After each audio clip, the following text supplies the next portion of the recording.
Skeleton Crew just seems like it's kind of like a filler to Yeah, actual Star Wars.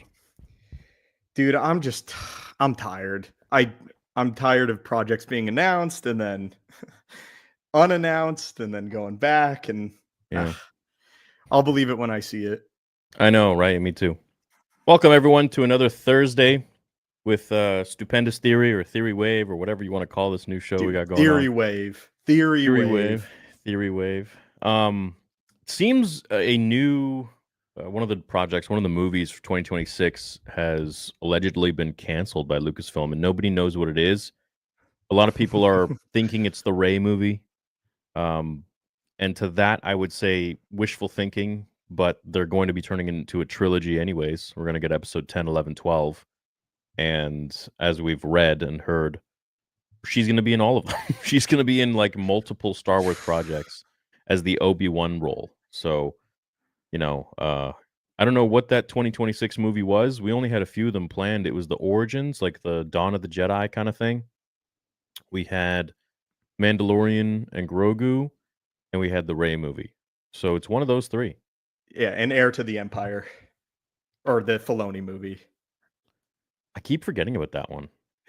It's fine. Dude, it doesn't have a release date. That's why. The reason that you keep forgetting is because there's not anything out there for it. I mean, we have leaked footage for Grogu. We got posters.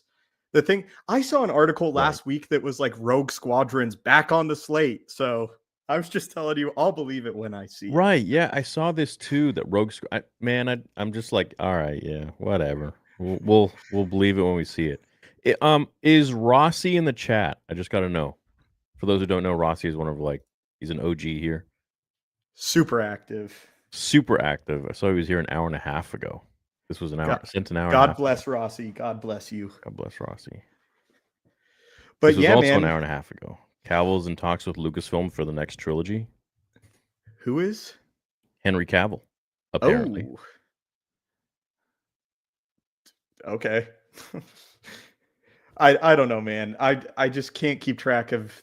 I thought that the Rey movie was unannounced 2 weeks ago and then re-announced and now unre-announced. Dude, and then they turned it into a trilogy. Let me answer this. Albert says, I ordered my Saber last week when you started the promo, which started last Friday. I still don't have shipping date. Today is Thursday. One more thing. How do I know if I got it for free? You'll get a notification that you got everything refunded. Also, we'll email you and let you know that you got it for free as well. Usually you should get your Saber within 5 to 14 days. So we had a very high order volume. So depending on when you ordered, if it was Friday, then it could take up to a week to process and ship in our factory. And you'll be getting notification very soon. But you can also reach out to customer support. We're there 24/7. The boys are handling any messages or any DMs that you have. Please add those little video marks when upload. What's a little video mark? I don't know, like a timestamp? Maybe. Currently reading the Bane trilogy and loving it. Advice on what to... Well, I think you know what we're both going to say. Dude, read the Darth Plagueis novel next. Yeah. Thank you guys for always keeping it real. Much love to you. Much love, Finn. Thanks, Finn. This one's for Vic. Dude, that's my best friend in the whole world, by the way, that just commented that. Anthony. Anthony's your best bro? Yeah, he is. That's he was my I want to say like 4th subscriber ever on YouTube. He's your best friend? Yeah, for sure. Like before YouTube or after? Like right when I started YouTube. So like you guys know each other personally or? Yeah, dude, we know each other. We connected through YouTube. He's, cool. We mentioned a few streams ago that there was a friend of mine living in Florida. That's the friend.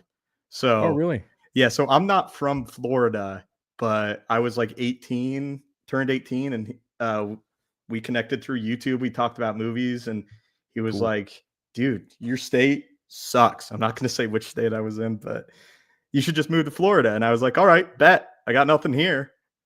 So that's my boy. That's cool. And have you looked back since? Do you like Florida? Yeah, I really like Florida. The no state income tax is nice, and the weather's nice, and the beaches are cool. Yeah, the state income tax. Is that what you're shaking about? Yeah, that'd be nice. You should move to Florida. It doesn't have to be, Central Florida, even though that would be sick. But I think you would. I think you would dig it here. I like it. I like Florida. I mean, you know me, I love Miami. Yeah, I'm going to Miami Saturday. Really? So, yes, sir. I'm going to the Dolphins game with my cool. dad. Every year we Nice. go to an NFL game, so I'm Nice. hyped for that. I'm gonna go see Anthony actually. Oh, that'd be cool. Yeah, He's in Miami. yeah. He lives in like Fort Lauderdale area. I like Miami too. Whenever people think of Miami, they think of like partying and bars, and that's only like the downtown part. If you go outside of That's South Miami, Beach. if you go outside, like, dude, it's Food. it's nice. The food It's is good. really nice. Yeah. I just like Florida. I got my problems with Central Florida. If I could go back in time and pick a different area, I probably would. Yeah. Just because I gotten a little bit older and the theme parks sort of lose their shimmer when they're Magic. there all the time. I've been looking at property in Wyoming. Dude, Yeah, I've been looking at property in Arizona, Wyoming, Montana, obviously. But man, I didn't know Wyoming was so beautiful. Yeah, doesn't that's where Kanye West has like his ranch and everything. I'm pretty sure is like in Wyoming. Wyoming. No, Wyoming is pretty. I've been there a few times, but I've never been to Montana. My uncle's from Arizona, so been there.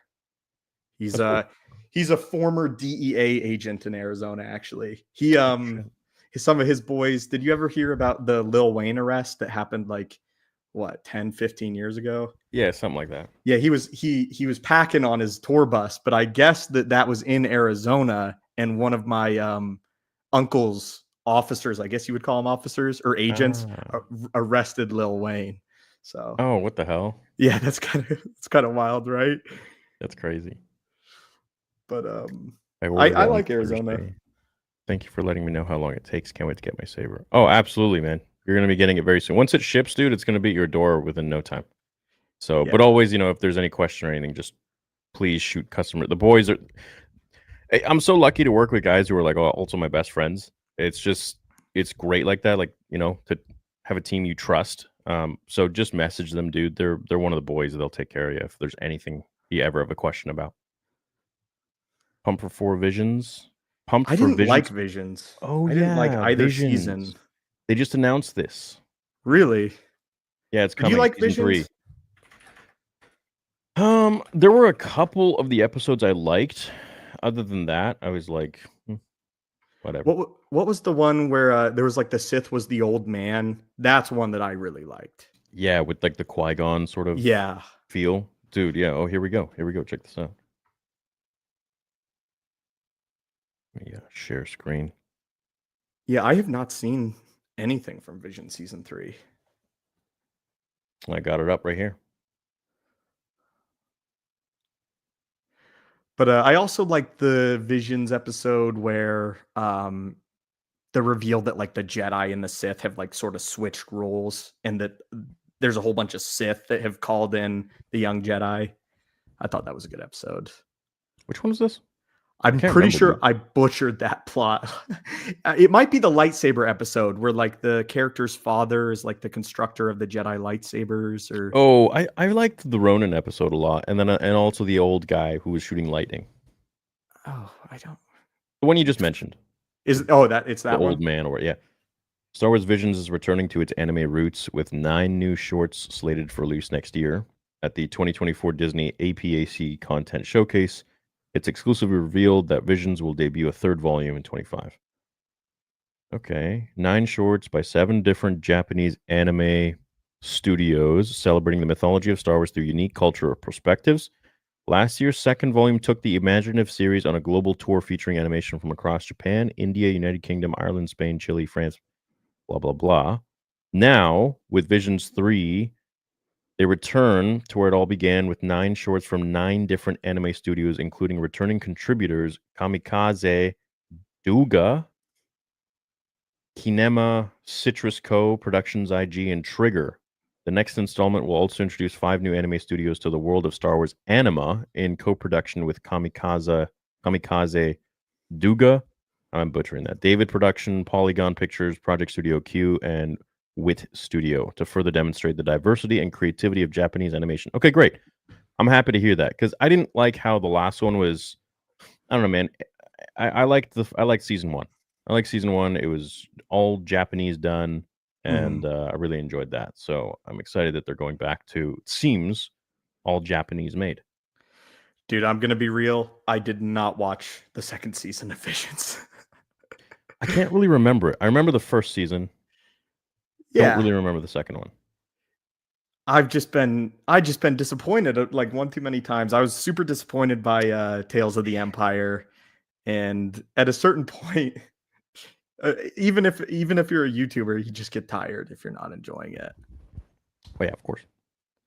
It makes it harder because it takes this thing that you just love and it sort of makes it into an obligation that you feel like you are being forced to. That's how the Acolyte felt. The Acolyte felt like I had to sit down and get ready to actually work. And I'm not used to the feeling of approaching a YouTube video from like the mind frame of it being work. I saw it differently. I can see how you'd see it like that. I saw it differently as in like I feel like I'm responsible to spotlight the bullshit. Yeah. You know what I mean? Like protect what George made. Yeah. Kind of And thing. it emboldens it, makes it more interesting. I can see that. Well, but also not from a standpoint of like I have to shit on everything, but like from a standpoint of like if I really think something isn't deserving to be in this franchise, then I'm going to speak up about it. Totally. Otherwise, you can get into this kind of routine where you're just shitting on everything just to shit on it because that's kind of like your shtick now. It's the same with shills. Yeah, it's so much worse with shills. That's Way worse. That's something that I don't ever want to get into. I don't ever want people to like question the authenticity of my opinion based around Star Wars because I want to keep it real all the time. Well, yeah, it's unfortunate, but that happens because we're on YouTube now, and for some reason, people think that we have like more gravity to our opinions than any other human being. But I don't Not know. true. No, Not true. no. Oh, that's only like the shallow-minded think that. I think. Yeah, because you're thinking of yourself as like a channel and not a person. Where in reality, we're just two guys that are a fan of Star Wars that want it to do better.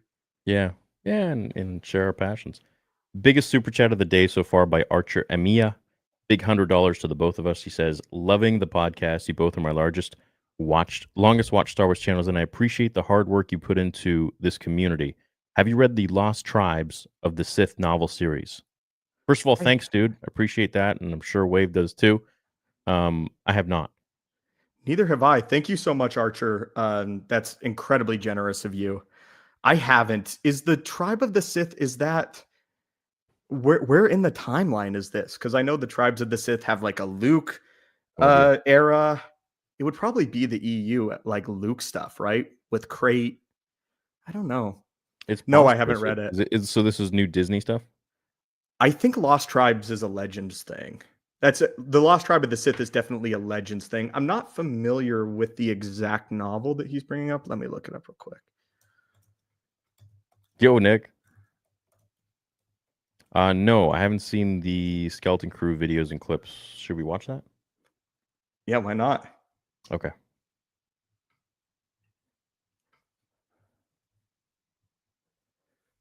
Okay. Yeah, it's definitely a Legends book. It's a prequel to Fate of the Jedi, so it would be Luke era.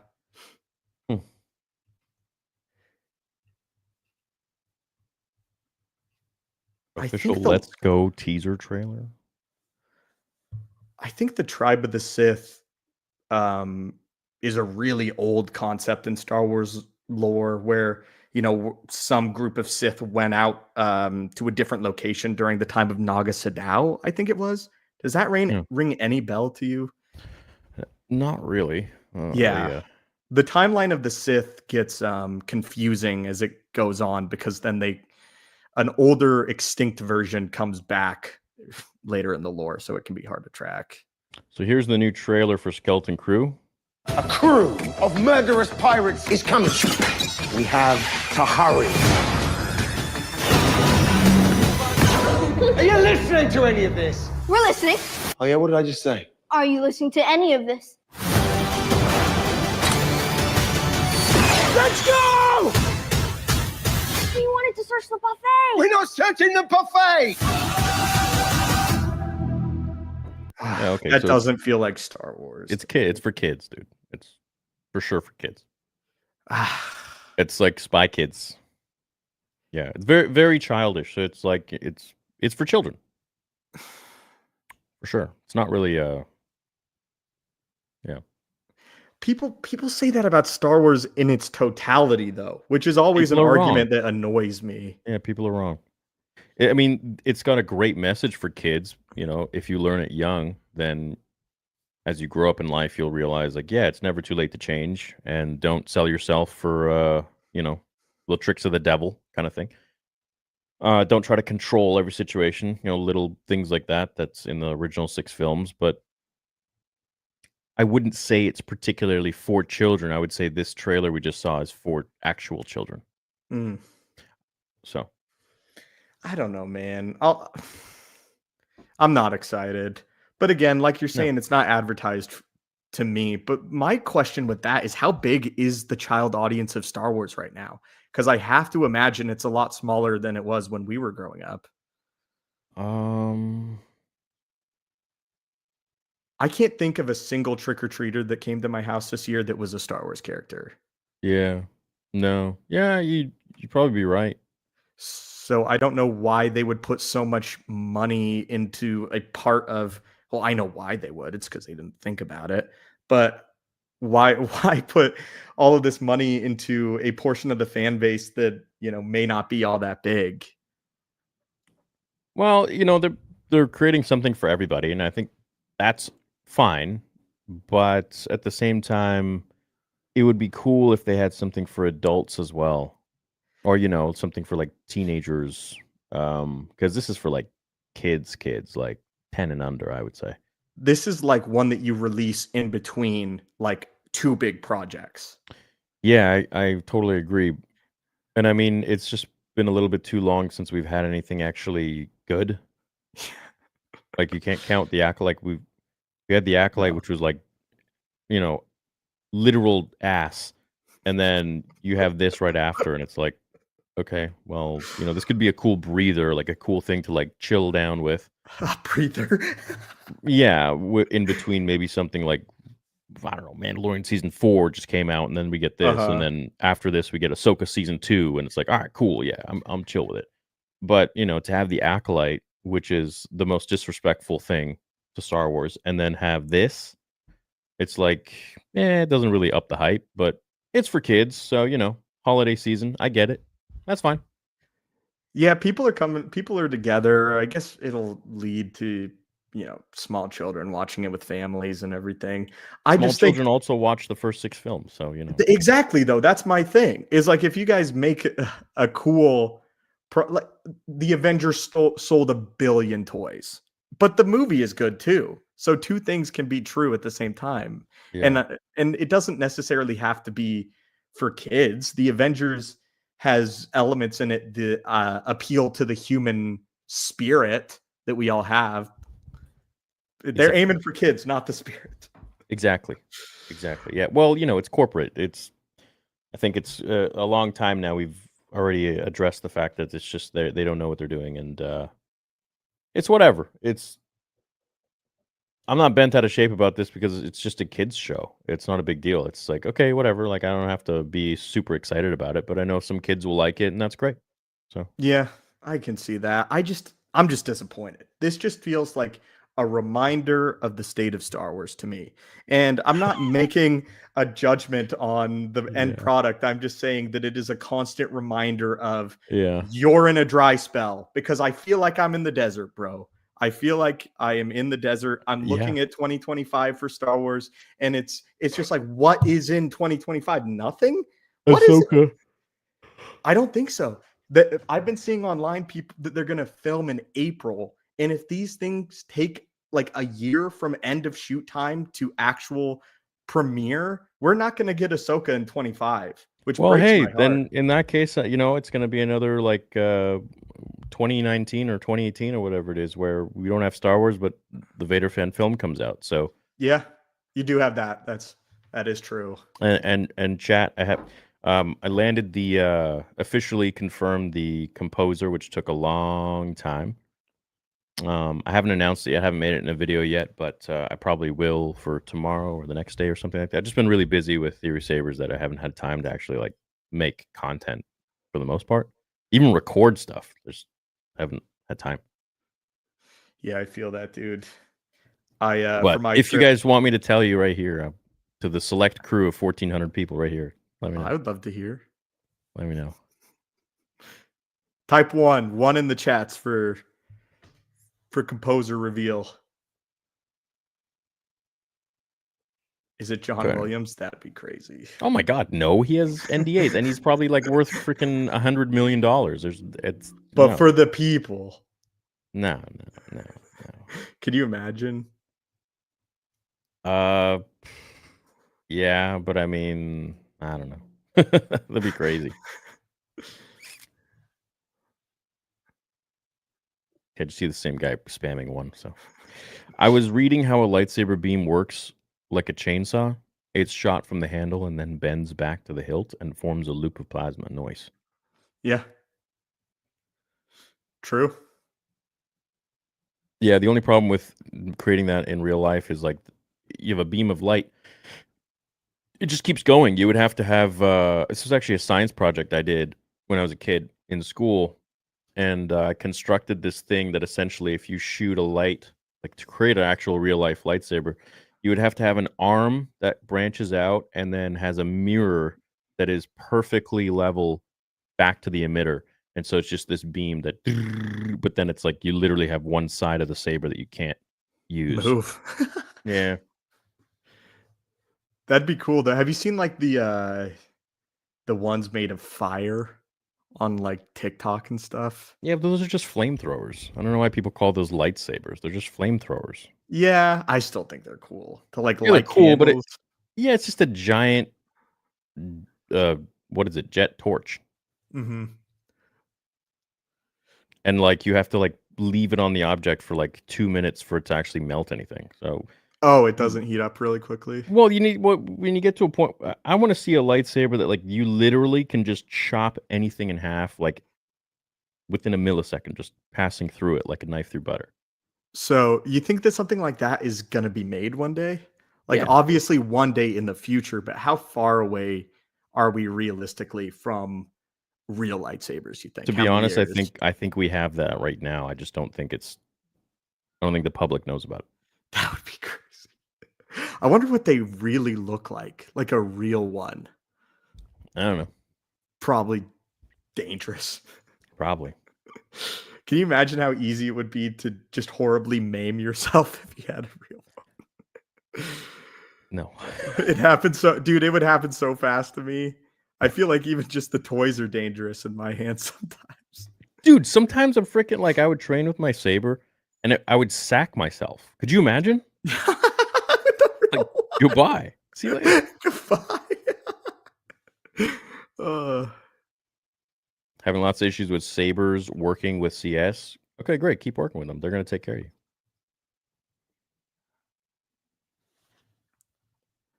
Love you guys. Missed the old live streams. Finally reading all the books and comics upon these dark times with Star Wars. Thank you all for being in my life and staying happy.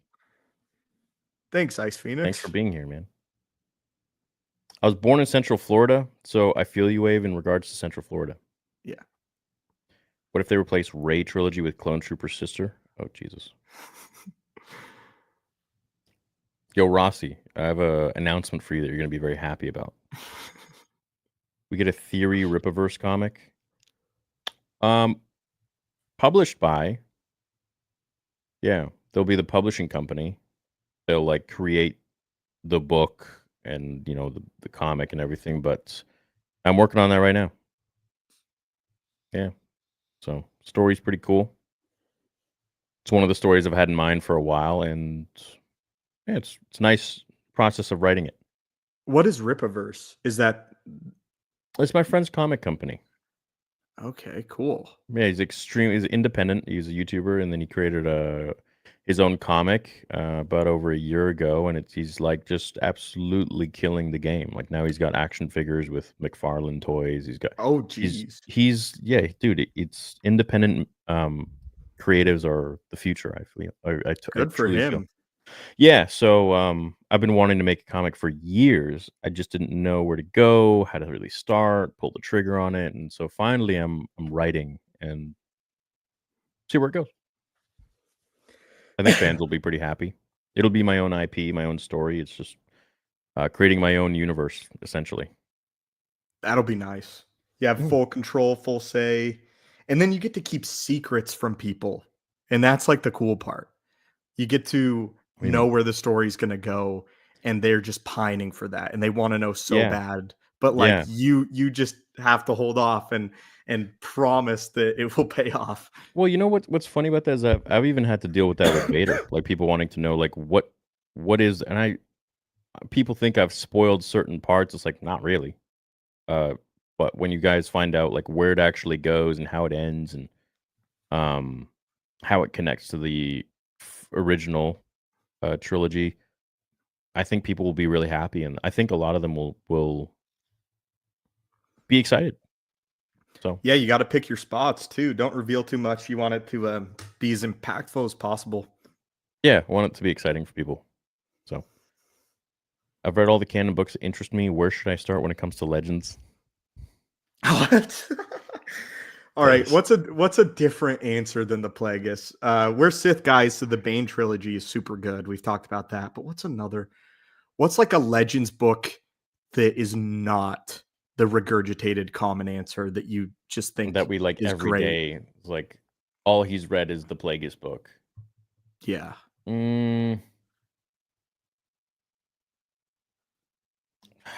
mean, Splinter of It's the Mind's Eye. You could do that. You could do. Red Harvest. Oh gosh, I'm drawing a blank. The one by Matthew Stover on Mace Windu. Shatterpoint. Yeah, Shatterpoint. Shatterpoint's a good entry point for Legends because it happens early in the Clone Wars, actually. So that's It's a pretty good recommendation. Yeah, and it's got cool dialogue between the prequel characters like Palpatine and Windu, and just kind of like building backstories and stuff on them. I mean, the Revenge of the Sith novel, Oh, can't go wrong. I would say incredible. I'm drawing a blank on this too. Shit, Storm. It was written by the same author of Splinter of the Mind's Eye, who I interviewed, who I'm drawing a blank on right now. I slept at 7:30, so I'm a little bit mentally slow. That's the worst feeling. I get that the worst after I travel or like during travel for an obligation. Alan Dean Foster. It was something of the Storm. Shithole. God damn.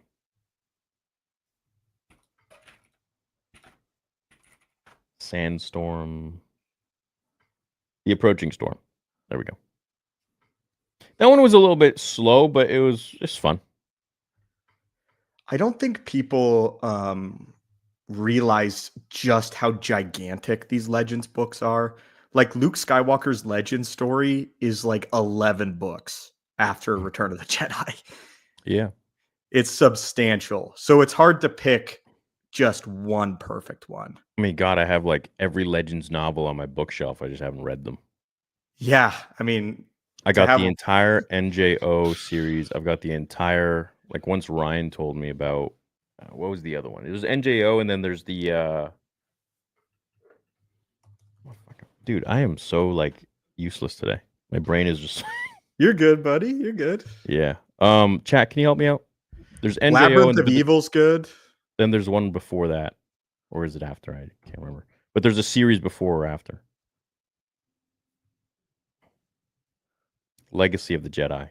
Yeah, that's it. I've never read that. Yeah. So that's like all after episode 6. It like goes into years and years and years. Jeez. And that's like, is it like mainly a Luke story, or is it? No, it's like his kids. It's the solos. It's wild. So It's a is this lot. is this a part of the fate of the Jedi? Is that what it is? It's Fate of the Jedi and NJO. Gotcha. There's like 19 books. I ordered all of them. I just haven't read them. I'm looking through it now. Outcast, Omen, Abyss, Backlash, Allies, Vortex. There's so many of them. Yeah. I think Labyrinth of Evil is a good choice. Labyrinth of Evil has some. Dark Rendezvous is a good Labyrinth choice. of Evil. Yes. No, I got it. Can't believe I almost forgot this. Dark Lord: The Rise of Darth Vader. Oh yeah. That one's great. If you got, dude, that like I would really recommend you guys read that one. Especially if you want like a Vader story of like a fresh Vader. Yeah. The two that I would really recommend would be that one and then Yoda Dark Rendezvous if you're a Dooku Yoda fan, because the insight into those two characters is fascinating. That's where we've all made videos on it, on Yoda being tempted by the dark side, and where Dooku has his comments that like a Yoda gone rotten is somehow the only thing worse than Palpatine. Do you remember that stuff? Holy shit, that's good. You know, this, I'm gonna be real, dude. This book is so old that I don't really remember much of it. You got to revisit it. I might have to, yeah. I think I was doing some reading in the Bane books, and I just decided to make just a random off the cuff video of the Jedi using child soldiers, because it's something it's never really talked about in the lore. Yeah.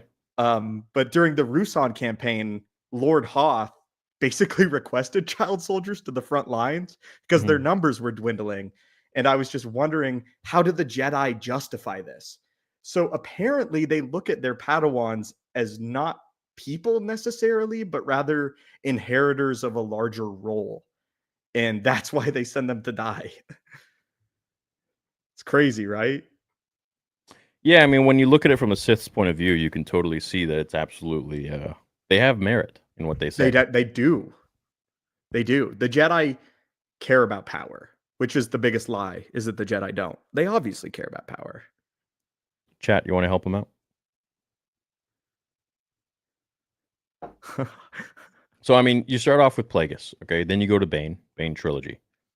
And then you can do, like, if you want to focus on the main characters, you could do, like, Labyrinth of Evil in between the prequels. You could do Dark Lord: The Rise of Darth Vader after, which takes place right after Episode 3. Funny enough, that's where I got a lot of the inspiration for the fan film was Dark Lord: The Rise of Darth Vader. It's just when Vader goes into the Jedi Temple walking around, and it's just desolate, and he's seeing, like, blood marks and everything everywhere. That, for me, I wanted to actually create the fan film in the Jedi Temple. Just walking through the halls, revisiting his last. Yeah, it's so cool. It's so cool the way he goes through it. That's where Anakin died. Was in those halls. Yeah. I mean, that's where Anakin really sold his soul. Operation Nightfall is so good because Anakin, in my opinion, is not necessary for that to go off successfully. He is only sent there because it's his first Sith trial, and he has to do the most barbaric, evil thing possible to make a clean break from the Anakin identity. It's messed up. It's wild. But it's good. If you guys are asking about which Legends books to recommend, it would help us out a lot if you included what era you're interested in. That would make it so much easier to recommend. Yeah. So happy to finally catch a stream. What up, McJuicy? Been listening on Apple Podcasts at work for years now. Gotta say, this is my favorite show. Love the dynamic and love the vibe. Keep the work up. Much love. Hey, you know, since you say you're listening on Apple Podcast, we're on Spotify. I'm gonna reveal to you guys a terrible thing that happened to me years ago with my podcast on other platforms, but eventually I'll come out with it and I'll tell you all. But it's I got the notification last week that Spotify is actually rolling out video, which is cool. So that is cool. yeah, so I will be putting all of the content here as well on Spotify. So you guys will have both options, and maybe even some exclusives on there. Thanks for supporting us, McJuicy. We Maybe even the fan appreciate film. it. What? I don't know. Ooh, that'd be cool. Do you guys have interest in the era involving the Yuzon Vong? Yes. Yeah, totally. See, it's funny how in like both ends of the era you have these weird sentient creatures that like rival the Force in different ways. You got the Rakatans, and then you got the Yuzon Vong. Yeah, they really cap it together nicely. I think the Rakatans are cooler than the Vong. Just because they can touch the Force too. Yeah. Oh, I'll get to it, Ben. We're just jumping around right now. There was something I wanted to. Anyways, whatever. What up? Thanks, man. Thanks, Trippy.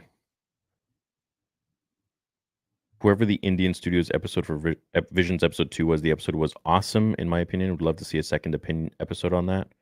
Yeah, there were some cool ones, for sure, and then some that just dragged, I felt like. Wyoming is less than an hour away from me in Colorado. If the Mando movie doesn't hit, where to next? Dawn of the Jedi. That's an unfortunate thing, because if it doesn't hit, I mean, how many times? It's just at this point they're just losing more and more loyalists who have been riding out with them. And I've said this a million times that if they don't change course, they're eventually going to alienate all of these Star Wars fans that came with George, and they're going to create their new Star Wars base, which is going to be totally different than what George intended and George wanted, and the story is going to attract different people, and the story is going to be very, it's going to be Acolyte. We're going to be, junk like that. So, how long can they really do that, though? How many $250 million projects can they really send out to die? Well, what you're seeing is a transition right now. It's a transition of loyalists on the way out, and then new people on the way in. You think it's only going to get worse? Yeah, it could. Yeah. Oh, man. I don't know how it could get worse than the Acolyte. It could. The way I see it going is either they really wake the fuck up and they start to make some stuff that, George wanted, which is the true heart of Star Wars, I think. Some actual good stories, with good characters and about the Force and about Jedi and, family values and drama and all this and that, and character progression and failures and whatever. Or they keep going down the path they have, which is, the Acolyte path, the Leslie Headland path, the path of not Star Wars, the path of just absolute bullshit, horrible stories, and politics, and they'll just alienate the audience and create a new audience of their own who, frankly, I would argue, clearly aren't enough. They're not watching the Acolyte enough to make a second season. They're not buying the merchandise, not buying the products. They just kind of virtue signal online. They just sit and they tweet. They don't actually really watch the shows, or they don't actually really buy the products or spend the money or make the effort or live and breathe the franchise. They just kind of virtue signal and sit there and be like, oh yeah, the mob's going on this. Okay, I'm part of that. Oh, we're now onto this thing. Okay, I'm going to go for that. So they're going to get a whole bunch of like online loud people that will seem like they really love Star Wars, but they're going to create a massive void of people that they actually really needed, that created this company to be worth $4 billion in the first place. And they're going to see that. And they're seeing that now. And that's, that's why we're getting proof of Acolyte season 2 not happening. That's why we're starting to see, lots of blowback in the fandom over the last years. And they'll just keep getting that. I agree. This is a pre-existing property that was purchased. It's not a property that was designed and created by Disney. It was a property designed and created by George Lucas, who fleshed it out. And while you were talking, I was trying to think, what is the Acolyte trying to teach us as a story? And I don't know. I truly struggle to grasp at what sort of message the Acolyte is trying to tell Nothing. us. How Harvey Weinstein's assistant can come in and shit on everything that George made, and then try and lecture us and say if we don't like it, we're racist. Well, all the things that were so important to Luke are so meaningless to the characters in the Acolyte. They don't care about their family. They don't care about they don't care about deeper connections. Luke only cares for his friends, and Vader exploits that. But May and Osha care for nothing but themselves. Yeah. And that's so indicative of the people that made it, I think. Yeah, exactly. Both. So Shows you what anyways. George felt and what Leslie felt. Yeah, hopefully, we have some people that like Stuart Beattie, for example, who come in and remain hired, and they actually go on to make the shows and movies that we want, just by good storytelling. That's really all it is at the end of the day. Really, because we don't want anything else. We just want good stories. Totally. The thing that came out today that some people were talking about was online on the Star Wars official just website. They posted that the Inquisitor Merrick was the first brother, but then they also unleashed a source book, unveiled a source book where they said the bird Inquisitor from Tales of the Jedi was the first brother. So we don't know who it really is. It's just a greater example of things falling through the cracks. That's so annoying. Yeah, I don't think they know either, bro. But they made that character. It's not a character that existed before George. This is a pre-existing. It's a character that they made, and they can't keep track of it. Yeah, well, I think everything leads back to the sequel trilogy. That thing was just a mess, and that's all down to leadership and lack of care. So that's kind of how everything's going to be going from there. It's a dead end. The sequel trilogy is a dead end. But I will say that they are hiring competent people, but then they're firing them.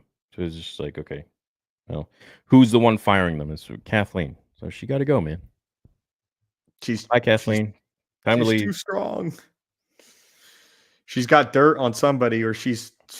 Well, her having dirt on somebody is gonna put dirt on the whole company, and people are gonna go under. People are gonna lose jobs. The fandom's gonna be divided. You're gonna be ruining people's enjoyment and entertainment, and you're gonna be ruining your IP. So, you could be clocking in so much more revenue, and you could be making such better products and movies, but it's your overconfidence is your weakness, literally, and that's what they don't see. So. At the same time, though, they also feel timid as a company. Again, with like the inside information of things being canceled and then uncanceled every week. Like they feel very reactionary. And they're the most reactionary large company I've ever seen. Yeah. And it's interesting to witness in real time them changing these $1 million productions based off of like one day on the internet. Yeah, true. Well, we'll see what happens with everything going forwards. I saw some comments in the chat saying that your guys' new president might change things going forwards. I don't know. There's rumors now of Elon really wanting to buy Disney, and kind of seems like he's going on some like without any profit in mind, just hell bent on like emotion. On buying companies that he feels are going against the values of what they once were, and they have a great power to influence a lot of people, and I feel like he's just trying to like buy them all up now and change them. So I don't know. Maybe he'll change Disney. Maybe he'll buy it. Maybe he'll buy Lucasfilm. Maybe not. I don't really know. So is he talking is the rumor Disney as an entirety, or is it just Lucasfilm? I think as an entirety. I think Elon wants to control media. I think he wants to take it back and try to make it as free as it can be. Yeah. I just wonder if Disney just wouldn't sell just out of spite. I know we say all the time that they're a big business, but I think that super spiteful at the same time.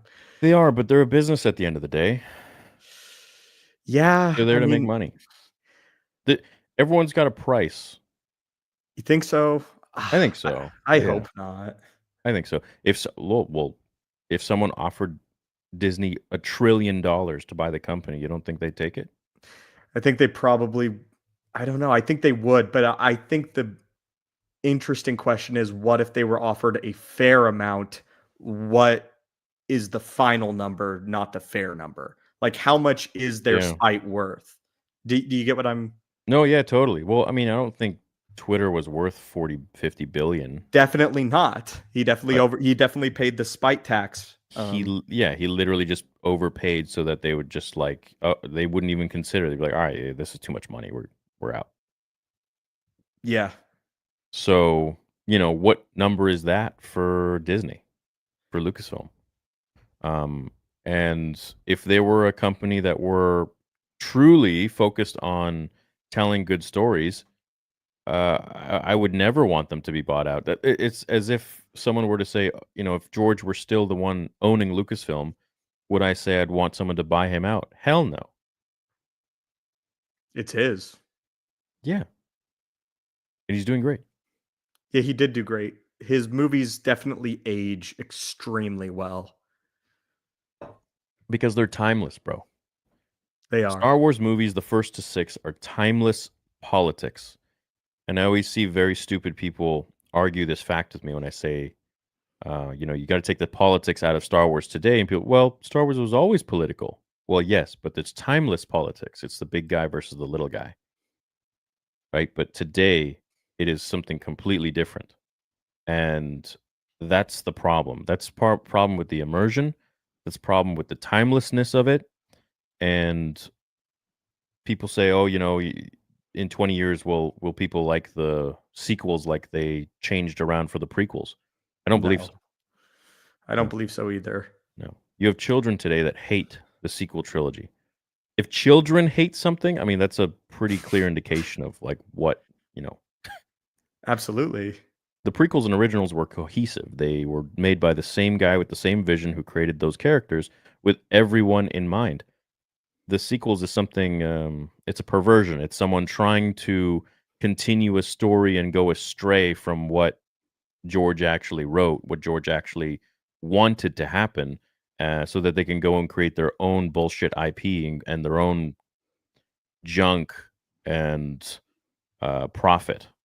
And it's in the gosh darn book of Bob Iger's biography, where they were rushing The Force Awakens out for Q4 analytics. They needed to get it out that Christmas. They couldn't wait. They needed more time. They needed more time to flesh things out and develop things, but they just kept rushing shit. Imagine you keep rushing scene by scene.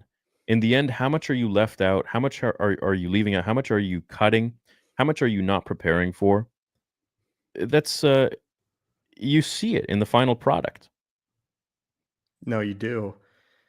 And that just shows you where their heads at. Their heads are on deadlines, um, which was evident. That's why when they were announcing a trilogy, I like shiver, because you guys are doing it again. You guys are doing it again. You're starting at the end. You're not starting at the beginning. Take your time, Yeah. make a good product, make a good scene, write a good page Yeah. of dialogue. Start there. Spend Yeah. a day on it. Spend Right. weeks on fleshing it out. Yeah. But at the same time, why did they take I want them to do that, but I also struggle with, why did these things take as long as they do to make? Because they did rush, but now that's not the case any longer. So they are is that just adjustments and battle tactics, or just what do you think's going on there, man? Because like that confuses me.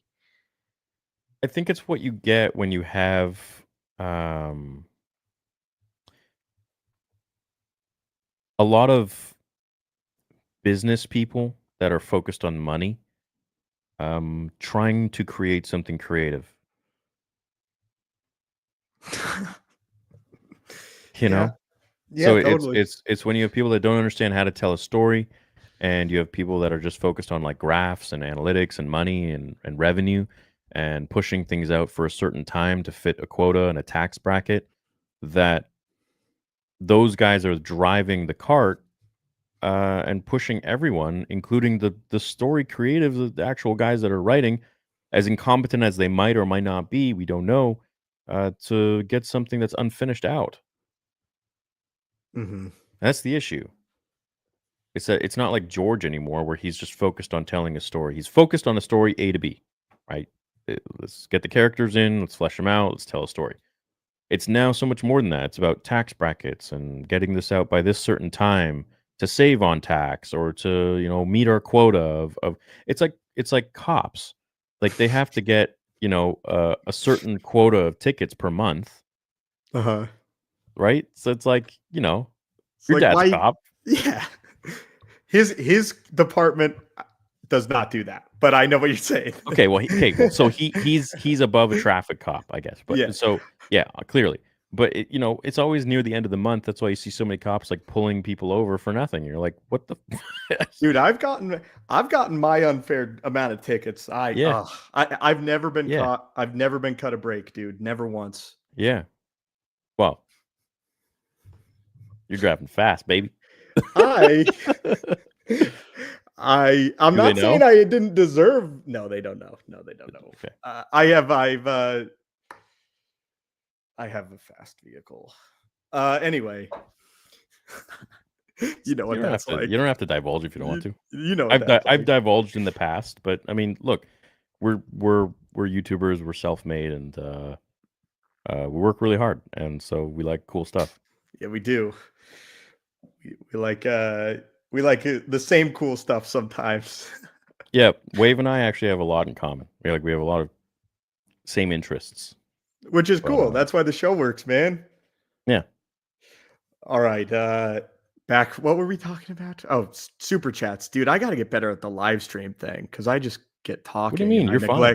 I neglect the audience, and that's like the third pillar. No, you're fine, dude.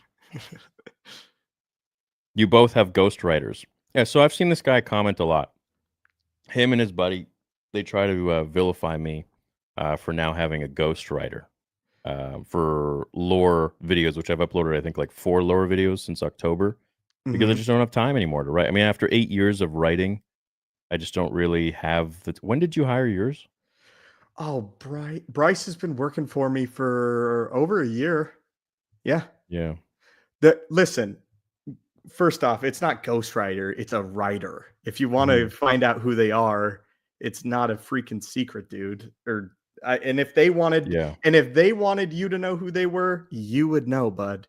Yeah. Anyway, I think it's fine. I think that YouTube is a valuable collaborative effort. I collaborate with Bryce, the archivist, on every single script, and I'm sure Theory does the exact same thing with who writes for him. And sometimes 2 heads are Well, better than 1, and look, sometimes they have lore that I don't know as much about. you can't Like Star Wars. explain this to. We grew our channels just by talking about Star Wars, but you find a lot of haters like to grow their channels by talking about us. Yeah, And that's just the way it goes. It's a shortcut. I guess so.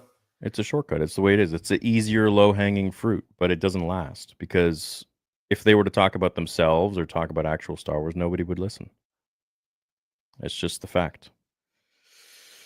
And if that's untrue, then they should switch tune and talk about what they actually enjoy, which is, I hope, not us.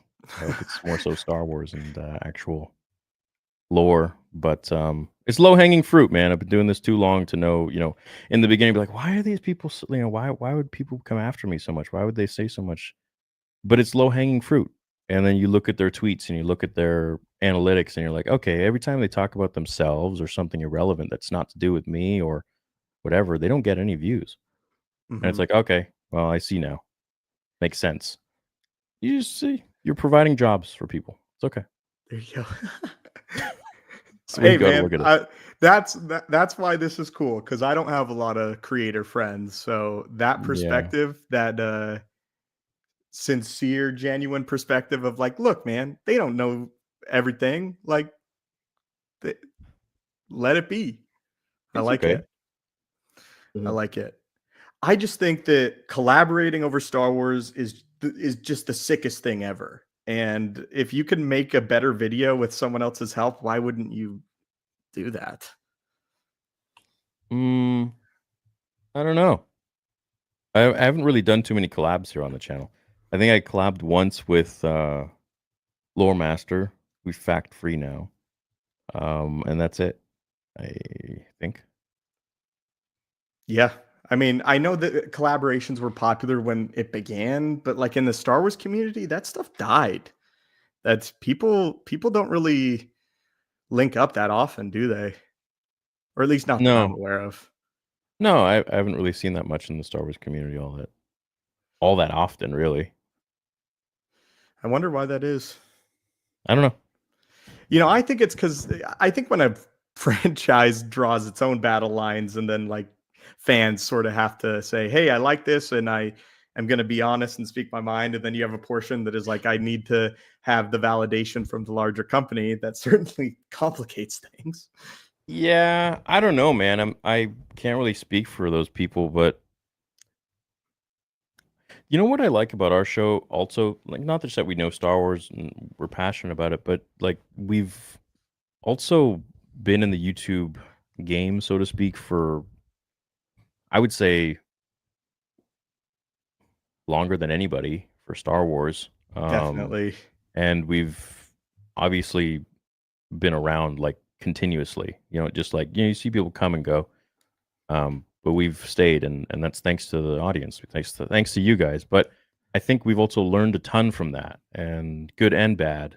And it's always I'm excited to speak on that, as the months go by and years go by, where hopefully our show continues to grow, where we can like exchange our experiences because we've both gone through similar things, kind of being and I hope no one takes this as like a arrogant way, but kind of being like at the top of the Star Wars social media, whatever you want to call it.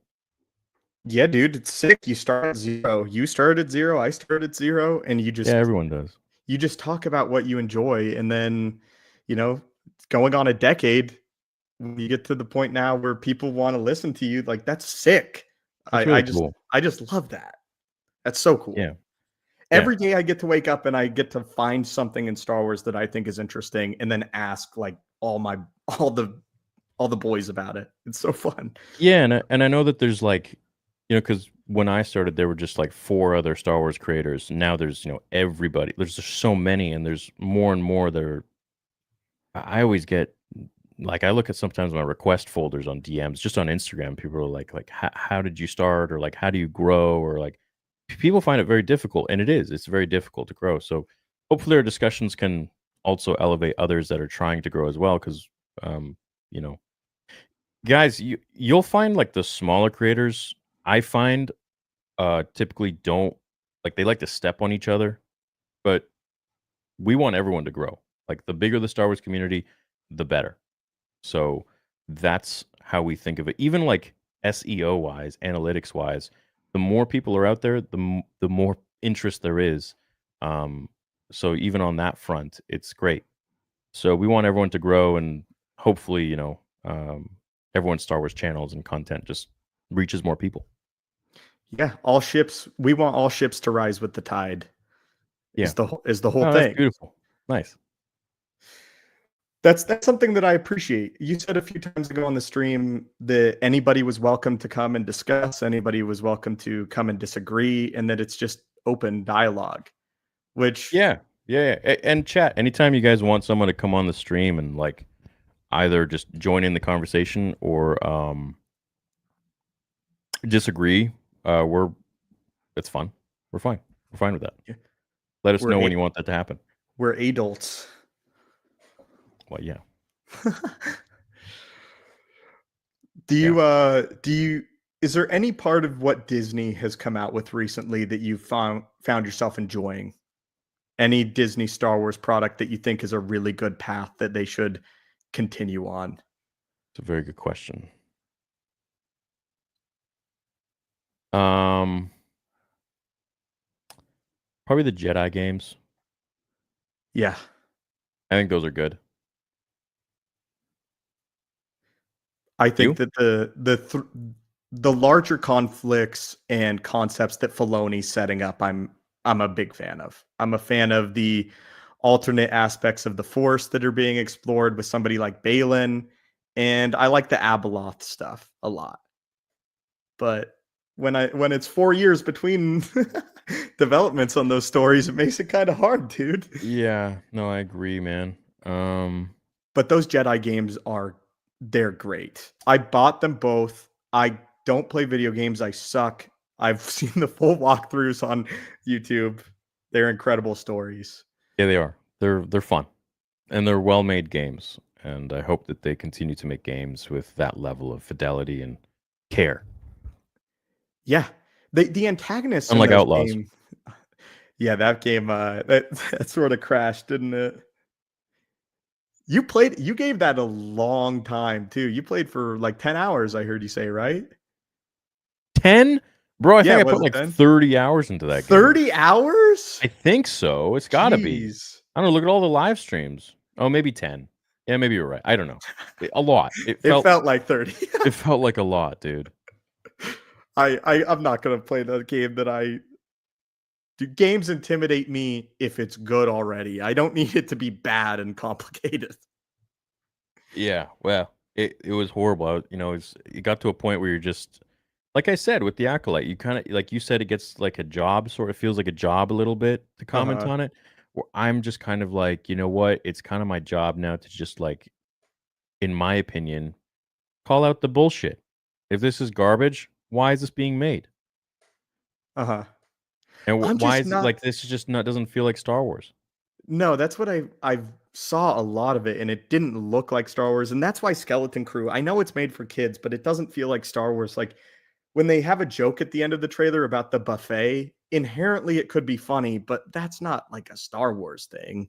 Yeah. I, I, it just doesn't feel like they would talk like that. It doesn't feel like a character written in Star Wars would say that.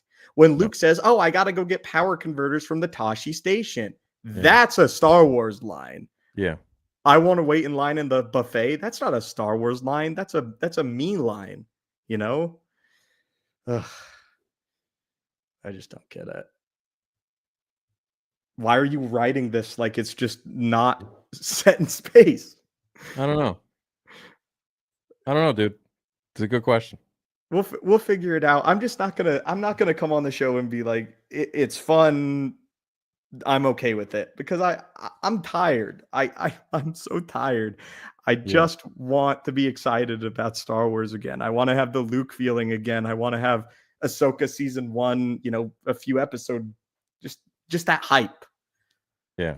And I just watch it and it just destroys my hype a little bit. Pulls away from it. Okay, Jake. What did you like about it? Did you not see that it was like super poorly made in terms of just glitches, charging $170 or whatever at the launch for a 3-day early start, and everything was glitching out. There was no real story. Let's be real. It was a cut and paste. Every single level was the exact same. You have to get a MacGuffin. You have to get a freaking data disk or whatever it is, and then you have to bring it back to the boss, the guy who hired you. And it's literally just like copy, paste, repeat, repeat, repeat, repeat, repeat, repeat the whole way through. And then it's just like, okay, well, where's this going? This is stupid. I thought it was a really horrible game. I thought the character was not well made. I thought it was shit overall. Does For Vader three- only have 300 one It scene? was a $300 million game from what I heard. Woo! More than Acolyte? Yeah. Jeez. Yeah. Yeah. Oh, thanks, Bubba. Chat, do you guys you cool with how like candid and raw we are? I hope it doesn't rub anyone the wrong way, but also do we care? I just want to have fun, man. I just want to have a cool chat. Yeah. Yeah. It's Star Wars at the end of the day. I'm not fighting for my life or anything. No.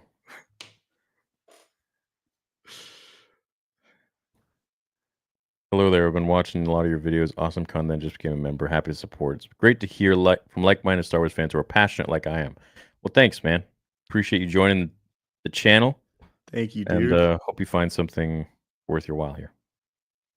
Dressed as like a X-wing pilot looks like that's sick. Good Yeah. cosplay. Yeah, I think it was 300 mil or something like that.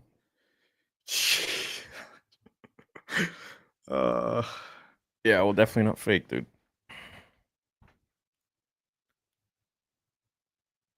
Thank you. This guy's still in the chats? Waffles, dude.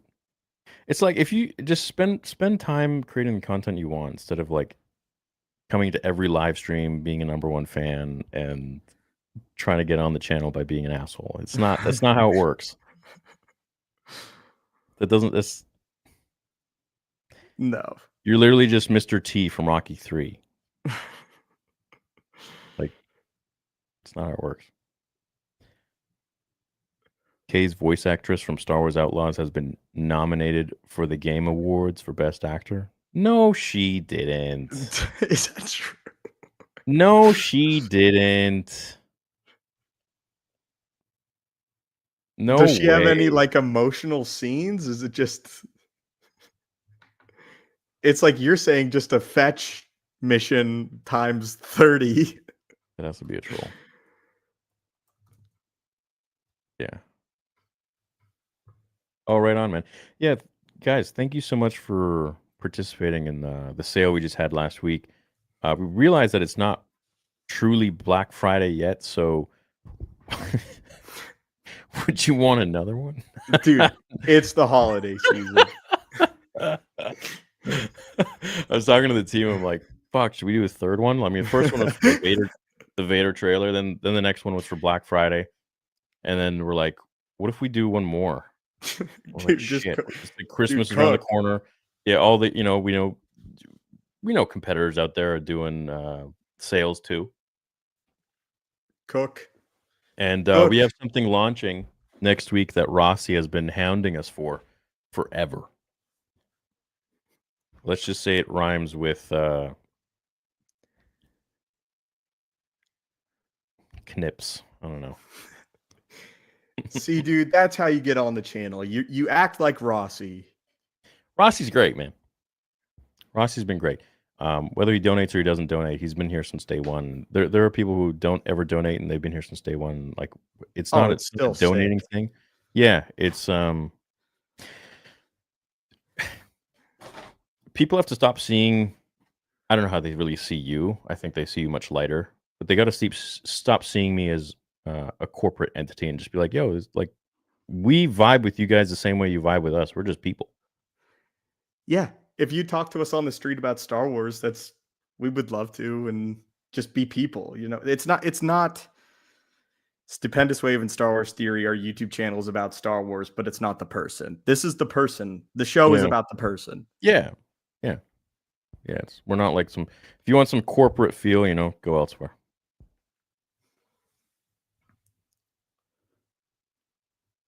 Okay, I missed a bunch of super chats, so let's go. They've been coming in. Thank you guys. Yeah, thanks, guys. We appreciate you. Sometimes when Star Wars is slow, it's the most fun to do these streams because people just have so many questions that they want to steer the conversation to. I love that. I love when the audience is like, talk about this, talk about that. And I just wait till the show comes out. Then it's Oh, I haven't most even insane. seen anything, huh? Jeez. Skeleton Crew. Which taking Gladiator 2's biggest deal being Denzel's kiss with another man. I haven't watched Gladiator 2 and fear that it ruins Gladiator 1. I don't know if I'm going to watch it, to be honest with you, because it is my favorite movie. Oh shoot, that Gladiator's your favorite movie.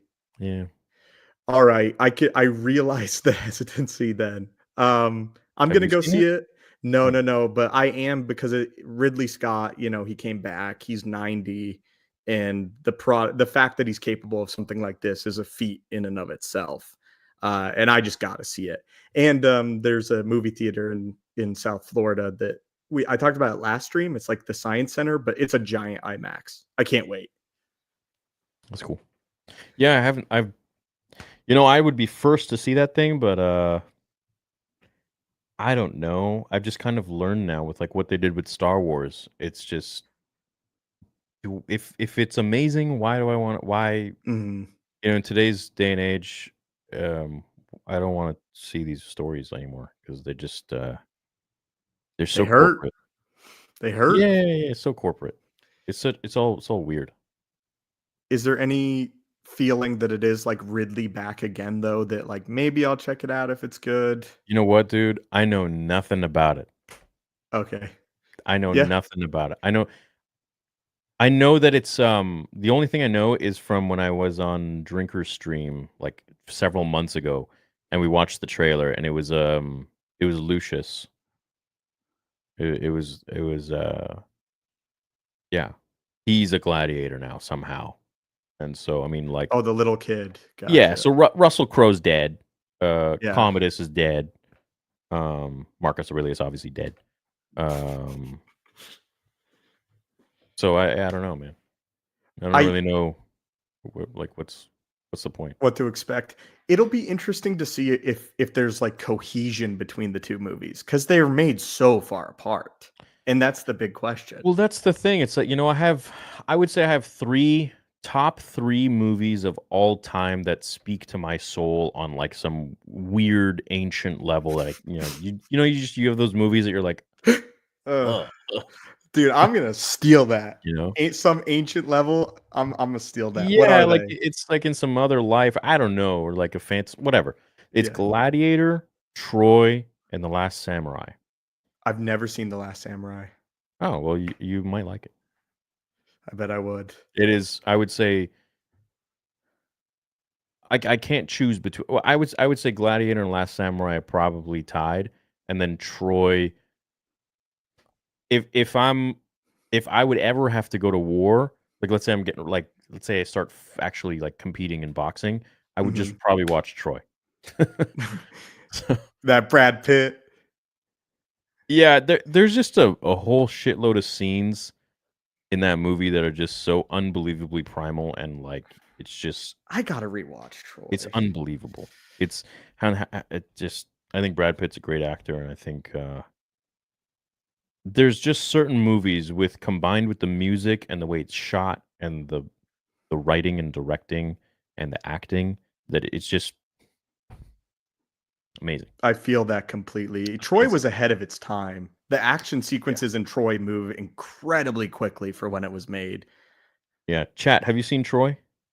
Any of So you not seen it? Let me show you a scene, one of my favorite scenes. so you like historical fiction?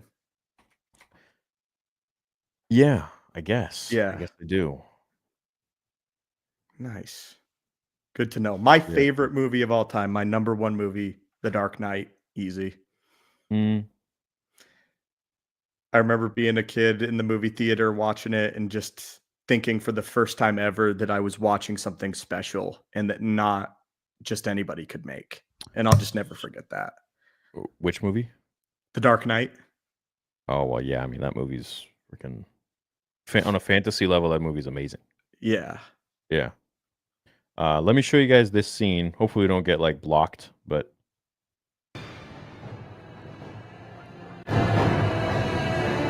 can you hear it? Yeah. Paladins, my brothers of the sword. I'd rather fight beside you than any army of thousands. Let no man forget how menacing we are. We are lions. You know what's there? Waiting. Beyond that beach. Immortality. Take it. It's yours. I don't know, bro. It's chills every time. Just chills. It's hardcore. What does he say to Eric Bana before they fight? He's like, I'm gonna cut off your head, or There are no pacts between lions and men. That's what he says. Okay, see, I was so off base. No. He said that too. He's like tonight you will wander the underworld without Oh, yeah, that's eyes what he or a says. tongue. Uh-huh. You will wander the underworld blind, deaf, and dumb, and they will all say, "Oh fuck, I forgot." That's a great line. If someone said that to me, I would just put my sword down and be like, I quit. Okay, you win.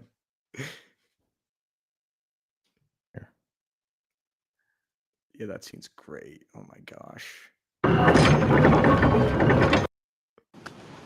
It was you I was fighting yesterday. You won't have eyes tonight. You won't have ears or a tongue. You will wander the underworld blind, deaf, and dumb, and all the dead will know.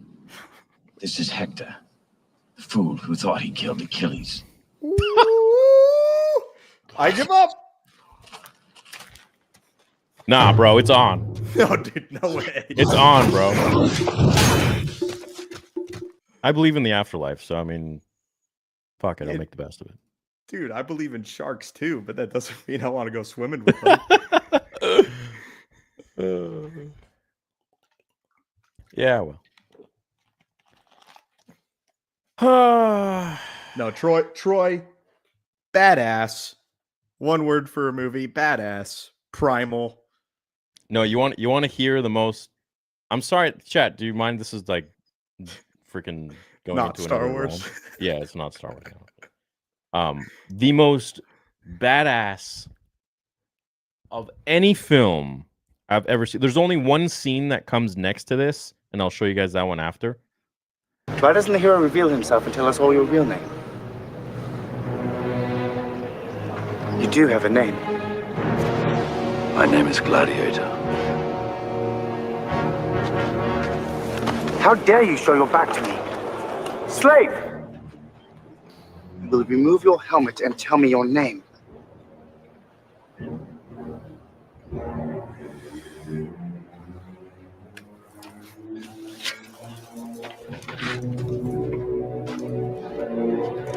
My name is Maximus Decimus Meridius, commander of the armies of the North, general of the Felix Legions, loyal servant to the true Emperor Marcus Aurelius, father to a murdered son, husband to a murdered wife, and I will have my vengeance in this life or the next. Why doesn't the hero reveal himself and tell us all your real Joaquin name? Phoenix is so good. He's such a spoiled little bitch. I hate him. I was born in the wrong time, dude. Yeah, you would have loved that. You would have been a gladiator. I don't know. That would have been something. Maybe I'd be dead. Who knows? But Dude, they had to fight like tigers. I don't want to be a gladiator. Hell no. What would you want historically if you had to pick a other time in history to live in? What would I it don't be? know. Just give me a beautiful wife with nice children and in some village somewhere and just hunting animals. Yeah. I'm Chill. happy. I'm happy. Yeah, but realistically, probably some sort of like war general. Mm-hmm. Most likely. I feel that. Yeah. I think Rome would be cool to see. I'm super comfortable right now, by the way, though. That's another thing that I like being a Star Wars YouTuber. I don't know if I would necessarily want to trade that in to become a war general or a That's gladiator. not traded in, but I mean, no, we Have no well, say. I don't know, man. We're making the best out of the time that we're in. Yes, sir. So we're who's to say? Who's to know, really? You know. Anyways. We got some super chats left, right? Or there's still people coming in. Jeez. Thanks, yeah, guys. great conversation. Hey, boys, theory. I was the guy you met at SpaceCon with the issues with the bank. Didn't get resolved, but got money for the Jin Saber to complete my DOTF collection. Hate I missed the BOGO. Love you guys. Don't worry about it, man. It's all good. I remember Thanks, you. Trippy. It's chill, dude. Are we gonna do another BOGO at the end of the month? Is that what we're doing? Chat. So we're doing. So Stay tuned, Trippy. Yeah, we actually for Theory Sabers, we have a lot that we're about to announce. The company is just there's so much shit that we're developing that like it's pretty cool, I think, in terms of both sabers, features, the type of saber. Like, not even just like, oh, it's a cool design. Like, you guys will see. You guys will see. But yeah, Trippy, no worries, man. I'm glad everything's working for you. What if Abeloth uses Balin as her proxy and amplifies his powers, but drives him insane? Oh, that'd be cool. Yeah, I always thought he'd be the Jorah Sabayoth type. Totally. I think that's it's going to be Shin though that would be possessed. I would like a new actress cast entirely for Abeloth. Would you? Yeah. But I think that they're going to go the Shin way. I just don't know, can that actress pull off, I'm not saying she can't, but can she pull off like main antagonist of a Star Wars film, cuz that's a big role to fill. We'll see, dude. Comes down to the writing. I guess we'll see. Yes, I'll That's all buy we another can do. logo. I'll definitely. It's crazy how like I guess the weekend sales so quick, some people don't like get paid or they didn't see it. Dude, the amount of emails being like, I missed it. And it just makes me more inclined to want to do another one because I'm just like, these poor people, man, they didn't see it or they didn't get paid or whatever it might be. They missed out. Totally. And then they see like reviews and unboxings of people who did, and they're just like, hey, staying up to date on the sabers, this streams are a good way to do that. yeah, it's like kind of the only way I can kind of talk to you guys in a certain way. Sales are always a good thing. Yeah, so if a buy one get one, people are like wondering like, how are you guys able to even do that? Like, look, we're not here to make a lot of money. We're just here to keep the company alive, to invest more into new products, to do that Theory Sabers Kumite, which has like $100,000 in prizes, and number one, the Vader fan film, which is $1 million. So that as long as those are taken care of, we're good. YouTube money is what I survive on. That's like my expenses, my house, my everything. So that's by itself. Theory Sabers runs Theory Sabers, and it runs the Vader fan film episode 2 and 3, and then after that, hopefully, my comic book. So we have a full team that they survive off Theory Sabers, off everything there. So, and they're fully dedicated. So it's we're just keeping it alive. I'm stuttering because there's so much stuff that I want to announce to you guys that we're like launching in the next like even just few weeks, let alone in 2025. That Pick your spots, man. I'm just biting my tongue, dude, because it's cool. It's really Totally. cool. It's really sweet. I got like pictures on my phone from the factory of like things that we're like working on and shit, bro. That's hype. That's awesome. It's Congratulations. crazy, yeah. Well, it's just so exciting, dude. I know if you like, we're about to release our Roger Christian saber, and like if you told me years ago that I'd be working with the creator of the first lightsaber for George Lucas, and he like, I think you're insane. Yeah. Like I don't know. I told my parents that was going on for you, and they were like, "That's crazy." Yeah, I don't know how to take it all. I'm just kind of like, you going back to the Genesis with that lightsaber, like the beginning. I'm just very excited. I'm very, very excited. Very fortunate that you guys have like gotten the channel and me to this point where we're able to like venture off into other things and like explore. And you know, we got a Nick Gillard collab coming. You know, he's gonna be on the Vader fan. It's just there's so much shit, dude. I'm just so excited, and You said he might come to Orlando, right? Huh? You said Nick Gillard might be in Orlando. No. He wouldn't. He's not for the con. LA. Oh, LA. That's what it is.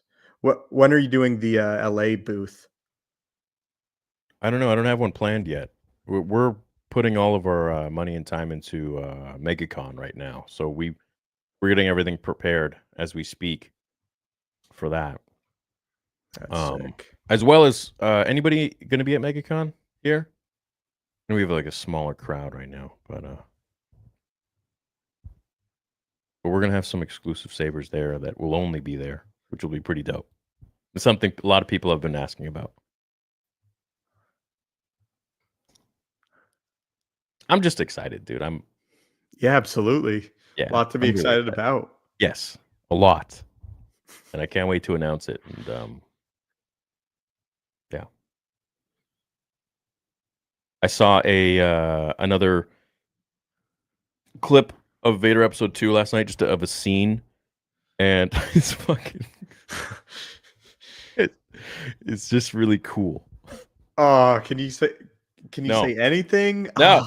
Ah. No. It's I can't say shit because as soon as I start talking, I just keep talking. It just won't end. Yeah, because I get so excited and I just like turn into a fan. No, it's dude, it was every scene of that of this movie, like every Star Wars fan will be like, holy shit, like they can clip this and make like a whole freaking breakdown of that scene. It's gonna be really cool. Mark my words, guys. It'll be worth it. The community will love it. And then what Theory Sabers also has for like the Saber community in general is something that nobody else is doing. And I wanted to see for freaking ever. I'm excited. Yeah, that'll be sick. Do you think Thrawn would have ever try and reactive a cloning facility to booster his ranks? Nah. You don't think so? Nah.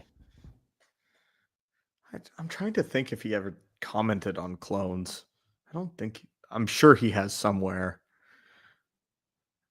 Thrawn is just the ultimate military genius of Star Wars, and I don't know. If he can't see the tactical advantage to have a super overpowered clone army, I don't know.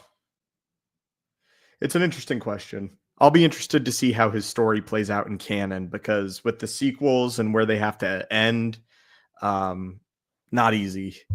Yeah. What's the TS1 saber? Ice Phoenix. I want to make my own two-handed lightsaber from Greatsword. Can you go beyond 36-inch?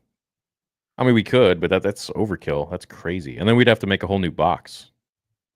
Yeah, because the blade wouldn't fit. No, the blade wouldn't fit. Which we could, but I don't think too many people want. 36 already is like huge. Yeah. Is that about what something like Balin Skulls would be, or I would say even so. his is shorter? Yeah, around 36. Yeah. Because he's a big guy. He's like what, like 6'4", 6'5"? Something like that. But so's Liam Neeson. But it's more indicative of the hilt. Like you look at Qui-Gon Jinn's lightsaber handle, and it's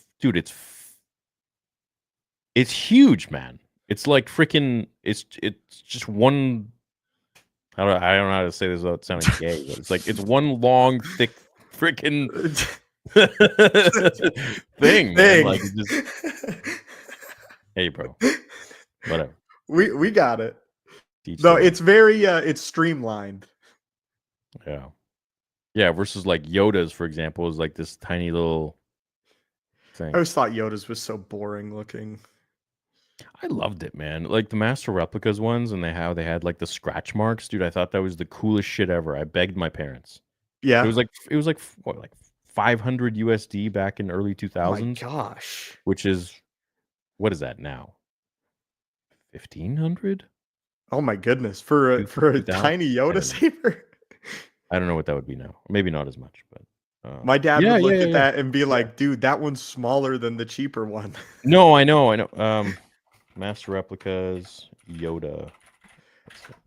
I do like that he didn't really care what his lightsaber looked like. I think in terms of Yoda's character, that's a nice detail. Damn, bro. Damn. How much is it? $1,900. Jeez. Holy shit, artist proof? Get fucked. No, wait, why is the box empty? Oh, it's showing the box. There's no lightsaber.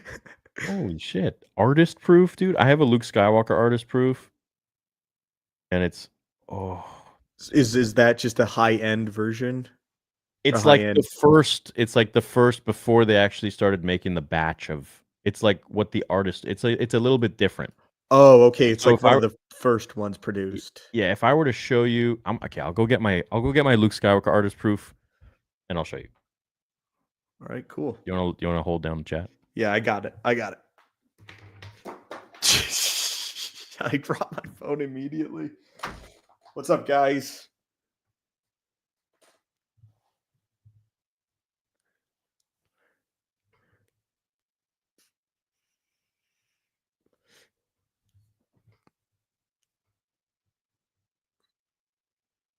Show my face. I'm gonna show my face at the Orlando Con, I think. What's that called? What's the Orlando convention that goes on in February? I'll be there. I'll be there with Star Wars Theory, actually, at his Theory Sabers. And I think that'll be the first time where I'll show my face. I think we're gonna do vlogs, and then after that, show my elbow. That's a really good idea. My favorite Sith Lord of all time, by Ronin, probably Palpatine, but everybody's gonna say Palpatine. In terms of like less known Sith Lords, I like Vitiate a lot because Vitiate is sort of like the Sauron of Star Wars in a lot of ways. Am I white? I am white, yes.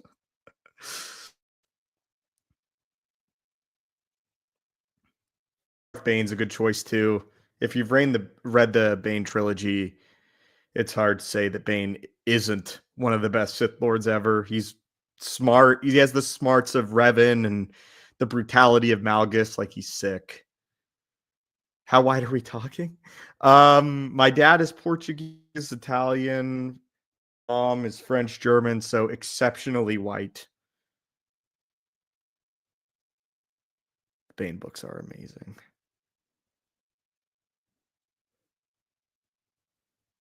Yeah, I think you might buy the Yoda Saber. I don't know if he'll get it on stream, but I wouldn't be surprised if he picks it up for sure. Who would I have played Githany? That's tough. I never really cared all that much about the Githany as a character. I thought she was kind of lame, but if they did a live action of the Bane trilogy, I'm not sure. I'm 27 right now. Do I lift? I do like to lift a lot. It's one of my favorite things. No, I don't live in Canada. I'm currently in Florida right now. You're older than I am? I do like cars quite a bit. Top 3 favorite Star Wars movies. Empire Strikes Back is easily my favorite Star Wars film. That's just an easy choice, but as a movie, I can watch that on loop endlessly, and just so much focus, and the story that it will eventually evolve into. Empire is just a complete masterpiece. And then I think that if you don't mention Revenge of the Sith as one of your favorite Star Wars films, you just are crazy, because Revenge of the Sith defined Star Wars as an entirety, because it was the piece of Lucas's at the time. You know, that was the full culmination. Even though technically it was third in the timeline, it's still one of the most important. And the stuff that it did for the world, and the stuff that it did for characters like Mace Windu, and the complexity of Anakin, and the fight scenes in Revenge of the Sith, and the technical advancements that George was able to make, just incredible. I can't believe that he was able to achieve all that at the time. I do like Dune. I think the second Dune is kind of overrated. A lot of people have been saying that it's like our generation's Empire Strikes Back, which I don't agree with at all. But I do like the Dune films. I would rather... I should probably read the book. Oh, that thing's sick. Yo, all right, got it. And then I wanted to get the one from the company that we sell, which is like a replica. Mm-hmm. Just so you can see the difference in the artist proof. Now, mind you, Return of the Jedi has like several different Luke lightsabers. A lot of people don't know, but there's several different versions. So this is the artist proof, and I have an unboxing of this on the channel. It's like 5 years old now, I think.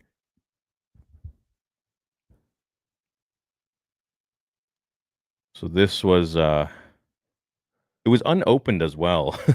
And I actually like destroyed the value of it. It would have been much more valuable if I did not open it, because to have one of those that's just unopened after all those years is extremely rare.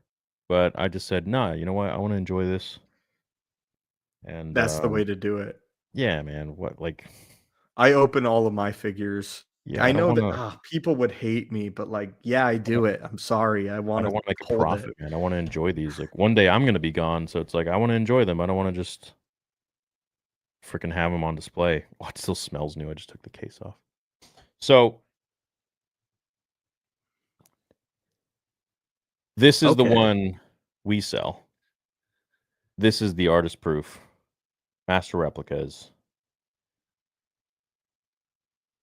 and it's a little bit different from like what was in the actual movie. And mind you, there's several different versions in the film, and there's one that looks actually like quite different entirely. So as you can see, like in the film, there's a version that looks very similar to this, but then the artist proof is in and of itself is like different than all of those versions. So Do we know like at what points in the film it's yeah. which hilt it is? Oh yeah. Yeah, so this would be more so like you get this one when like more so it's when he's tinkering with it in a deleted scene when he's putting this crystal into it. Then there's another one where, you know, R2 shoots it out. I just got to put this on properly. I love that deleted scene. I use that clip all the time in my videos. Yeah. Because a lot of people haven't seen it and they're like, yo, what's that from? It's like, it's actually from Return of the Jedi. Mm-hmm. Why am I? Oh, that's idiot. Stupid.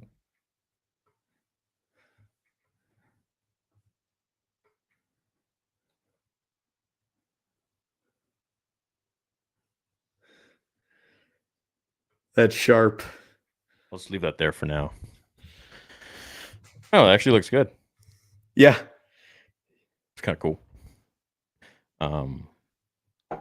Yeah, and I mean, there's another one. Ah, Jesus.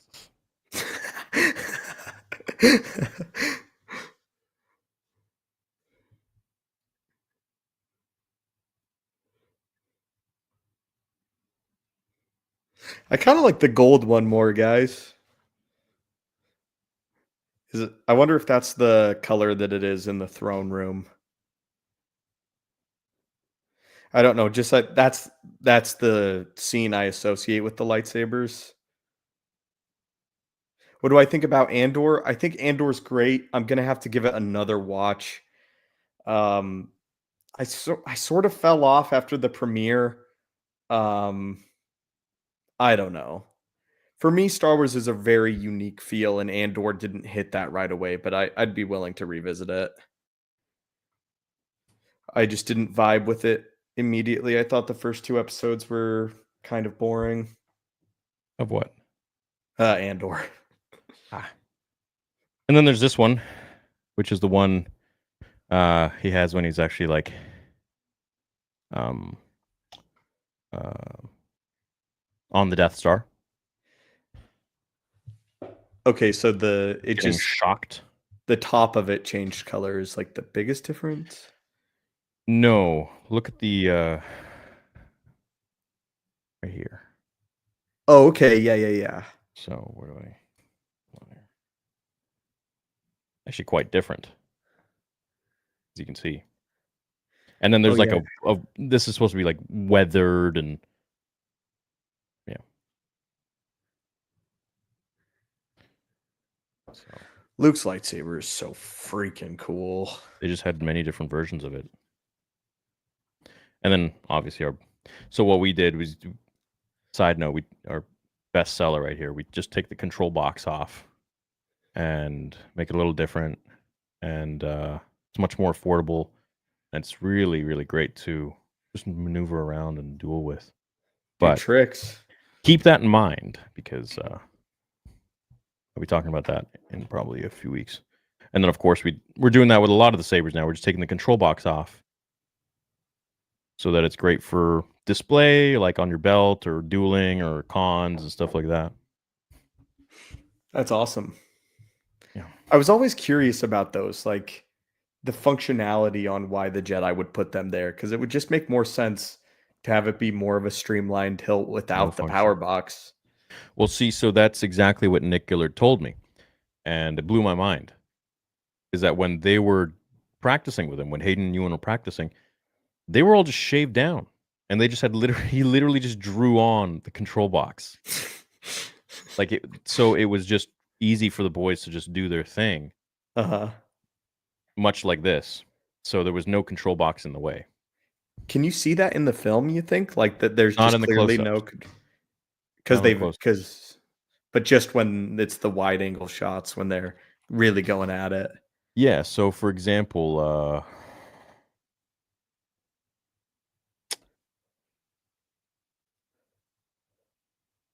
what's the backstory on Palpatine having Anakin's hilt for like that few seconds? Do you know what I'm talking about? Yeah. So Anakin was actually supposed to be there in a shot that they actually filmed.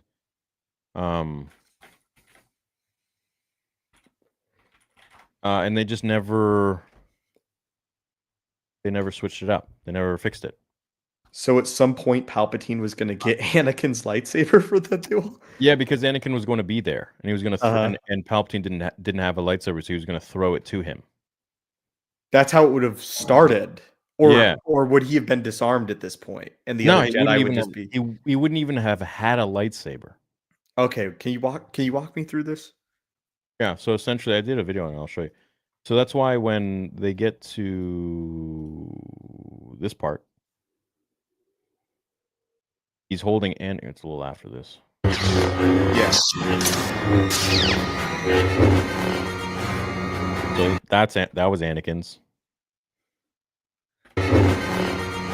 Anakin's.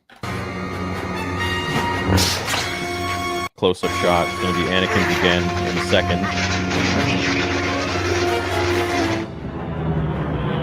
Cut this. And then they're going to do the top and bottom shot. Yep. Bang, bang. See, that's Anakin's.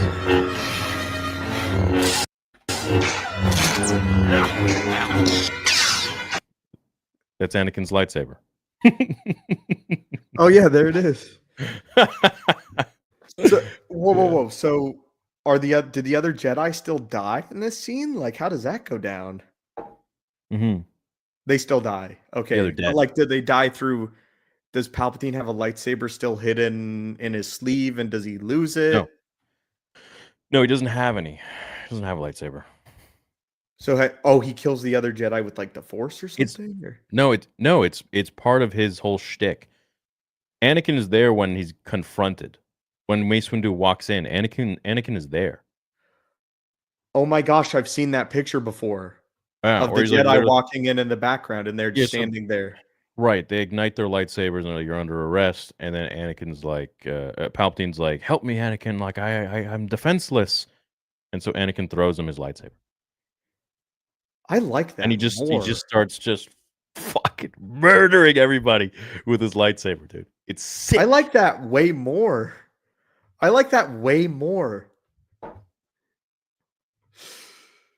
Yeah, but it doesn't.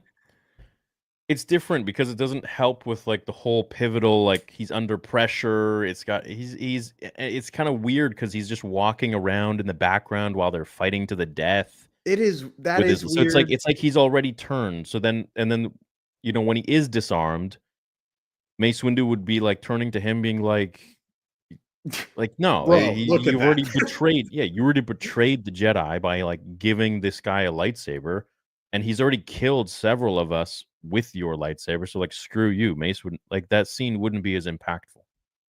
I was looking at it more of the standpoint of it's interesting that Anakin may feel like he somehow made a mistake. Why he at first anticipating helping a vulnerable old man, but the slow realization that he is this crazy demon of the dark side. But narratively, you're right, it doesn't work. There were other possibilities that were going to be had. So there was like what Creative Spark says, there's a version of the scene where Palpatine could force pull Anakin's lightsaber from his belt. Oh geez. But then it does leave Anakin as sort of like a wandering. He's complicit. Yeah, and it's weird because Anakin's then just wandering around like So that's why I believe more so the scene where he gives him the lightsaber. It would be an interesting contrast of like Palpatine's the one watching Luke and Vader duel in Jedi. It would be interesting to see it on the other hand of Anakin sort of watching the two of them and then contemplating what to do. But yeah, it makes more sense to put it in one finite moment than drag it out. It's more impactful. Yeah, I'm trying to find the video.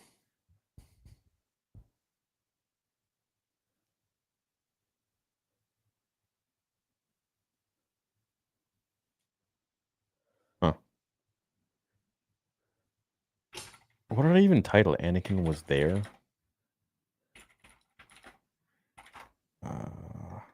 Yeah. Oh, shit. Okay. Yeah.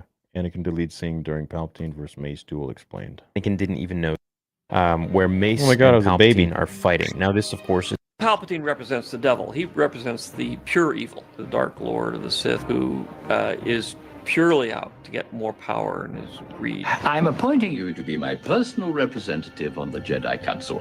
Primarily, when you look at Episode 3, it is the story of Anakin Skywalker's fall. But one of the things I find more interesting is the whole arc of the character that Ian plays as Palpatine and Sidious. Takes us back to the old Return of the Jedi days. Absolutely does. I haven't seen a polished helmet since those days. And you, young Skywalker. He's so adorable in like the most disgusting way. Yeah, I know. Okay, where's the freaking scene? I'm trying to like talk about, dude. I just was like caught up in watching it first. I know, and then it's. When did I make this video, dude? I can't even remember. You know, sometimes I wouldn't mind to just go back and remake a whole bunch of vids. Yeah, But like today, you should. 2020. That's almost 4 years ago. Yeah. Anyways, but it was from the. I got pictures from the actual novel. From the yeah, right here, bang. the Anakin walking over the bodies, unless, of course, that was just a rehearsal scene or something like that. But I don't think so, because they were rolling camera. Now, that scene was in the book, and we can see it was actually shot as well. In the book, Anakin actually shows up. So he walks over the head of Kit Fisto. He sees Kit Fisto's head on the floor. And he sees, he doesn't see Mace or Palpatine. He just sees a blur of red and purple. Okay, well, I'm just talking about the book now. But yeah, so that there That's wild was another, and that's why we have, I can't even remember if I asked Nick about this. I'll see him in like a month or so anyway, so I'll just ask him. I'll do a whole vlog. It'll be fun. That's so cool. I would love to meet him one day. Oh, dude, he's such a like non-Hollywood guy, like just real. I appreciate like that. Just very real. Like he's not going to tell you what he hopes or like what is cool or like to make you like him or anything like that. Like he's just going to tell you as he thinks. Mhm. That's what makes Nick. He's old school. He's like real. He's just a real dude. Refreshing. Doesn't care if he offends you or like hurts your feelings or anything. Like he just it's fucking real, dude. It's great. That's probably why we get along so well. Uh-huh. Yeah, anyways. Yeah, you all would like Nick. You'd all love him. He's too real for Hollywood. That's a good thing. Yeah. That is a good thing. Yeah. We've built a great friendship. He's a great guy. That's so cool, man. Well, he did a hell of a job. Yeah. Yeah. Yeah. Definitely refreshing to hear. I mean, he's like he's the foundation of all of our like love for lightsaber combat. Like that dude is the godfather of it all. Yeah, well, he's and he's so like nonchalant about everything. He's like, oh yeah, of course, mate. You do it. Get it done. So like how did his- him and George yeah. meet? I forget. Yeah, totally forgot. It's probably somewhere in the video. And that's I'm the funny sure. thing about it. You ask him stuff about like Star Wars or anything, he's just like, he won't really know the lore. He doesn't, because he's, He's doesn't care. making what's gonna look good Because in he's the too film. busy making the lore. Yeah. Like, with the power levels thing and um the fighting styles and all that. Like he's a professional. He's not just like, he's literally Palpatine in the sense of like he knows all of the different fighting forms. And in a fight, when he's choreographing, he puts together a whole bunch of different shit, like a trail mix. And that's why it's like 1 minute you'll be seeing something that you think looks like freaking Bushido or whatever, and then the next minute it's like something totally different, and you're like, what why is this so cool? And it's just, and then when you have different fighters exhibiting different styles, and then with Palpatine, you got someone who's like changing all of these styles.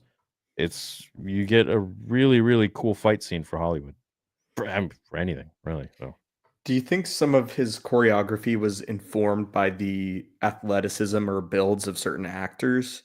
Did you ever ask him something like that? Like, did the actors have it? Did they inform any way that the characters were gonna fight?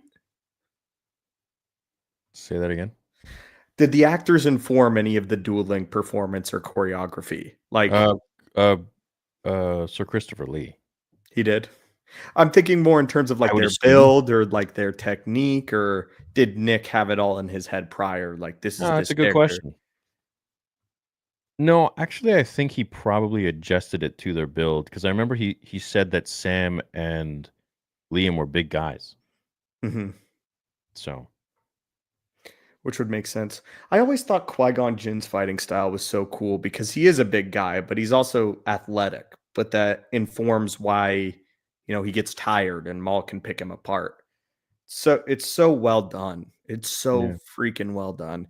You can't do that with any of the sequel duels or really any of the Disney duels. You can't pick them apart. They sort of lack a lot of the deeper intricacies that the prequel duels just excelled at. yeah, and they just had a different vibe. George wanted to start with the prequels, but technology wasn't there, money wasn't there. So, and he likes to start in the middle of a story, so he did. Yeah. It's more exciting.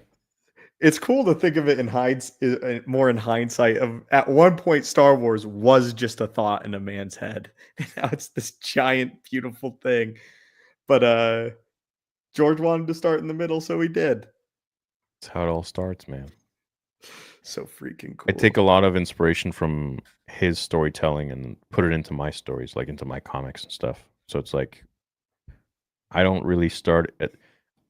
I'll tell you one cool thing about my comic that I'm really enjoying the process of is that I'm combining two different timelines at the same time. So like, let's say one or two chapters will be about, the current timeline, and then the third chapter will be about like freaking however many thousands of years prior, maybe in a different timeline, different world. And then eventually maybe those timelines converge and it all makes sense. Wow. Yeah. That sounds awesome. Sounds ambitious. It's hard. Yeah. It's hard, but it just, I don't know, it's flowing right now. So I'm just Because enjoying. you have to inform an entire history. Yeah. And that's the cool part is like I'm also like while I'm writing it, I'm also thinking like, oh shit, maybe like there could be like prequel books to this or like a prequel comic to this one guy right here. And like because you just kind of don't hear much anymore about his character or like what he goes through. And then it's just you pick up like yeah.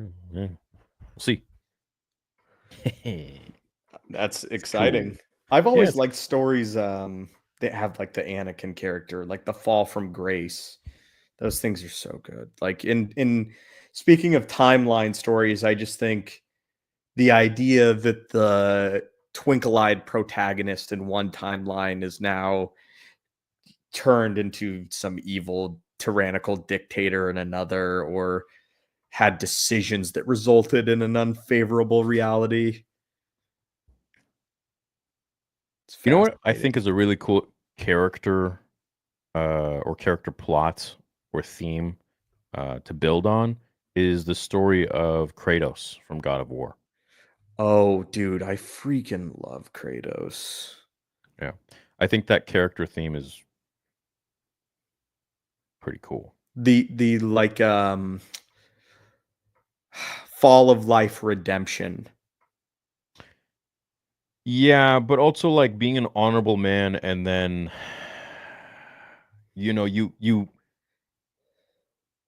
would sacrifice anything for your world, which is like, let's say, your wife and daughter, until your world is taken from you.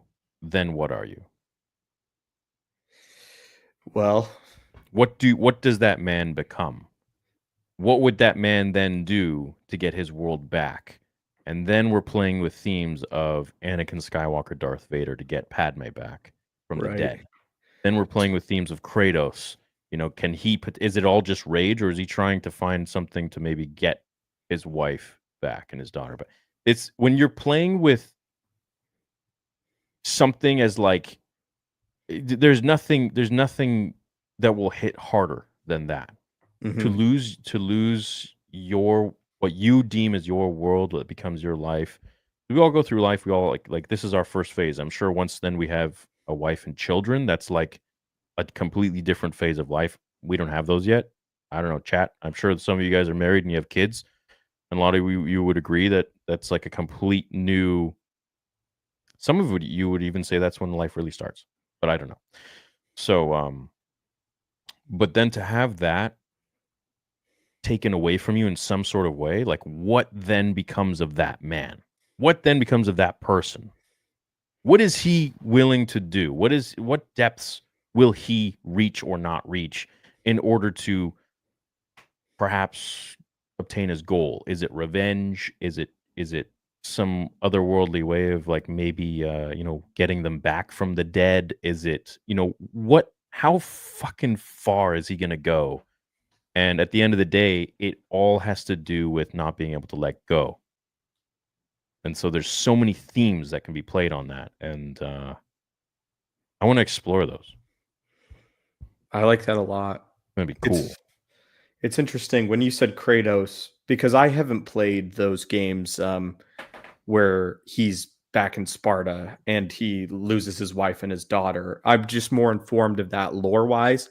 I've played Ragnarok and the 2018, but do you like those games? No? Sorry, I was reading the comment. Okay. I have two cats too. God of War? Yeah, God of War. When you said Kratos, I think of Kratos as like the older mentor to Atreus. Yeah. God of War, the God of War games. Those are my favorite games of all time.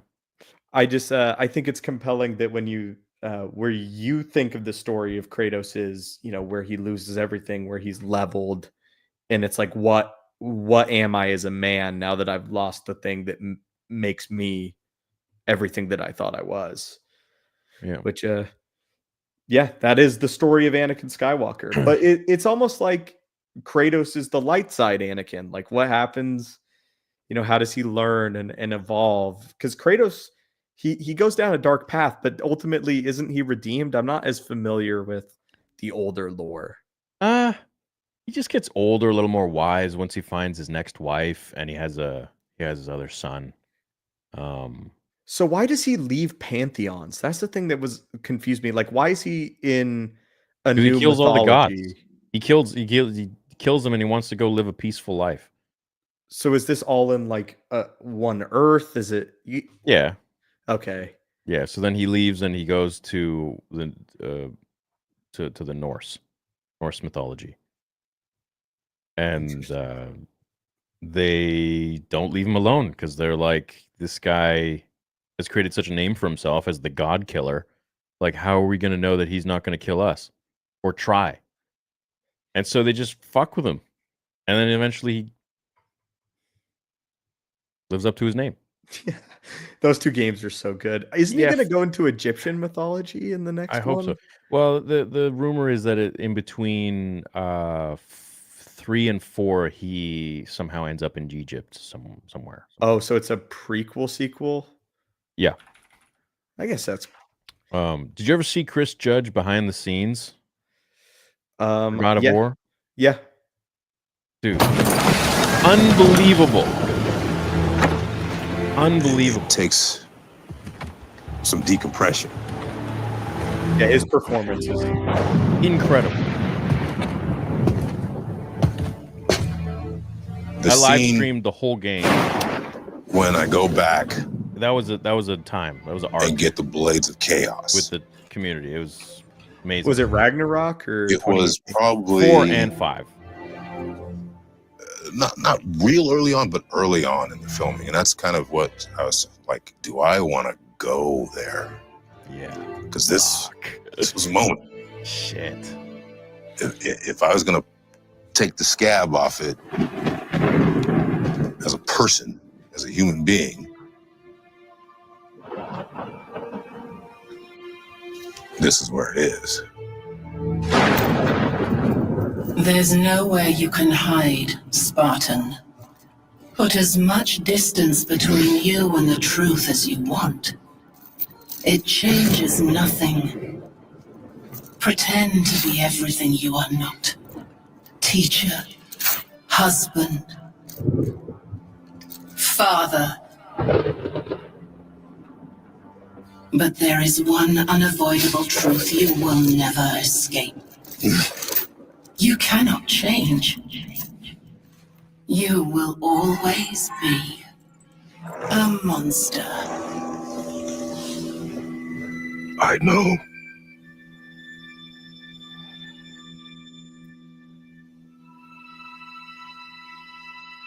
A lot of this performance, for me, is a love letter to my kids. It's an apology.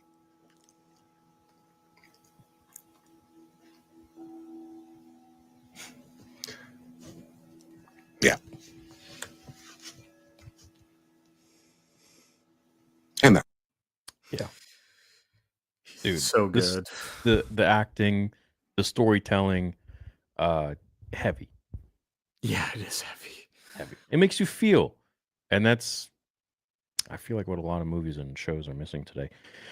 I think that's why, like, it's so rare when we get a great story or a great game. And I hope to emulate that. I hope to create something like that with my story eventually. But in the meantime, I hope they make a new God of War game.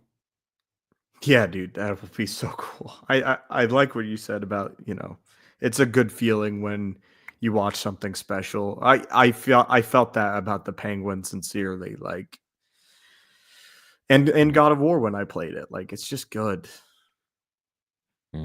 Especially that, like, Athena comes back to taunt him because that's the only connection to the previous games, right? Really, like, is she shows up in that one scene to to shit on him, to make him feel less, to make him feel weak. Yeah.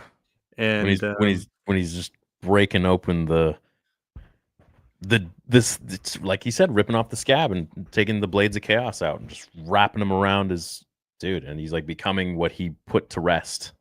Oh, the God Killer, to go save his son. It's so fucking cool, man. It's just such a cool story. Fuck. It is really good. My only thing with Ragnarok was I didn't like playing as Atreus. Yeah, I didn't like that either. I was like, I just got a spear. Like, can I get back to the spear, please? Yeah, dude. Like, can I not play as Atreus for this whole game? Like, what the hell? Yeah. God, no, it's so stupid. I didn't like it. No. Yeah. You didn't love Ragnarok? God, half the game was you're playing as Atreus. I don't care. I don't care for Atreus. That game made me. Go ahead, buddy. Sorry. No, it made you what? Made me tear up when Brock was the one that blessed the spear. I was just thinking, like, it has great moments where it really shines. Sorry, what were you saying? You didn't like playing? No, they're beautiful parts in the game, but like, I just wasn't too into playing as Atreus. I wanted to really explore more of Kratos, and but I get it. They want to make probably an Atreus game. I imagine him as like an adult, as Loki. So I get it. Yeah, but I think a lot of us want to know, more about, God of War. It's what made the franchise so popular. It's freaking Chris Judge in the fourth game was so unbelievably amazing that we just want more of that. So, if you want to finish his story, fine, but you could continue it on with Freya, or you can just take us back into like his transitionary period between 3 and 4, and put him in Egypt or wherever. That's what I would do, because he's clearly a different man. Yeah. When we encounter him, he's clearly gone through something that has made him put the blades away permanently. And I know he talks about it a lot, but it's a different thing to be able to see it. Yeah. I thought it was a brilliant story, brilliant game, really well made. For me, I'd say God of War 4 and Ocarina of Time, Zelda Ocarina of Time. Probably the most fantastic. And Gears of War 1, probably the most amazing games I've ever played in my life. Have you played The Last of Us? I did, yeah. Did you like it? Yeah, the first one. I really like both of those games, actually. I'm not a fan of what they did narratively, but as a game, I thought the second one was really good. Oh, shit, okay. I know a lot of people hate it. Yeah, I just don't support that kind of alienating the audience, and George was not a big fan of that at all. He's like, you don't have to alienate your audience to create some sort of shock value. Yeah, no, By killing absolutely. people. He's like, and he even writes, he's like, why is everyone killing characters? Like, it's a cheap trick. It's not hopeful. It's not uplifting. You alienate the audience that way. We don't need to be doing this. That was the thing that sort of shocked me about the second game was, I had heard all the discourse about it. Wasn't like I played the game immediately, right? Like I knew what happened with Joel and I anticipated it.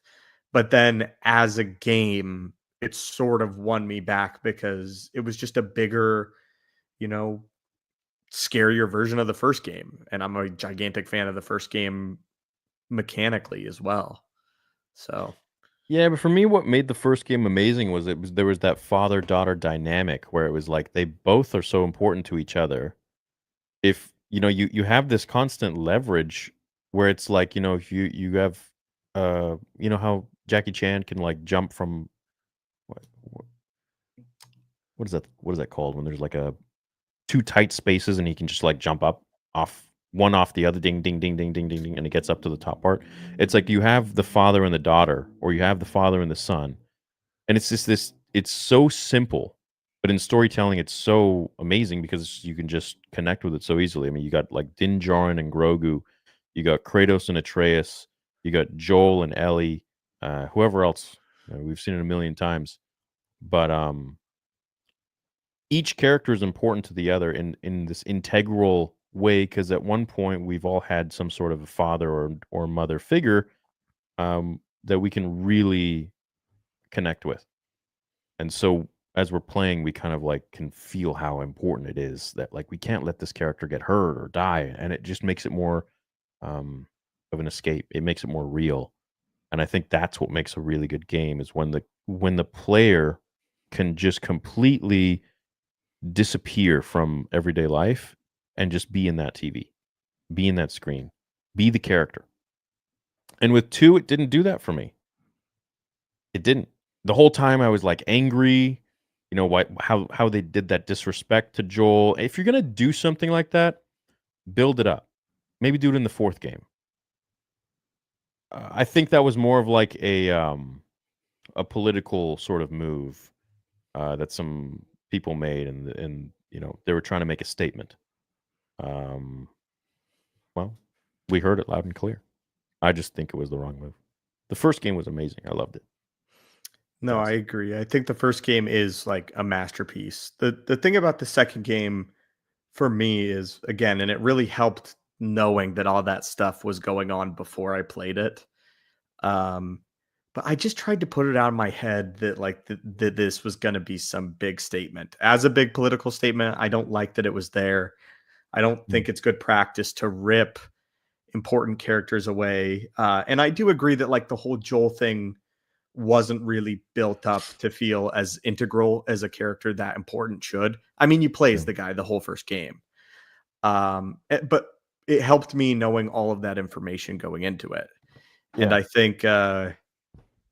think I just fought hard to like it and to enjoy it. And I ended up, it definitely doesn't reach the heights of the first game, but I had a lot of fun walking through those buildings looking for clickers, and I still had fun. Why is The Last of Us Part 2 beloved? Who says it's beloved? I don't think it's beloved. I mean, that's like people saying, why is the Acolyte beloved? Is it?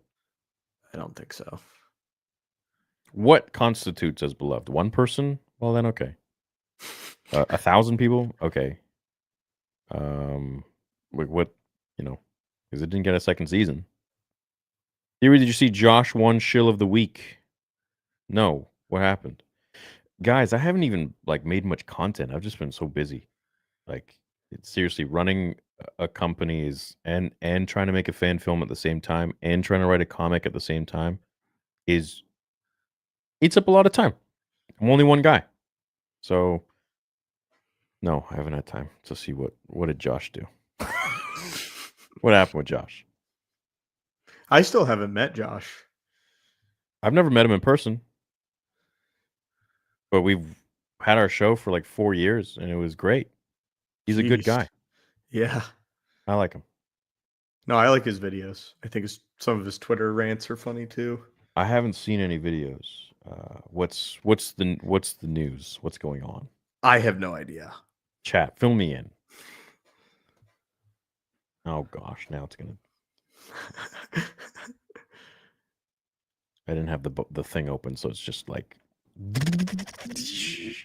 it's catching up. Okay, let's see.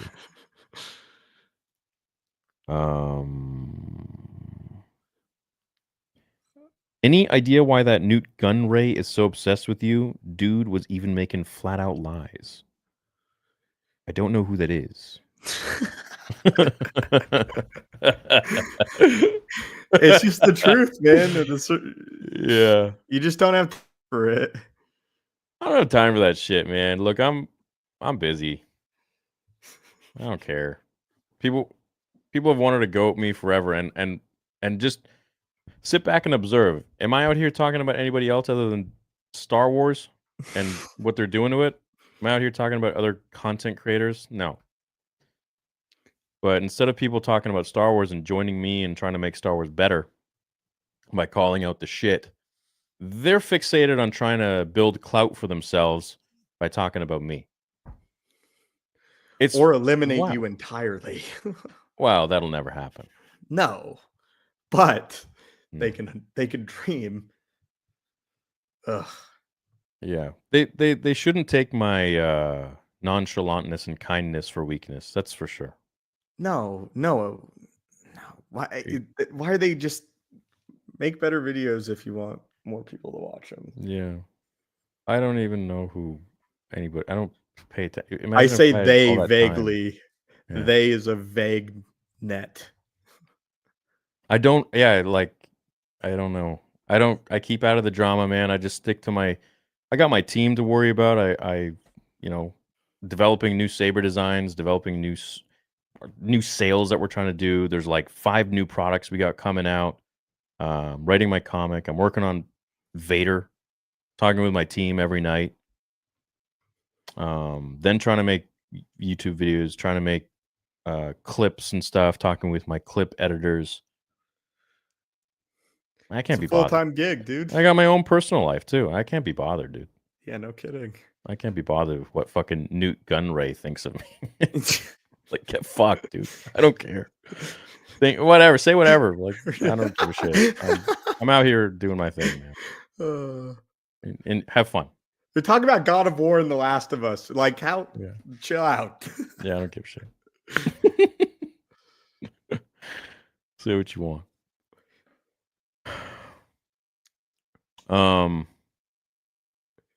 Are we through Or- all of our chats? Did God, we go no. through them all? No, Oh, dude, we went on like a tangent. we went on a God of War tangent. Yeah, I started showing clips of stuff. Like, we're not even. I don't even know where the last super chat was. When was this? No, still, nobody filled me in on what Josh did. Nathan, I'm confused. So what did Josh do? No one knows, man. The chat's not saying anything. I just don't get why anyone would be obsessed hating on a chill dude like Star Wars Theory. He seems like one of the chillest content creators I've seen. Clout. You have to understand, it's for a lot of people, it's a numbers game. So I worked 8 years to build my trust with the community to get to this point and create cool stuff that I like.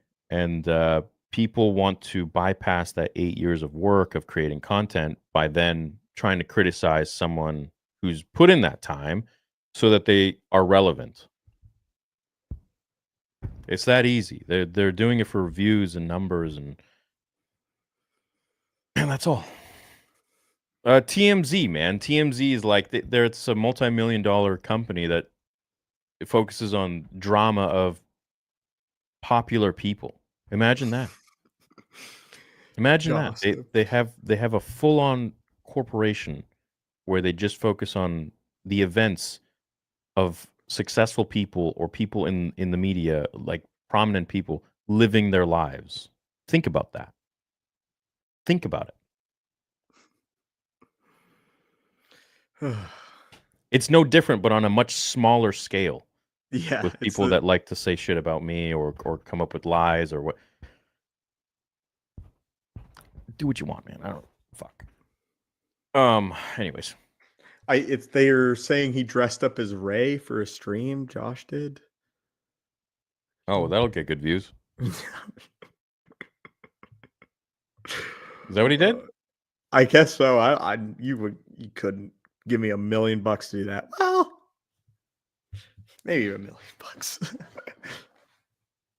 I just don't get. I've never got the whole like dressing up as.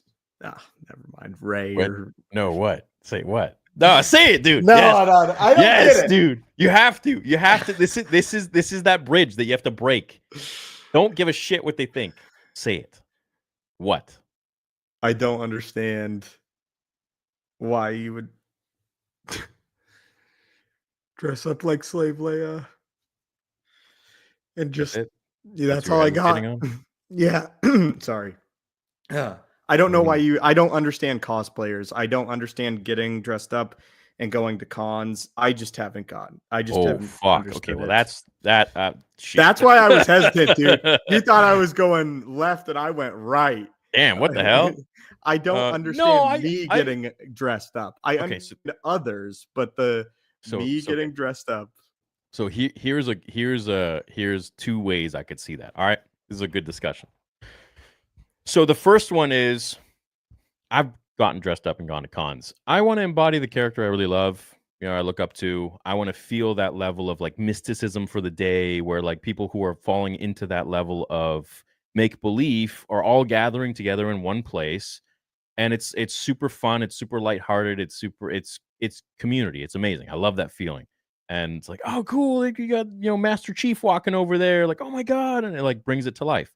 Or if I'm dressed up as Luke Skywalker, people want to take pictures with me because I look like Luke and it makes them think of their favorite character. There's also the lucrative side of it, which I'm not here to discuss who does what they do it for. I don't know. But from just as a fan, as an observer, I can also see the other side of it where a lot of people just dress up for like social media posts and social media and shit like that. So yeah, I don't know. Hey, I'm a hypocrite. Each their own. Do what you want. But I'm a hypocrite. But I can definitely get behind the first part of that, embodying a character you love, just for the fun of it, to feel special for a day or to feel part of the community. Or I love that. I think that's great. I do think that that's great too. And like I said, I will go to a football game and I will wear my football team's favorite shirt and I will cheer with everybody. There and you I go. will be a gigantic hypocrite. There you And go. I will still look at the cons and think, I would never dress up like this. Yeah. But like, I fully realize, again, I'm just a guy on the internet talking on the show that we're sharing. I don't get it completely, but I don't have a problem with it. That's how I feel about it.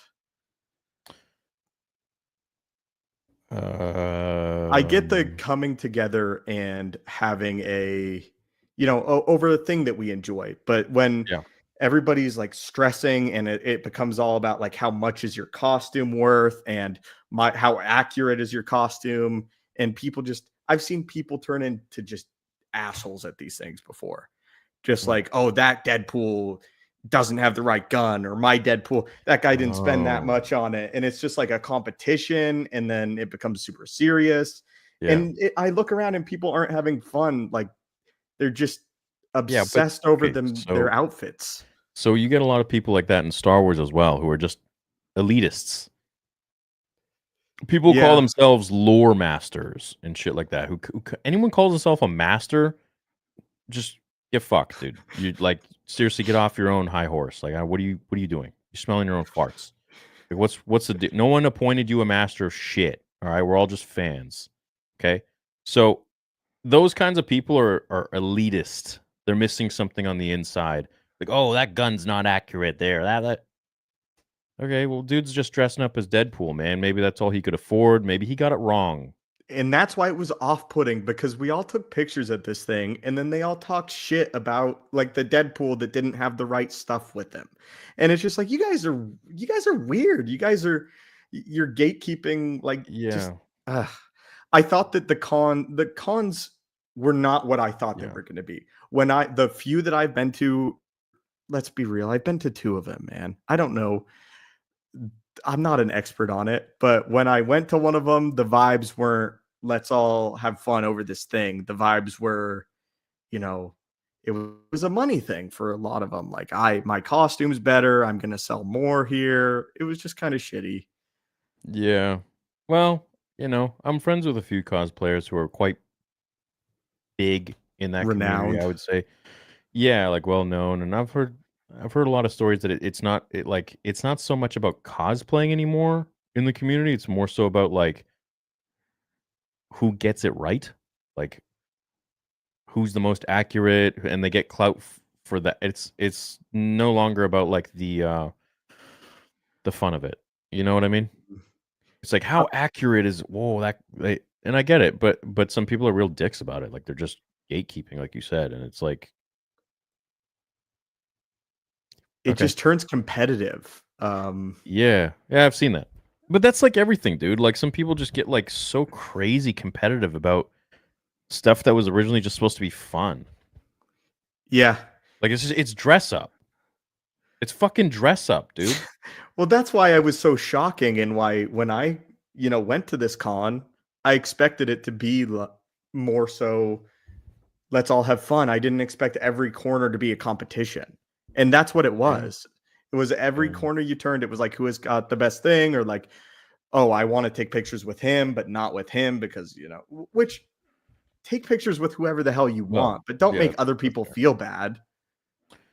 I don't know the experience you had. Seems like you had some sort of thing. I can't really. I don't know. I might have been with the wrong people, dude. It's possible because I'm getting a vibe here, but yeah. I mean, I see that a lot in Star Wars. It's just like people take shit that really isn't a big deal, but they make it like as if it's the most important thing on Earth. It's like, okay, I guess that's important if you're like building rockets or something. But I mean, if someone gets like a satchel wrong on their cosplay outfit, it's not a big deal. They shouldn't be vilified for that. Like, I've seen some cosplayers catch like major flack for like one thing is like out of proportion or something, and I just cares. Whatever. Yeah. All right, fuck it. They got it wrong. Move on. It's not an uncommon thing for people to be like dicks on sometimes there. I guess it's not an uncommon thing for people to be mean, but my question is, you see that permeate a little bit throughout the community? Yeah, I see it. I see it. You see it in everything. Yeah. No, you do. See it in everything. Absolutely everything. I think, there's a difference between wanting to be the best at something and then being like an asshole to other people. And Yeah. usually I find the people who are assholes, they're usually not the best. It's usually the people who like they aren't talented or they don't put in the effort or the work, and they just kind of sit back and they just judge other people. They just try to like Mhm. judge the people who did perhaps make it or get better at something or put in the time, and I call them fucking losers. I call those people losers. I really do. I think they're a joke.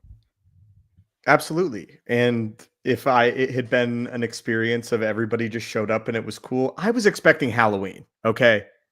That's what I was expecting. People show up, it's like, oh, who are you? What are you? I wasn't expecting a competition.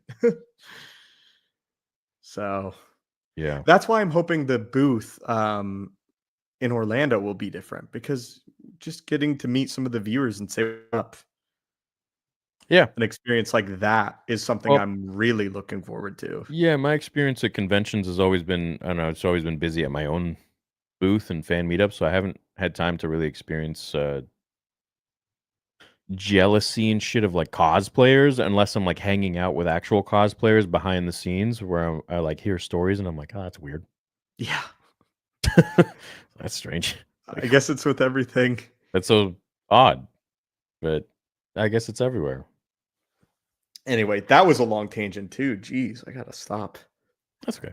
No, it's good. That's what these are all about, man. Otherwise, we're just some sort of like corporate schmuck. Let's hit these freaking bullet points. Blah blah blah blah. No, dude, I hate that. The podcast has inspired me to start my own videos. Currently writing a script on the power of Yoda. Oh, cool, nice. Oh, I think we catching up now. Yeah. This is for kids bullshit. A lot of our generation grew up with the OT when we were 5 or 6, not this Disney Channel nonsense. I love TS. I want to make my own too. Oh yeah, we read that. Read that. Thank you, Tim. I want to get your Annie too. Which setup do you recommend? RGB, Profi, etc. I want it to be durable and can train with. Oh, any one of those is going to be fine. You're going to have more options with SNV Pro and Profi. So all our SNs are upgraded to Pro. I just haven't gone in and like changed every single wording, but yeah, you can't go wrong. Either one of them. Skeleton Crew safe, no characters or lore seems to be in danger with this show. Might be fun at the same time. Yeah, maybe. We'll see. That's where we got derailed. Yeah.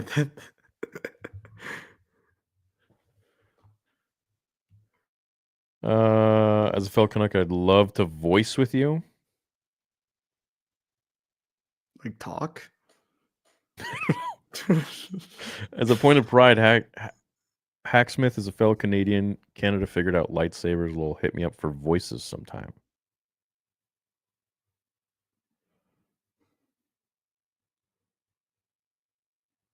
That's an old comment.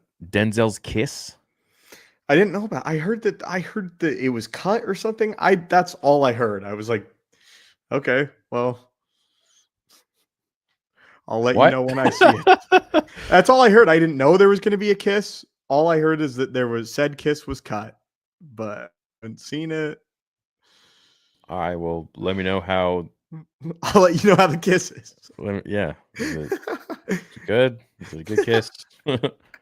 Just ordered the Fallen Knight Black on sale and super excited for its arrival. Much love to you both from Norway. You make Star Wars great again. Vader episode 2. Thanks, man. You're going to love that one. I got the silver one right here on the desk. So the black one. I like the black one the most. Love hearing your work on your story. I'm making my own sci-fi universe.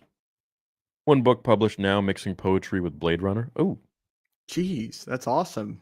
His book is already published. Congratulations. Yeah, do you want to drop the name? I don't mind. Please. Yeah.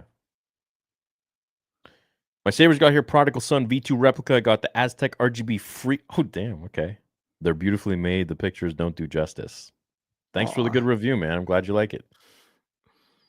Yeah, see, some of the free ones, like we lose money on some of the sales, but that's just the way it goes. So I'm glad you got it, man. I'm glad you enjoy it, and glad you're happy with your purchase and the free saber. Thank you so much. Did they ever explain why the dark saber is so different in Legends of Canon? Was it a special kyber crystal? You know what? I don't think they've explained it. No, They haven't. They just explain it as like the special connection that he had with this crystal, but it's got to be something else because it's unique. Yeah. So there has to have been something that happened to it. I think Yeah. it has to go beyond just a Mandalorian imprinted on a crystal. I think there's something behind it. Yeah. I hated that they destroyed the dark saber. I hated that. I hated it. I hated it. It's one of the most compelling parts of all of the Mandalorian culture, and I did not like that Moff Gideon smashed it. Oh, dude, that was so stupid. Don't even get me started on season 3. Theory, why do you support Skeleton Crew? Who said I support it? And who said I don't support it? It's just a show for kids. I don't seem too excited about it because I'm not that excited about it. I don't really know what you want me to say, but what do you want me to do? Hate it? I'll hate it if it's like The Acolyte. For sure. He's asking, why do you support it before you've seen it? I haven't even seen it. How long do sabers usually take to ship? Bought the ROTJ replica on the sale. Some people, literally, the fastest person who ever got one was 4 days. So 5 days is a usual. Depends on where you are in the world, and typically, so we just say 7 to 14 days. But you'll get an email with your tracking.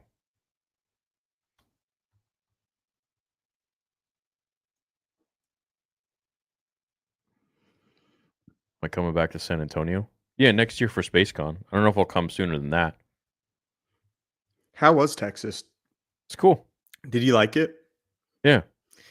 I know a lot of people from Florida are moving to Texas. Is it like, how does it compare? I see a lot of people from California moving. Dude, of course. California people are just running. They're just running away. I don't know. I mean, I've been to Orlando. I've been to Miami a lot. For me, I really like Miami. I like the humidity a lot. I like how you walk outside. It's just like hot, wet. It's like you like that. Most people hate that too. I know people hate it. I know, but I really like tropical weather. Yeah. I feel great in it. Feel healthy. My skin looks healthy. Like I just feel good. The air is good with a little bit more humidity. The air does feel nice. I don't like dry air, man. Yeah. I like wet air. Dude, Boston killed me with its air. It was like, whoa. Texas was like someone had a magnifying glass on you the entire time. Like, and it was just heat-wise? no moisture in the air. Just dry. Shoot. Yeah. Dude, you got to, if you move to Florida, you're going to have hurricanes, baby. Well, I'll just, not go there when there's hurricanes.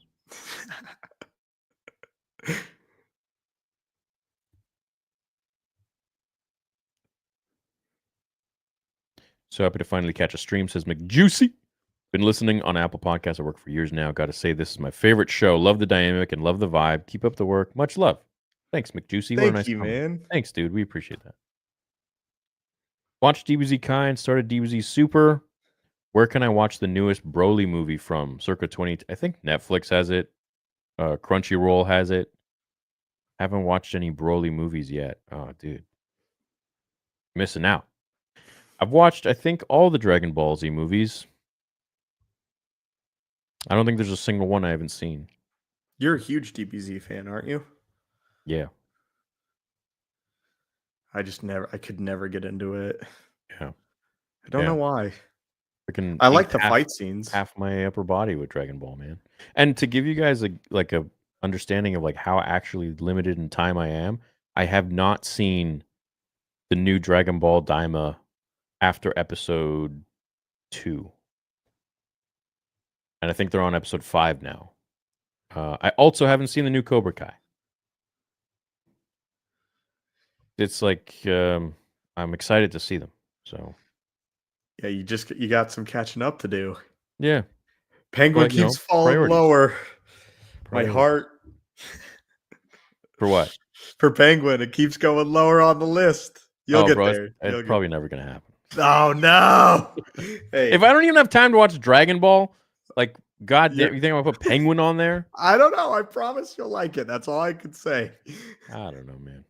Maybe I'll substitute streaming Red Dead for it or something like that, or Hey, streaming. there you We'll see. go. Do you guys have interest in the era involving the Yuzon Vong? Oh, that's a super old. Isn't that an older one? Ben says we missed a super chat, but I think we're caught up now.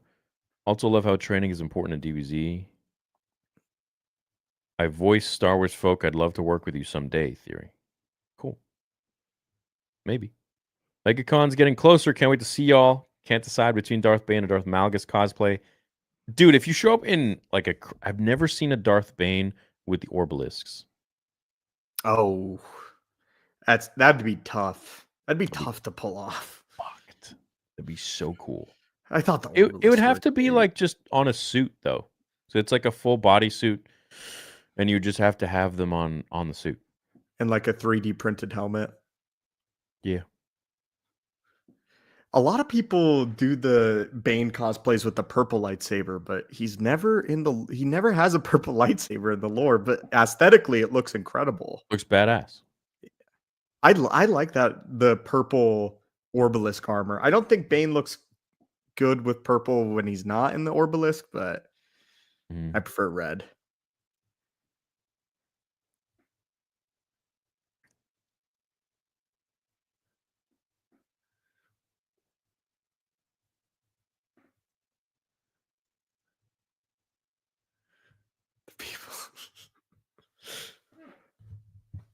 I think the people at Lucasfilm, if they led with their moral message, that their product would be better. A good moral message.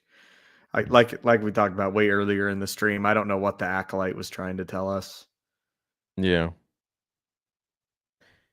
Good story alone can be a message, but a message alone cannot be a good story. It's true. Sup Theory and Wave. Good books from Old Republic. Deceived is one of them. Revan. I missed out the latest Saber sale by 5 hours like a dumbass. I'm locked in on Vader's. These squirrel cryptos gonna pay for it if all goes well. Squirrel cryptos? I saw Bitcoin isn't doing like incredible right now or something. What? Or Bitcoin's, but I don't know anything about crypto. I don't know. Crypto just scares me. I don't know. I don't invest in crypto. I don't even know what the hell I'm doing if I were. I don't even know what it is. Like That's a good. Yeah, you don't know what it is. You're essentially buying nothing. So it's like I don't know. I know you can use it as a currency in certain places in the internet, but yeah, I'm sure it has some merit. I mean, it's extremely successful. There's people who are billionaires from it, so it must obviously some I don't understand. Yeah. Yeah, I'll be at MegaCon for all 4 days. For sure.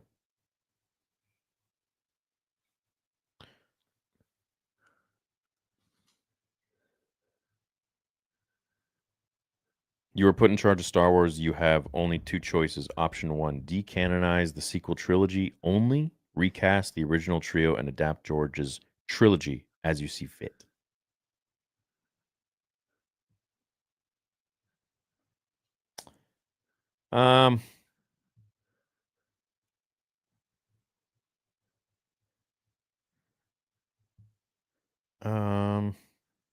I would decanonize the sequel trilogy only. And then is that said you can't adapt it? as you see fit? That's the second option? I don't know. It's not really worded right. Yeah, like that. I'm confused. Like, is he saying option that? 2. You accept everything that Okay, has happened, but jump 200 years to the future after Rise of Skywalker, create new characters, a new family. No. No. I would go with option 1. So I would decanonize the sequels that don't exist. And adapt George's trilogy as you saw fit. Yeah. Okay. Yeah. So you wouldn't even say they were to decanonize the sequels. You would recommend they go back and do the treatment that Lucas had written for his sequels. Yeah, just do adapt. that. Like, imagine buying this IP for $4 billion and then doing your own thing. Like, imagine the level of just dumbass. Yeah, I'm sure. I would hope that he would want to come back and consult. I mean, he's on set. He's with Jon Favreau. Yeah.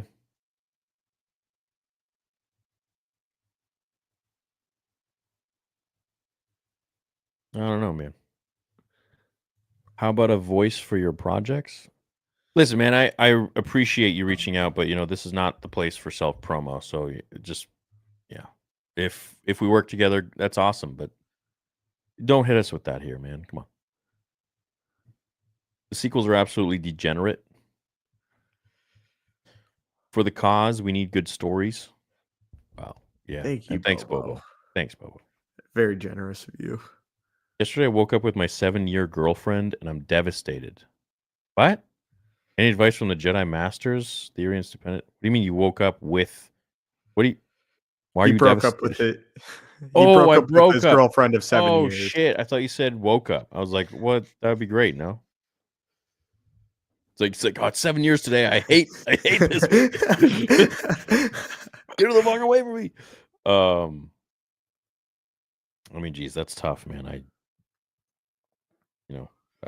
I truly believe that if someone is destined to be with you and you're destined to be with them, that it'll work out.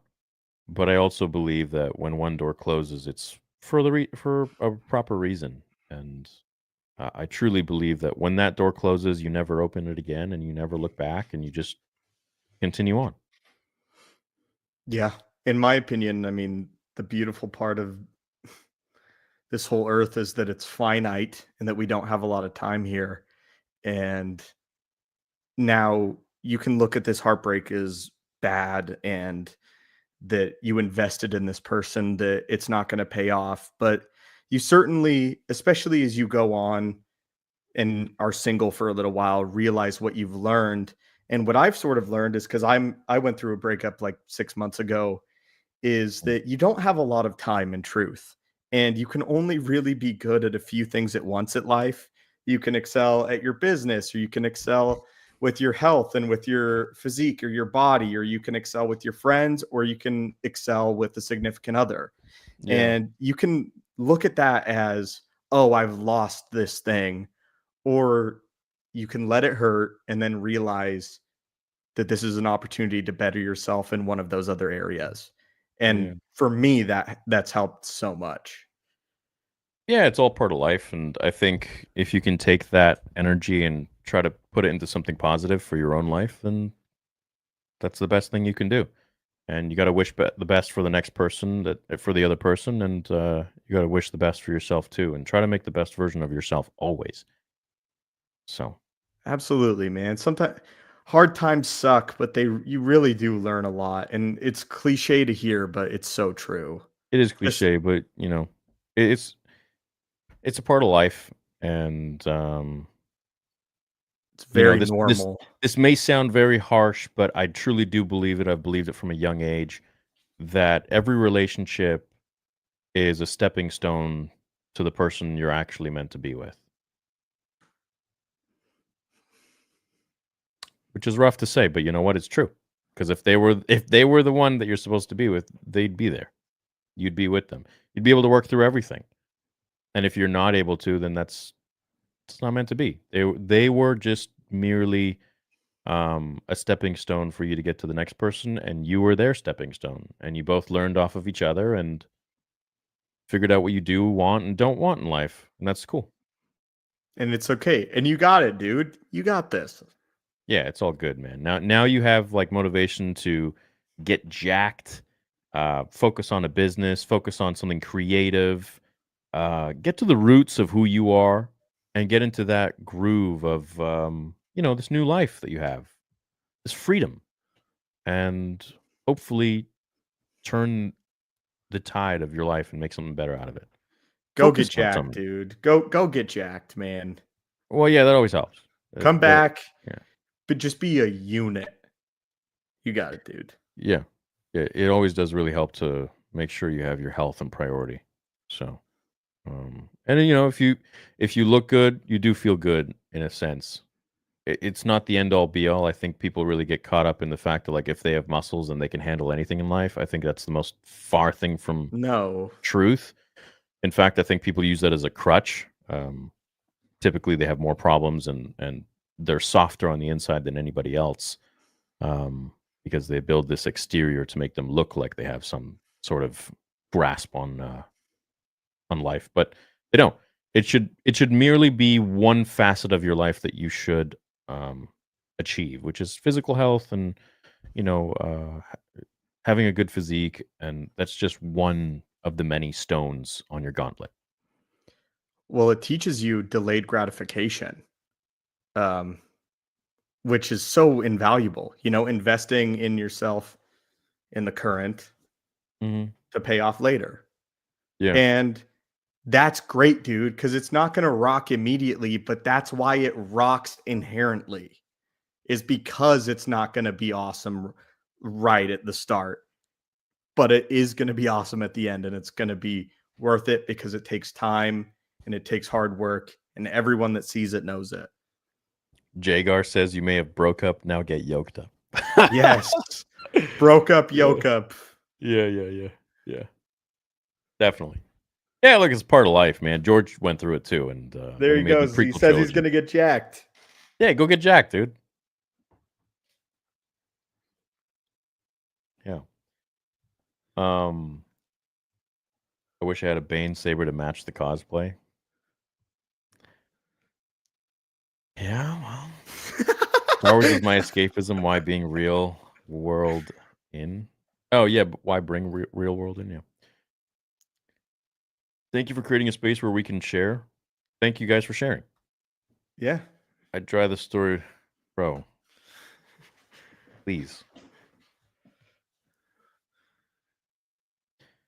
Rey didn't got her arms chopped off like Luke because Disney Bob KK thought it wouldn't be good for ticket sales, while George dismembered Anakin and burned him alive for the sake of storytelling. Yeah, so if you guys That's didn't a know great that, point. yeah, Rey was supposed to lose her arm in the Colin Trevorrow script. And the whole script was pretty badass. You could just Google it. Colin Trevorrow episode 9 script. You can read it. Concept art too. Yeah, the concept art's great. It's quite a great story, I'd say, for what we could have gotten after 8. I agree. I don't agree with every turn in the script, but it's better than what I think we got. But I like what he said. George sacrificed his characters for the sake of the story, which is the most important thing. And Disney is preserving their Obi-Wan archetypes for the future. Yeah. I used to watch you guys in middle school. Now I'm in uni. I love you guys. We love you too. We do. Congrats on making it to uni, dude. Yeah. What's your opinion on the most disrespectful narrative decision in Disney Star Wars that impacted you the most? You'd have to give me you'd have to give me the question though, like the opinion. I think he's saying what narrative decision has Disney made that you find to be the most disrespectful? All of them. All of them. The one that I have recency bias going on, but the whole thing that like Anakin's birth is inspired by like these witches that figured it out. That's pretty damn disrespectful. Yeah, I mean, just give me one and I'll give you my take on how I think it's bullshit. That one in particular, I think is probably one of the most disrespectful and self-inserting bullshit that Leslie Headland wanted to put into Star Wars. And for her to even have the audacity to say that maybe this is why the council was apprehensive to train Anakin is everything I would expect from someone who essentially covered for Harvey Weinstein for so many years. I mean, imagine. I'm not even. Fuck that. No, imagine. No, fuck the Acolyte. Garbage. I can't see a world where the sequels will ever have a resurgence like how the prequels did. If the kids today don't even like the sequels, then that trilogy is more screwed than it already is. Yeah. Correct. I do not see that happening. No. It doesn't. Hope your announcement is the snip sabers. Hey there, guys. Thank you for the great and honest content. Big question. Do you know or play Star Wars Unlimited? I've been having a blast with it. No. I don't. Is that a mobile game? Maybe. I don't play mobile games. Sorry. What's up, boys? It's Devlin. Don't miss the name. It's my cooking channel. All right. All right. Chef Threads. If Disney ever lost the rights to Star Wars, what studio would you want to see take the reins? If not a studio, who would be your pick to determine Star Wars creative direction? It's not really about the studio. It's just about who they appoint. Studio, you think of it like the studio is like how rich they are. Sure, they have narratives and this and that and where they push it, of course. But at the end of the day, we've seen them stray away from their supposed narrative. Like, for example, with what they did with Deadpool. There's no swearing really in any Disney product, but it's Disney now, and they went for it. It paid off. Yeah, and I just think it really comes down to who they allow to write, who they give the powers to. And the problem is that they're currently, for the most part, just giving powers to people who will just be their lapdog. And Echo do as chamber. they say, do as they want. Yeah, be their little echo chamber. Lucasfilm's problem isn't the fact that they can't find the right people, is that they can't keep the right people.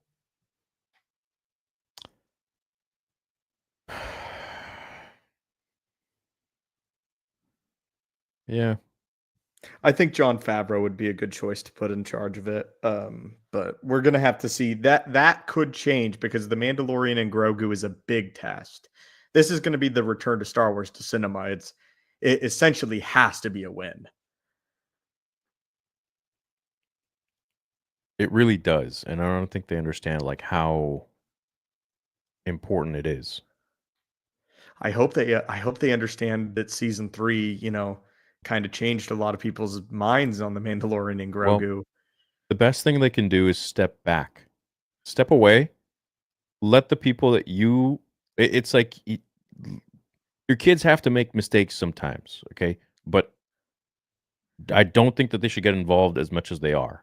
If you appoint someone to be the creative director or the writer or whatever it might be, let them do it. Let them do the thing. Let's just see what they make. The only problem is that when you have people like Leslie Headland coming in there making all those weird whack decisions, then it kind of makes you wonder, okay, well, where's Dave Filoni? What's he doing? What's with this why is he signing off? Story group? What are they all about? Where is this going? Like, it doesn't seem like it's on the right track anymore. So I don't know. We're just outsiders, and we're just trying to figure it out. Yeah, we are. We don't have the answers, guys. I mean, I'm sorry. I truly wish that we were more informed about where things are. They don't wish that we had the answers. Even they don't have the answers, bro. That's true. It's changing every day. Well, they couldn't even figure out what they were going to do with the sequels. They don't even know. Daisy Ridley, she admitted they didn't even know what was going on. John Boyega admitted in interviews they didn't even know what was going on. Come on. What? They thought the Star Wars brand was they thought they couldn't damage it. Well, You can. Which movies in the past 10 to 15 years will be watched in the next 10 to 15? Seems like the days of Godfather, OT, Star Wars, Potter are gone. I'll tell you which ones. It's going to be like very select few. Very select few movies. Whatever comes out that has like true story and grit and realism, those are the ones that will be timeless. But everything else is just kind of the moment. Let's hype the shit out of it and move on to the next one. That's kind of the theme. Yeah, movies really have to work to poke their head above water. You know, I think movies like Oppenheimer, I'm trying to think, 10 to 15 years. That means you can't go back to movies like Lord of the Rings. That's too far back. Yeah, well, Lord of the Rings was great. It would be, yeah, Lord of the Rings is. That's well, even with Harry Potter. Did you guys know that they're remaking them as a show? Are they remaking like the books? No, just they're adapting each movie into one season. Oh, so they're going, okay. Interesting. So, yeah. But yeah. Who's doing this? Is this an Amazon thing or it's yeah, HBO. Oh, HBO. Okay, then it could be good. Yeah, maybe. Hi guys, which did you send this twice?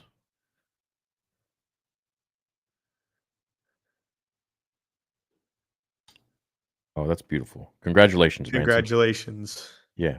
Chat, can we get a hand clap emoji or like a celebration emoji? A W. That's awesome, man. Can't post without consequence here, but I hope I can help. Voice actor, vet, and fan. May the force be with you. May the force be with you too, dude.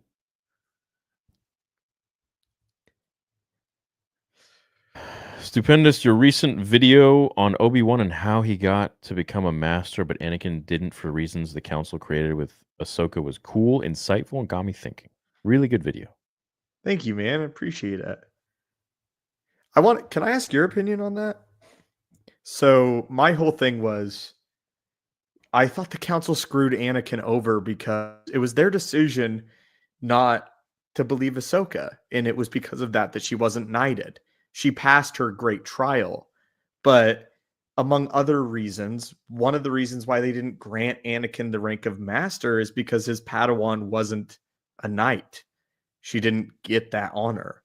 And I just always thought that was so wrong, because one of the reasons Obi-Wan was elevated to master was because of how powerful and proficient Anakin had become. And I always thought that the council were such hypocrites for not elevating Anakin for the same reasons that they did earlier to Obi-Wan. Yeah, I would, what I would say to that is also like, Obi-Wan did something huge. He killed the first Sith in 1,000 years. Yeah. So Anakin didn't do that. And he still maintained composed. And I think that's one thing that really helped with the council trusting him, is that within that moment, he didn't turn to the dark side necessarily.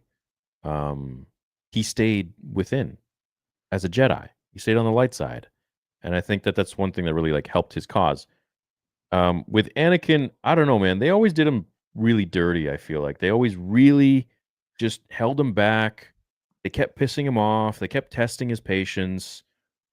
And it's almost like they would taunt him. Like they would call him master, they give him an apprentice, but then don't give him the rank of master. It's like, it was so frustrating. And they would put him in classes and his masters were so much weaker than him, but he yet had to stay at this level that's below his. I just thought that they really did him dirty for all those years. And he's complaining about his mom dying in visions, and then she dies. And they wonder, oh no, Anakin. So I agree with you. I think they really did do him dirty. I just hated that they would use the same argument that they used to elevate Obi-Wan to council member and master, which happened at the same time. that's why Anakin was so excited, is because when they put him on the council, just like his master, he thought he was going to get the rank of master, but they had to big dog him, and that's not always cool, and that's not right. And I just hated that Windu was the one that said that this was Ahsoka's great trial and that she passed it. The council didn't reject Ahsoka. Ahsoka rejected the council. But for Windu to say, by my own account, you have trained a fine Jedi Knight, and then just a few months later be like, you can't be a Jedi Master, seems hypocritical, to say the least. Yeah, no, I agree. I've made so many videos on just how the council and Mace Windu in general just kind of forced Anakin's hand. Like you played with someone who was extremely powerful and extremely unstable. And instead of nurturing him, you literally just taunted him. Oh, what did you expect? What did you guys expect was going to happen? I thought Anakin handled his loss with Dooku pretty well in Attack of the Clones. And I know that he was knighted shortly thereafter. I just always thought that they tried to put him down because they were afraid of him. And he could earn something completely, and it was stacked against him. And I hate that. Yeah. No, I know. I think it's a really compelling argument. I think it's super fun. I think I raise really good points when it comes to what they did to Anakin, and I'd love to discuss more. Maybe in the future we can have like an open panel where we bring people in who think that, you know, Anakin is 100% to blame, and he should have never. You know, the Jedi did nothing wrong. That's a great idea. I would love to hear people justify both sides of that. Maybe that could be a new series on the channel where we just have topics like Rey is not a Mary Sue, let's say, or Rey is a Mary Sue, and we have people come in and either agree or disagree, and we debate. I think that I love that. Yeah, I love really that cool. idea. Huh? I like that a lot. Yeah, kind of like a change my mind sort of. Okay, yeah, I do like. But instead of doing it on a sidewalk, we do it on like the sidewalk of the internet, where everyone just comes by and they can debate and they watch and make clips out of it. So I think that would be cool, hey? Yes, please. We'll call it "Change My Mind." Yeah, but what else? Yeah, Star and Wars. we can vote topics of the week, so we can have you guys vote. So what's going to be, you know, like next week and the week after, what, and we just, people get ready, they know about it, and then they join in the stream, one by one, and they debate. That'd be sick. Yeah, I think that'd be cool. Fuck yeah. I'm ready to get cooked and to cook. Nah, bro, they're all getting cooked. Are you kidding me? They're all getting fucked. I saw it online. It's like, that's not well done. That steak is cooked to congratulations. That's how Hell bad no, yours. dude. Hell no. So yeah, what should we do next week? Chat. Start throwing in suggestions. I think this week is Thanksgiving, actually, dude. Oh, is it? I think so, right? What is it? I don't know. Not in Canada. We had that last month. Oh, how was it? I don't know. I don't think I was here. I was in the States. Oh yeah, you were working. Yeah, we I think for the States, Thanksgiving is next Thursday. We'll talk about it later. Which makes sense for Black Friday. Yeah.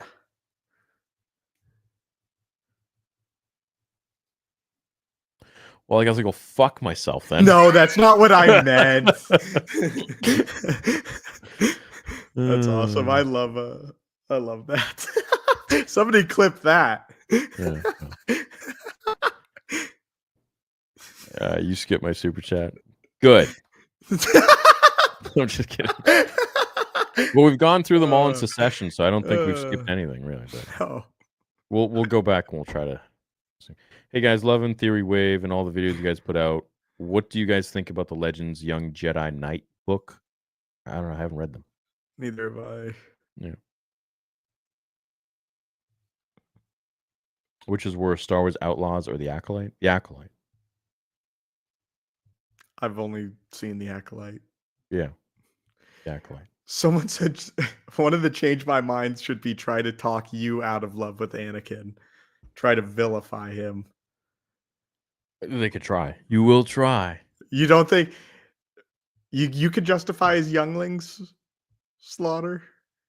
I don't think it's right, Yeah. but I can analyze why he would do such a fucked up thing. That's tough, see? It's like what we were talking about before. It's, his world. His world to him was his wife. Before that, it was his mother. Mhm. He lost his mother because he dilly-dallied. He didn't do what he needed to do. He listened to the Jedi. And he felt irreversible pain. Not only did he lose his mom, but it was a big hit to his ego, and he was egotistical. He wanted to control things.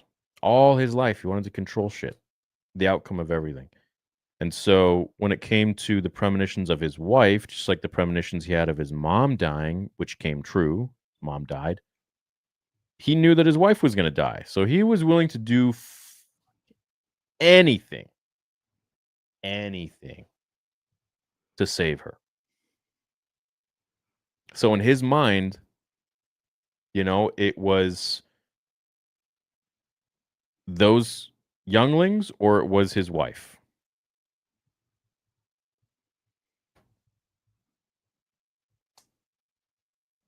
So, Yeah. I'm not saying it was right, but I'm saying I can understand where his thought process was. It wasn't like he's just on a rampage without any sort of.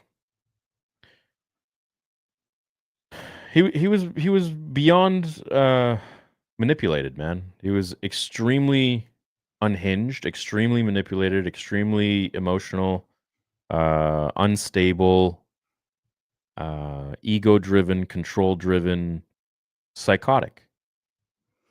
So when he and lashes he out played at with it. Padme, when he lashes out at her, right? What's going on in his mind, do you think? Is it I did all of this for you and now you've just thrown it away and it means nothing? Or is there something else going on there? Yeah. I think he essentially lumped her in with the Jedi, with Obi-Wan. It's interesting, like, to the question then, like, where does his mind change? When does it become no longer about I have to save my wife, and it becomes more about the Jedi are wrong? Well, see, the thing with Anakin, I think, is that he's always been made to feel that everyone around him is ungrateful. They praise him in front of everyone, but then, when it comes to reality, they just dog him. And so here comes Anakin doing everything he did in the name of love, when really it was about control and about kind of like a big middle finger to the Jedi.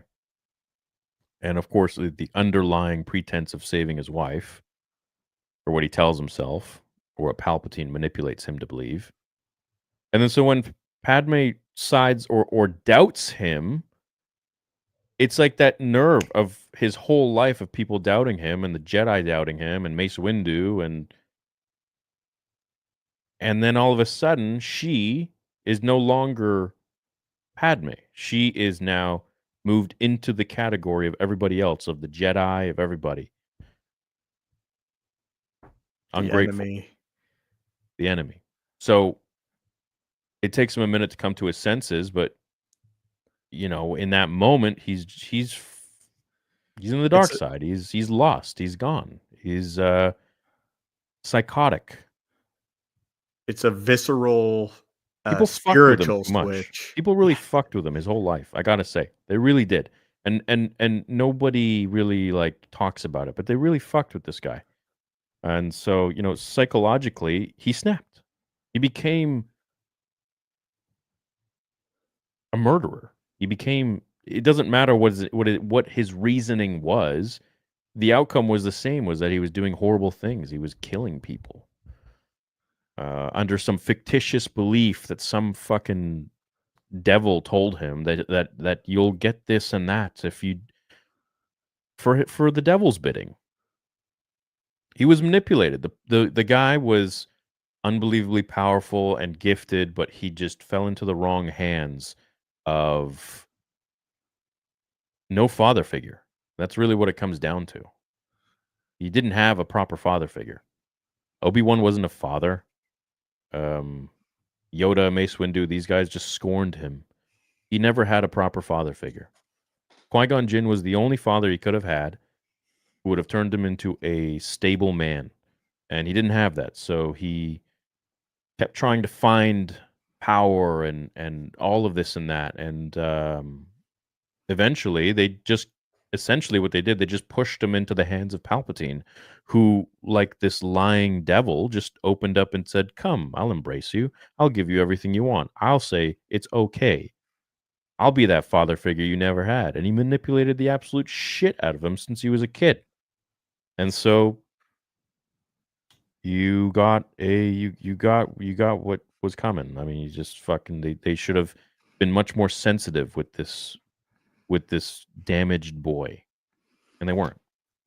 I think another layer to that too is something that happens in reality sometimes, and that's the personality, the embrace of the Vader identity, where in real life, when people are abused over time, sometimes mentally they'll create another person that embodies a protector, that embodies somebody that is capable, that can watch out for them. And to Anakin, that is the dragon that's been in his chest his whole life, is this capable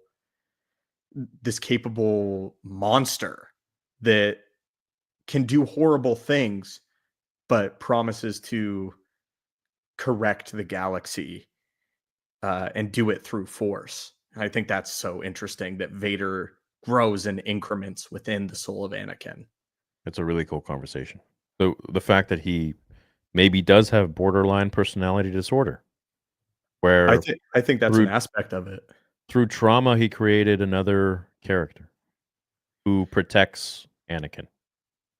And he was pushed so far that Anakin didn't come out anymore for a very long time, until it was, his son, which was, funny enough, the last piece of Padme that was alive. And he was about to die in the name of sacrificing himself for his father. Think of it like this, dude. I mean, if the Vader identity's sole purpose is to protect the Anakin identity, then who's more similar in the whole galaxy to Anakin than Luke? So that intrinsic, inherent feeling for why Vader was created, maybe that appealed to Luke.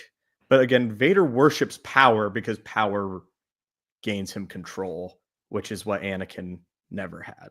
But it was always within Anakin. He was always a little bit dark, I feel like. But also you have this kid that was born into slavery, first by the Hutts, then sold to frickin' Watto. And then the Jedi come along and give him this grandiose dream of being this laser sword swinging magician, essentially, like superhero. And they say he's the chosen one. He's this and that. It's like, holy fuck! You're manipulating the shit out of this kid, whether it's true or not. I mean, yeah. And his biggest power was the ability to see things before they happen. It is like in lore and legends, whatever, all of that. Even in the movies, he can see things before they happen. So his mom, constantly having dreams of her dying, was literally just getting closer and closer and closer to happening, and finally, it happened. And so,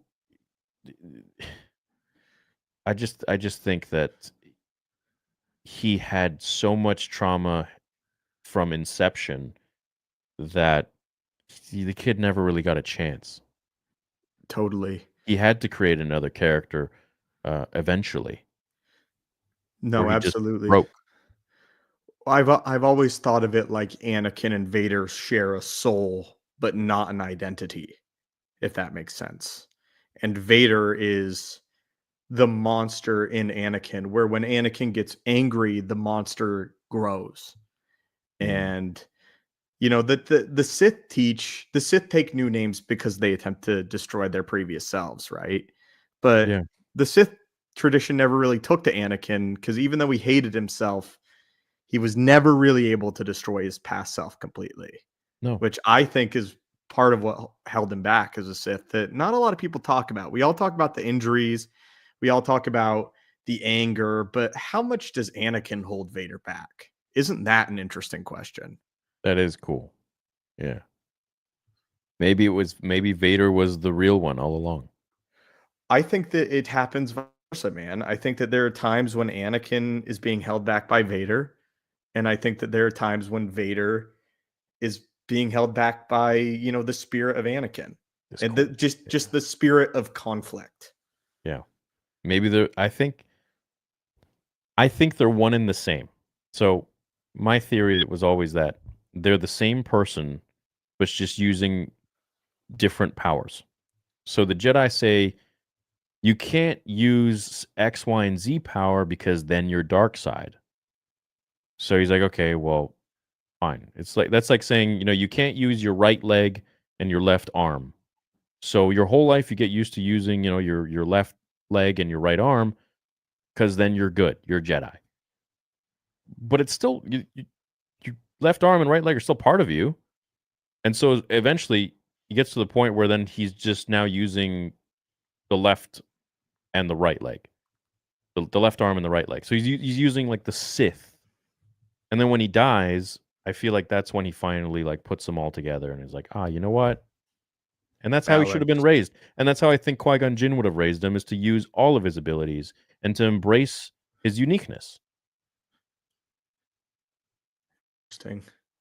Yeah. I don't know. I struggle with that because it's always different interpretations on the dark side. And that's the big issue that I run into is, how does this writer interpret the dark side? Because then I can answer whether or not Anakin being trained, you know, to use the dark side would have been beneficial or not. You know what I'm saying? I can't interpret. I think George Lucas viewed the dark side as, you know, sort of this thing that's a part of all of us. It's a part of life. It's an aspect of it. But if you overindulge, it becomes dangerous, which is exactly what Qui-Gon would have done. He would have taught Anakin that, you know, there are dark parts in all of us and they exist. Let's not bury it. Let's address it. Let me try to bring this up.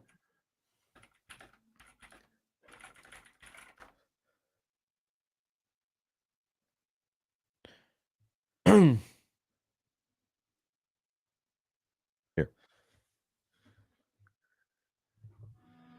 Vader was seduced by the dark side of the Force. The Force? The Force is what gives the Jedi his power. Found in all living things, around us, flows from us, controls individuals, yet we have free will. We have a destiny if we want to follow it. We live for a reason and must discover what it is.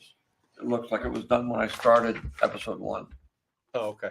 Because it looks like it's referring to episode 1. And a lot of this, like this thing about the Force, you know, in all living things that surround us, is really just a capsule of what was said in episode 5. Life creates it, makes it grow. Its energy surrounds us and binds us. The core of the Force. I mean, you got the dark side, the light side. One is selfless, one is selfish. And you want to keep them in balance. What happens when you go to the dark side is it goes out of balance, and then you get really selfish and you forget about everybody, and you ultimately lead yourself, because when you get selfish, you get stuff, or you want stuff. And when you want stuff and you get stuff, then you are afraid somebody's going to take it away from you, whether it's a person or a thing or a particular pleasure experience. Once you become afraid that somebody's going to take it away from you, or you're going to lose it, then you start to become angry, especially if you're losing it. And that anger leads to hate. And hate leads to suffering. Mostly on the part of the person who's selfish, because you spend all your time being afraid of losing everything you've got, instead of actually living. Where joy, by giving to other people, you can't think about yourself, and therefore there's no pain. But the pleasure factor of greed and of selfishness is a short-lived experience. Therefore, you're constantly trying to replenish it. But of course, the more you replenish it, the harder it is to. So you have to keep upping the ante. You're actually afraid of the pain of not having the joy. So that is ultimately the core of the whole dark side, light side of the Force. And everything flows from that. Obviously, the Sith are always unhappy because they never get enough of anything they want. Mostly their selfishness centers around power and control. And the struggle is always to be able to let go of all that stuff. And of course, that's the problem. Anakin ultimately is you're allowed to love people, but you're not allowed to possess them. And what he did is he, fell in love and then married her and then became jealous. And then he saw in his visions that she was going to die. He couldn't stand losing her. So in order to not lose her, he made a pact with the devil to be able to become all powerful. I am becoming more powerful than any Jedi has ever dreamed of, and I'm doing it for you. But of course, when he did that, she didn't want to have anything to do with him anymore. So he lost her. Anakin, you're breaking my heart. Once you were powerful, being able to bring her back from the dead, well, if I can do that, then I can be Emperor of the Universe. I can get rid of the Emperor. I can do everything. I can make everything the way I want it. And together, you and I can rule the galaxy. Make things the way we want them to be. And once you do that, you'll never be satiated. You're always going to be consumed with this driving desire to have more stuff and be afraid that others are going to take it away from you.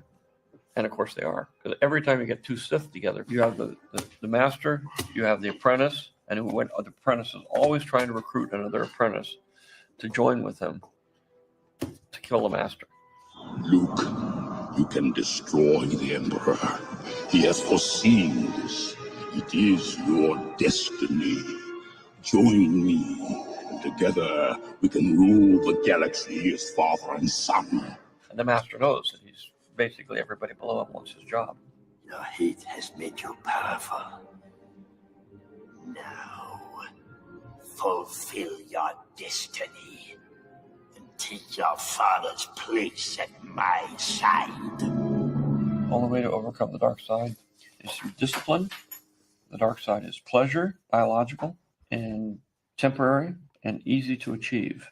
The light side is joy, everlasting, and difficult to achieve. The great challenge. Must overcome laziness, give up quick pleasures, and overcome fear, which leads to hate. Amen. Now let us pray. Pretty cool, eh?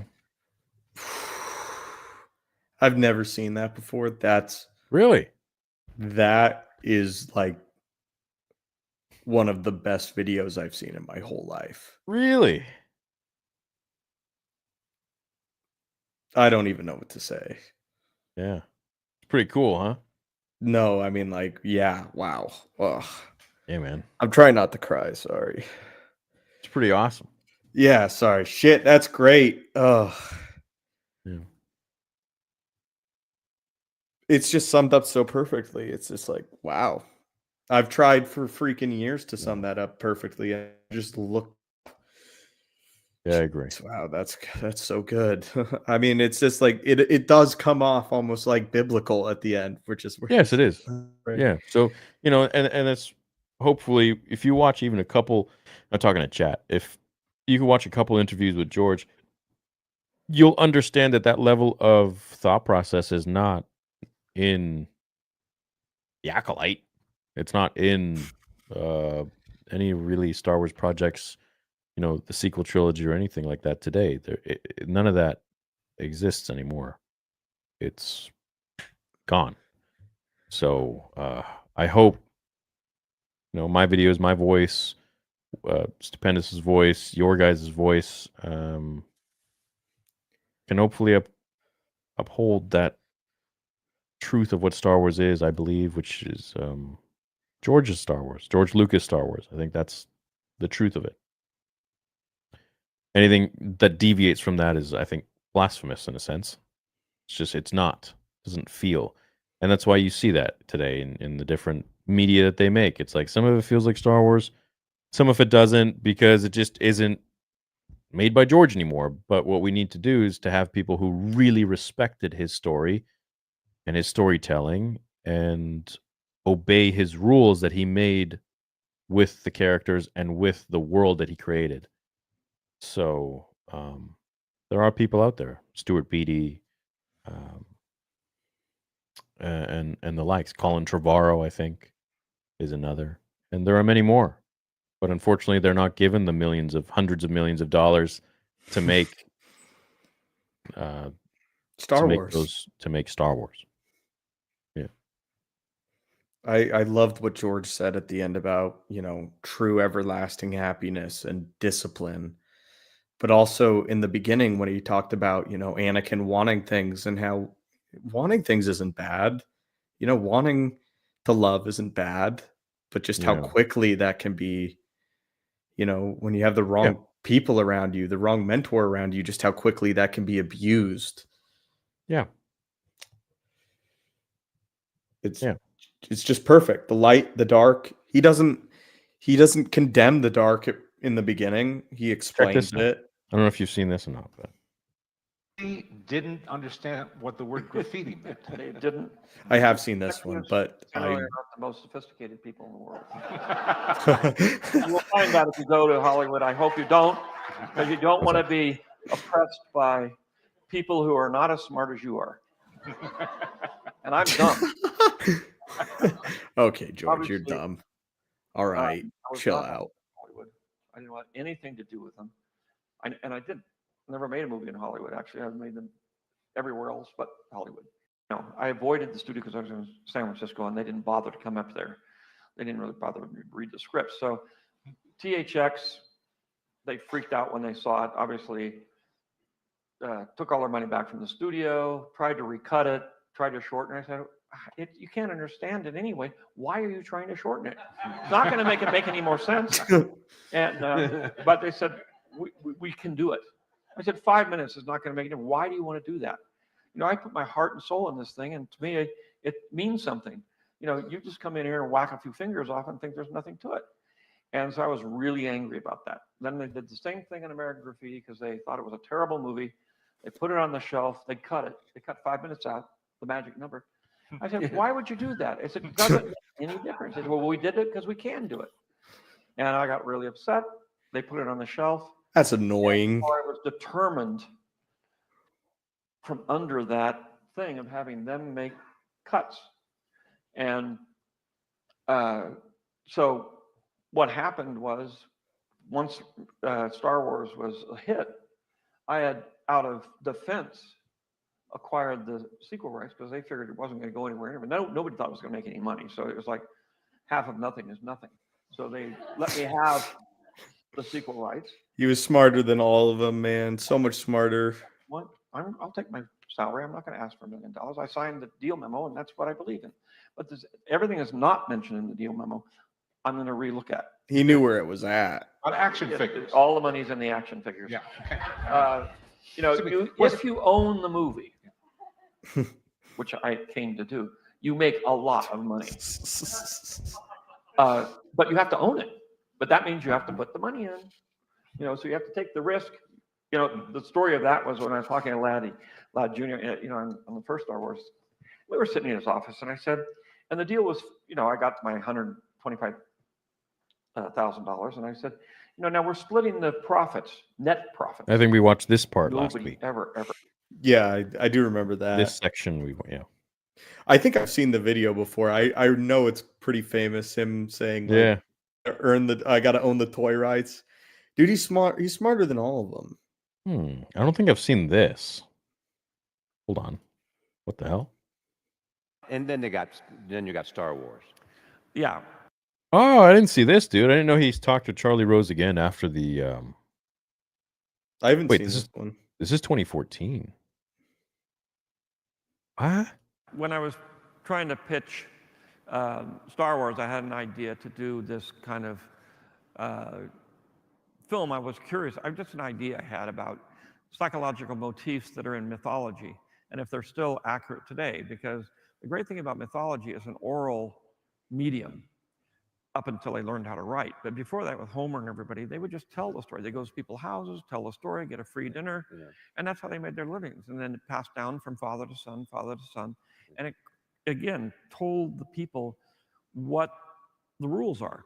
You know, it's the same thing as a church, and all the things we got that make us a community that we all believe in and share is what they use to go from a family to a tribe, and from a tribe to a city, and then to a country. And so I said, I wonder if the people still think the way they thought then.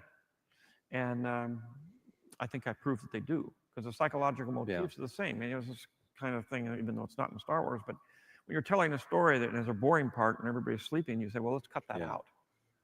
And so you do. And then you say, well, this thing about where he falls in love with his mother and then he wants to kill his father, everybody likes that part. So then you keep that part in. Yeah. What? You know, and they didn't really know what they were doing. They were just getting responses from the audience. And it wasn't until Freud came along that people realized that, oh, these are psychological motifs been around for a long time. And they're just as strong today. But it's a lot about good and evil. It's a lot about heroes. It's about good and evil. George just goes off on some fucking tangent. And then this dude brings it back. He's like, yeah, but it's about good and evil. Right? Yeah, like back to Star Wars, George. Heroes. What makes a hero? What's friendship? What's the idea of sacrificing yourself for something larger? They're all really basic things. They say, well, we don't have to make a movie about that. It's very obvious, but it's actually not. It's not that obvious to a lot of people unless you have somebody tell you every generation that this is what our country believes in. So this is what we believe in. And with Star Wars, it was, you know, the religion, everything was so taken and put into a form that was easy for everybody to accept, so it didn't fall into a contemporary mode where you could argue about it.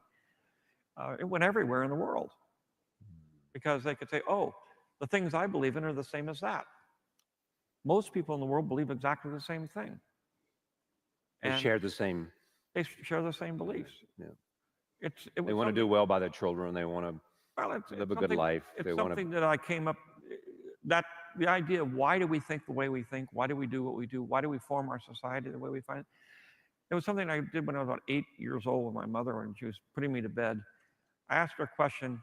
I said, Mom, if there's only one God, why are there so many religions? And it's a question that has fascinated me ever since. You know, and if you really look at it and you say, well, most people say, well, what's the difference between a Shia and a Sunni? What's the difference between a Catholic and a Protestant? Well, there isn't any different. Or we all believe in the Jewish God. But what about the Jewish God and the gods that came before? And Buddha's a little bit different, but in the end, if you think of it as one God, you say, well, everybody expresses it differently, but it's still, basically don't kill people and be compassionate and love people. And so that's basically all Star Wars is. Hey, that's not a normal thought for an 8-year-old to have.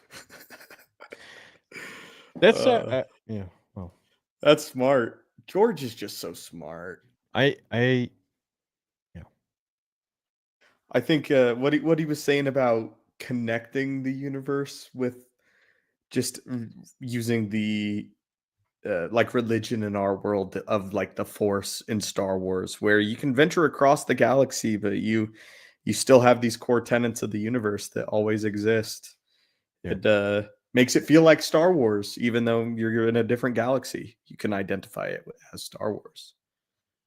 Yeah, like my question to like what George said about religion was like, I would go even outside of that, and this is a question I always had was like, to aliens, who do they believe in, right?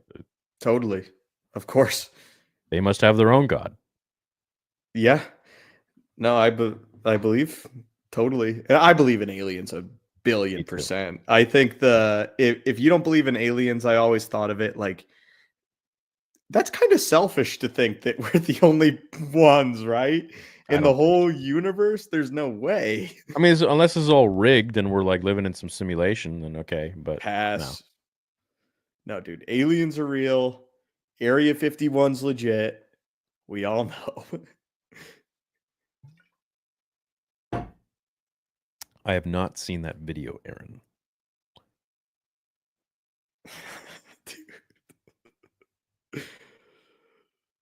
Thank you. I'm trying to get into Star Wars, and the only thing I know is KOTOR. Where do I start? What the hell? That's a weird place to start. No, it's my boy. It's Brand. So oh. Yeah, it's my boy Brandon. Bro, just watch the movies, bro. That's why I'd be like, what? He's the one who put light skinned Tiger Woods on the Theory Sabers box. Oh, palette. that's awesome. He's yeah. I see that. Jeez. Space exploration, AI, cars, saving social media, and possibly saving beloved franchise. Elon is carrying humanity on his back. If you can ask for one Star Wars game and one movie, and it could be about whatever you want. Okay, well, yeah. Palpatine. I want a I want a Palpatine movie. Forget the game, man. You guys can have whatever you want. Battlefront 3. Just give me that Take movie. whatever you want. Here. Give me that movie. Give it good, too. I pray to have hype for Star Wars, like the hype we got for Phantom Menace. That was one of the most memorable moments in my life. I hope so again one day, man. Thanks, I really Michelle. hope so. No, I haven't seen Penguin. I may have seen it. Hey, Theory, just want to say thanks for helping me with my revenge fleeces. I got an email from Spring saying that they started with my replacement order and they are in the process of printing it. Right on. Let's go. Yeah, I sent it over to them and I'm like, we got to take care of this guy. And they're on it. Thank you, man, for your order. And those sweaters will be at your door soon. Wish you checked my... Bro. Tenacious. You know how many people want me to check their voices? You have any idea? All right. Hey, Theory, I bought my daughter the Annie 3 Saber last weekend. She's very excited. How and when will we know if we are one of the chosen few to get free order? Thanks for the content. You'll have everything refunded, and we'll reach out to you. We'll literally email you, like customer support will. And you'll also see that you've been refunded. Yeah. She's going to love the Saber, dude. Enjoy it. Which font package did you go with? What a good dad. What a great gift. Yeah. Favorite movie, Troy. Love you guys. Keep it up. Hell yeah. Good choice. Just got 2 MMGA hats. One for me, one for a buddy. Make movies great again, baby. Thanks, Peter B. Recommend checking Seven Samurai and that. Oh, of course, dude. Of course. I gotta watch those. Those are movies for real men. Yes. Okay. I have a post on my pinned X. Feel free to watch and either hire me or roast me. It's all Star Wars voices. Right on. Thank you. Kathleen Kennedy kills shit. Love you, Theory. Can't wait for Cobra Kai Season 6 Part 3. Will you go watch party? Dude, I haven't had a minute to even watch Cobra Kai. I love the first season. That's where I stopped. Yeah. Top 5 fights in cinema history have to include Duel of the Fates, Mustafar and Achilles, Hector, Gates of Troy. Alexander 4 was good too. Haven't seen Alexander 4. That's a solid list otherwise. Imagine Dave decides for Shin's story that since she was abandoned, she wants nothing to do with Balin, and she changes her identity name to Mara Jade. I think that would be freaking horrible. that would really surprise me, man. No, sorry. Please no. Have you guys watched Arcane? If not, you really should. Best animated series I've ever watched. I love your content. Keep up the good work. I haven't seen Arcane. I've seen the animation because we were thinking of making Vader episode 2 and 3 in that animation style. And then we decided to do it photorealistic.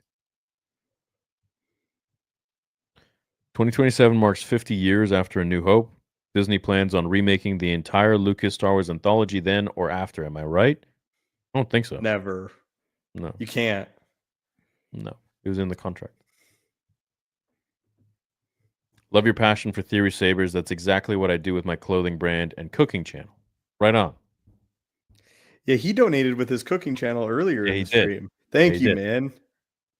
I'll def be at MegaCon this year. It was great meeting you last year, and giving you the Vader book was a highlight last year. I hope to see you again, man. Thank you for the book. A T.S. Longsaber, how inevitable. Ray was amazing. He sure was. He was. What do you think about Kyle Katarn, his tales, stories, and games? Well, yeah, look, if we got a Jedi Outcast style of game, like Jedi Academy, I think that's what a lot of fans want to see. Yeah, I've never resonated on a crazy level with Kyle Katarn. I was always so much more interested in Luke, but Yeah. interesting as a character. Not one of my favorite Jedi, but an interesting one. Corned beef hash. Thank you. What days will we be at MegaCon in Orlando? All the days. We'll have a booth there, so we're literally there morning to close on all days. What up, Richard? I subbed to Theory first and then Wave. Hello again, Theory. Hi, Wave. I'm proud of you both, Jedi mates. Thanks, man. Thank Thanks, you. Timify. Timify's been around for like years, dudes. Appreciate it. Gee. What up, Lucky Dog? Not the Mando movies. We don't know. They canceled something. It's Ray. It's not the Mando movies. You think so? I would put money on Ray. You can't. Yeah. I hope so, man. I hope so. I hope the actors don't get crapped on by people like Jake Lloyd was, hoping they love being in Star Wars. Yeah, well, of course. Yeah. Don't shit on kids. Nobody ever hopes kids get bullied or anybody gets bullied, but people also hope for a great Star Wars show. But I just don't think Skeleton Crew is a Star Wars show. I think it's just like an adventure show. Adventure show in space. So don't expect anything crazy, man. Thanks, Julius. Just watched Ahsoka for the second or third time. Excited for season 2 and seeing how Ahsoka's connection to the daughter plays in with Balin's journey to the One's temple. Your thoughts, feelings? Rest in peace, Ray. Yeah, I mean, look, it's going to be really interesting to see how they incorporate all of the Mortis gods, including the Mother, and to see if they actually go the route of Abeloth, which then would be insane because they would probably have some portal that would like bring them all to the galaxy with Luke, and it could literally open up Luke having to fight Abeloth, and that Or whole story. Anakin. Dude, full Anakin in the World Between Worlds? No. You don't think so? No, don't give me that. I bet. I'm sorry. I bet. Don't give me that. I bet that would happen. That's what I would do. I know you said it was fan fictioning. That's what I would do.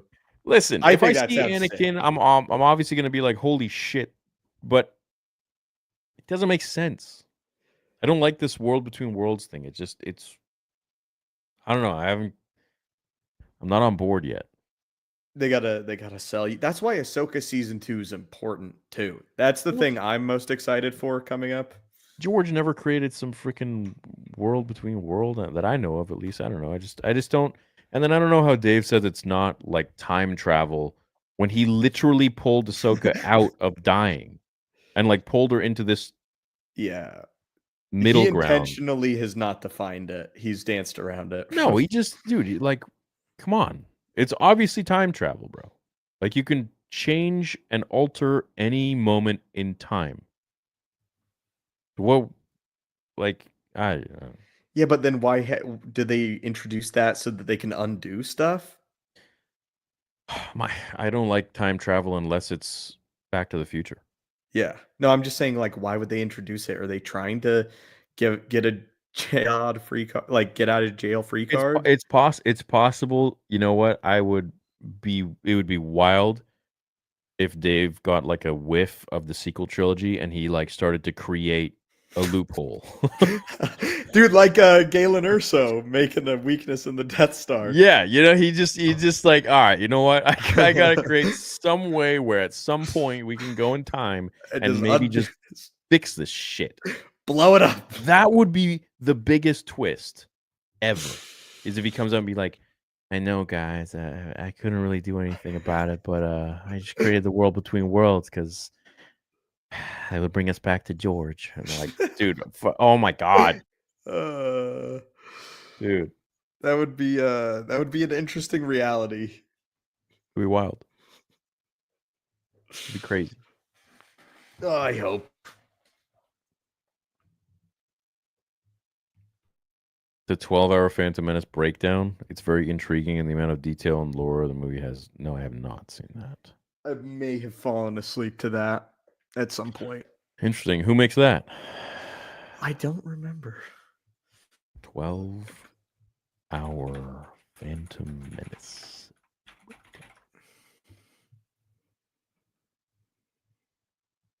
Oh my god. What the fuck?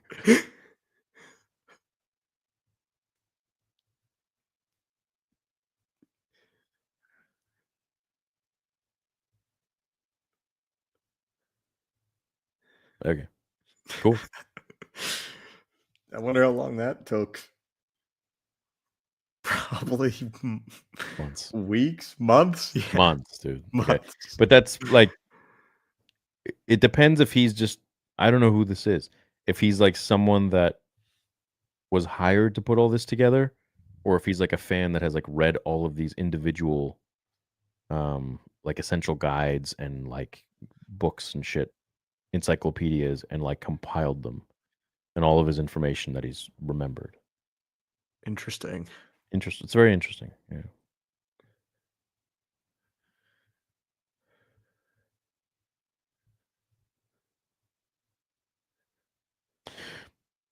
I don't know. You want a real analysis? I mean, it's. I don't know. I gotta watch this video. I don't know. Maybe I'll check it out again. I know I've watched a ton of videos similar to that, especially when I was just getting started. It was all analysis videos on the prequels. Hmm. That was my whole YouTube feed. I mean, yeah, you could essentially have like a freaking days worth of videos if you compile all the stuff from like the making of books and the art of and Yeah, you would. commentary, behind the scenes. Yeah, you'd have days worth of like literal footage, I guess. That would be so hard. The thing for me would be like, where do I structure that?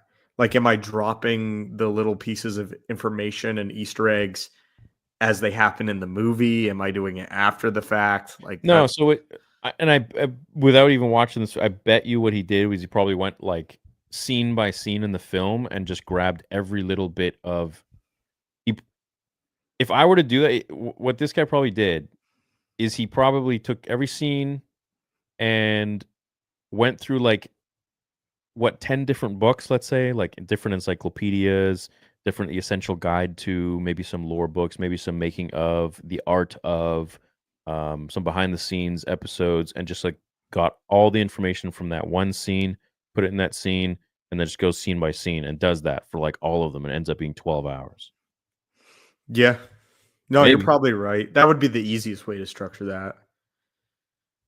Damn, that sounds hard though. Jeez. That's exactly what he did. He just went scene by scene. That's exactly what he did. Look, forward, credits to the opening. No purpose for fighting. So he goes through the opening scene, and it's like information on like the ships. I imagine just from like the photos and stuff. Then, yeah, the droids. That's yeah. cool. So I mean, it's cool. How It's many like views does this video have? 1.6 or something. Feminine programming. Oh, I have that book. He goes like super in depth, but like, I'd say this is like 20 minutes on just that droid. Wow, good for him. I'm impressed. Wow. The blaster door. Probably talks about blaster doors. Setting the scene. Tongue-tied Jar Jar. I guess he like talks about that for a bit. The planet core. Okay, yeah, so he talks about everything in these scenes. Yeah, so he literally breaks down everything in like every scene, essentially. That's pretty cool. That's a lot of work. Yeah, that is cool. I'm impressed. Talks about the shield generator. Then he goes into the Federation firepower, hyperdrive, ship parts. So probably when they land on Tatooine. He's probably got a Coruscant section, a Yeah, Senate section. Right, so he's taking stuff out of the illustrations.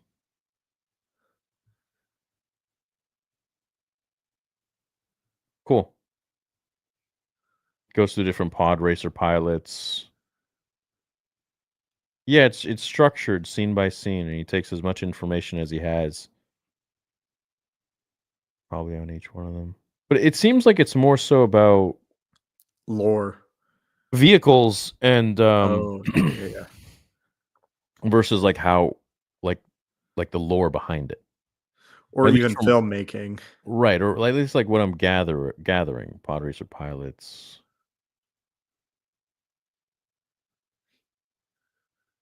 Yeah, he's like talking about like different pod racers. Interesting. So about Darth Maul, okay, so like a force-sensitive child Jedi. Okay, so like lore about Maul, but again, it's like a lot about ships and such. I guess I'd have to actually Banger.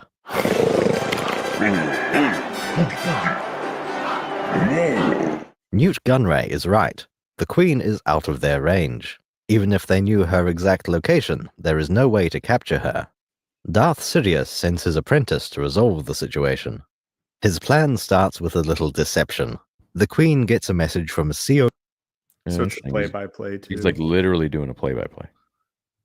Bibble. The death toll is catastrophic. I'd bet you the clips he probably put in this is probably like an hour and a half worth. Yeah, good point. Cool. Maybe more. It's a lot of work, dude. Yeah. Crazy. Impressive. Most impressive. Yeah. Closed. Kenobi will have sensed this, possibly as soon as he started running. Even with that much warning, he barely manages to stop before hitting the barrier. Clearly, young Ben was pushing his luck.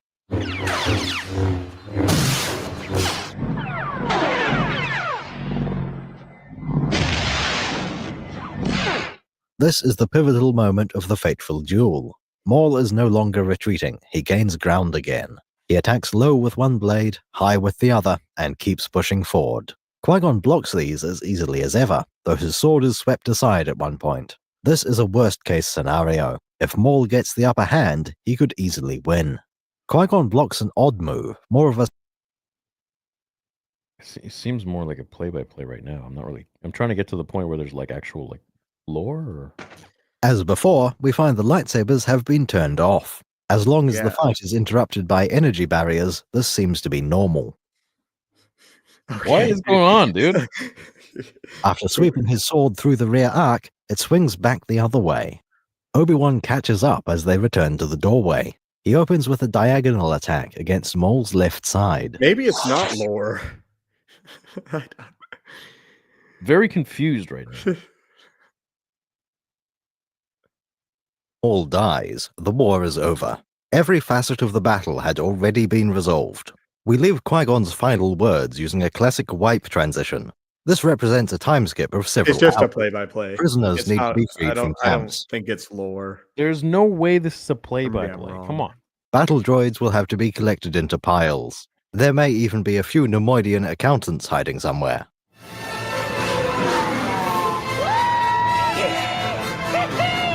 Bravo Squadron will need to land, and so will Anakin.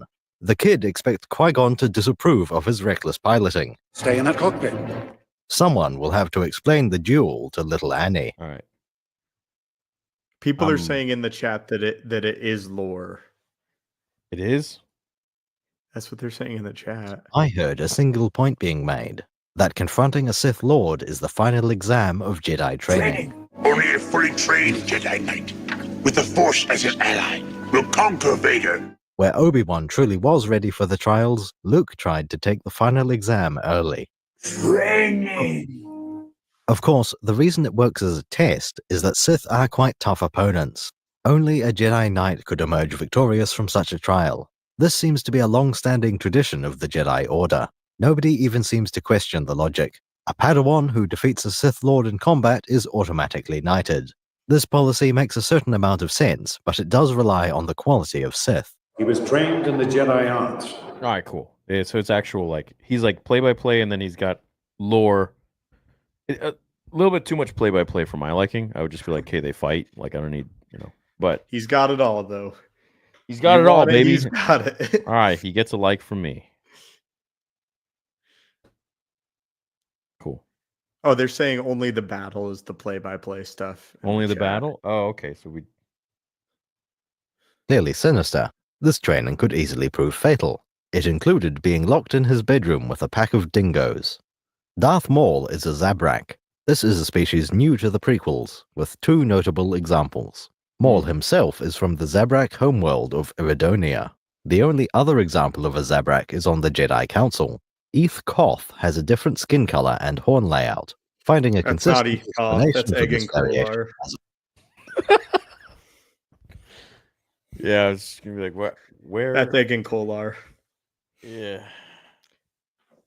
That's okay though, dude. If someone went through all the mistakes in my videos, We're being like those cosplayers right now, dude. I think that this video is great.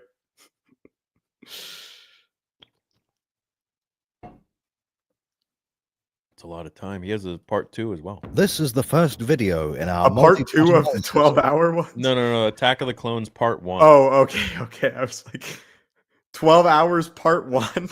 Let's just jump in somewhere. We'll decide Anakin's future. That should be enough for you. Now get on board. Their disagreements are minor, easily resolved, and handled tactfully. I'm sorry for my behavior, Master. You've been a good apprentice, Obi-Wan. Yeah, I always wondered, why does Obi-Wan look so different here? Did you ever notice that? Like on Naboo? Yeah, look at this. Let me try to.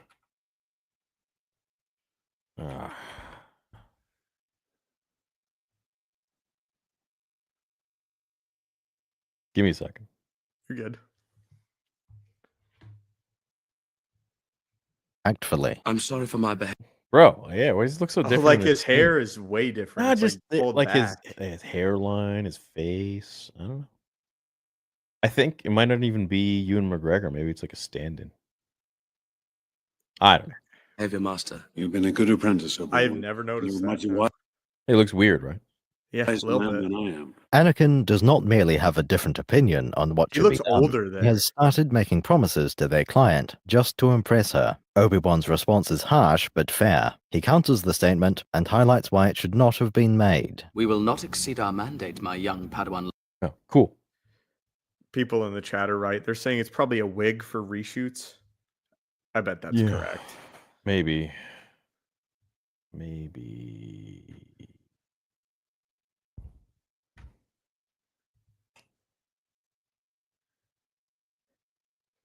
Did you just play the Valhalla DLC for Ragnarok?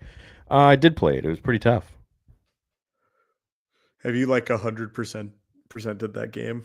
No. No, not Valhalla. I platinumed God of War 4. And I beat the 5th one, but I didn't platinum it. I've only ever beat them. I didn't know there was a platinum. What's the difference between gold and platinum? Platinum is like you literally finish every side quest, everything in the game. There's nothing more to do. Oh, geez. It's more of like a, I don't know. I've only done it for like a game that it's so infatuated with, and that would be God of War 4. Nothing ever compelled me to do that ever again. Would you ever do like God of War lore? Yeah, Like you know lore what's videos? funny? Yeah, I wanted to do that 5 years ago. I bought a bunch of God of War books. As life would have it, you just get Busy. Star Wars Theory is my main. It's my main focus. Anything that detracts from that, I can't spend too much time on it. So and now, Theory Sabers and the other projects are my number one. So yeah, I couldn't spend time on it. I don't know. Just never happened. Makes sense. Yeah, maybe we'll get more time one day, but I don't know. Sometimes, and I go by like feel. So like sometimes I'll be like, oh, you know what? I really just want to like stream. Like I really want, and I end up streaming for like 6 hours. Mm-hmm. But that's just what I feel like doing in the time, and yeah, just hang out with my community kind of thing. And I don't know. The thing with lore is like I would have to know it really well, and I feel like with God of War, there's so much that it's just I gotta really like do my research on it. And I can't just like make shit to make content. Right. You don't just want to pop in, you want to know it. Yeah. No, that makes sense. That's why we have, writers, people to help with that stuff. Yeah, but see, and like that's why after 8 years, I then got like lore writers, for the channels because like I never ever wanted anyone to like write anything that wasn't my own Yeah. thing. It's like I know Star Wars and whatever I don't know, I'll find it out, I'll research, I'll read it, and if I don't have time, if I don't know, then I'm not going to make a video on it. I'll give my topic or my thoughts on it if it's like a skimmed topic or reaction, but otherwise no. But and the same with editing. I didn't hire an editor after like 4 years because I was so adamant about it being like the content needs to be from my mind. It needs to be visually what I had in mind as I was writing it. So it like has to be edited by me and written by me and voiced by me. But now I'm at the point where there's like 3,500 videos. It's 8 years. Like in order for me to appease the audience in how I've structured the channel to keep up the lore, then when I don't have time or if I'm on the go and traveling and doing stuff for the other companies, then I have to then obviously work with writers that I trust to give me a good script. And like, it's not like I'm freaking creating Yeah. the lore, dude. It's out there. Anybody can research it. Anybody can read it. Exactly. And if There's it's nothing factual, wrong with it. yeah. So my scripts, in that sense, like the 4 that I've read, have been always in collaboration with the writer. So it's like I'll be like, "Hey, I want this topic, and I want you to like deep dive into it," and then I'll read it, and then I'll change a bunch of stuff as I'm reading it as well, as I'm voicing it, and then like completely riff off on like one thing that they might talk about, and then go into my whole like what I think off the cusp, and then go back onto the script of the lore, and then talk about whatever else and make it my own. Yeah, that's what I do. That's exactly what I do. Yeah. I want to start doing more opinion pieces on the channel though. I think people liked the video talking about like how the Jedi Council screwed Anakin over, so I'll probably do more. Well, those are very unique. I don't think you could hire a writer for those. Those are like all yours. No, you couldn't. No. That's all your But the stuff that's already out there, like who's Cad Bane? Like top 10 facts about Cad Bane. Like I just don't have time to do those anymore. Yeah, no. Or to even read the High Republic stuff because I'm still covering the comics and stuff. So I have other people do that. No. Yeah.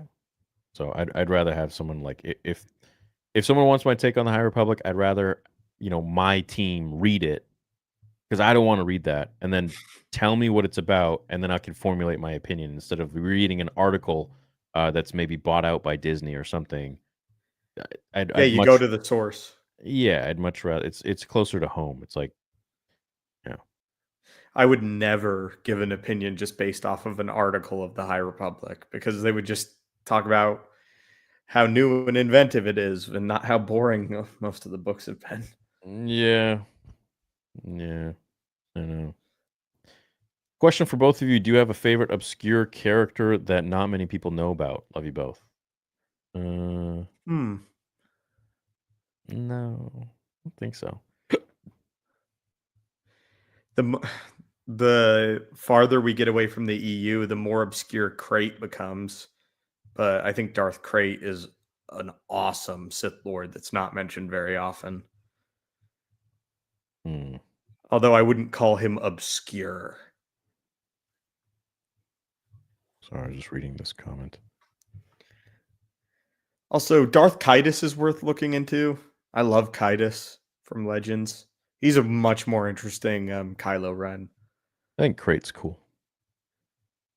Yeah, no, I like Krayt a lot. That's a good one for you. You want to read that one? Sure. I used to watch Stupendous way back in the OG days. I'm sad I didn't stick up with you man, when I started watching the Star Wars Explained guys, but that actually made me check on Theory and led me back to you. Aw. Thanks, buddy. Insert the Thanos. And Snap. where did that lead you? Oh, and where did back to me? Back to me. I know all that stuff sucked, but I'm glad it all went down. I'm glad I'm here. Yeah, me too.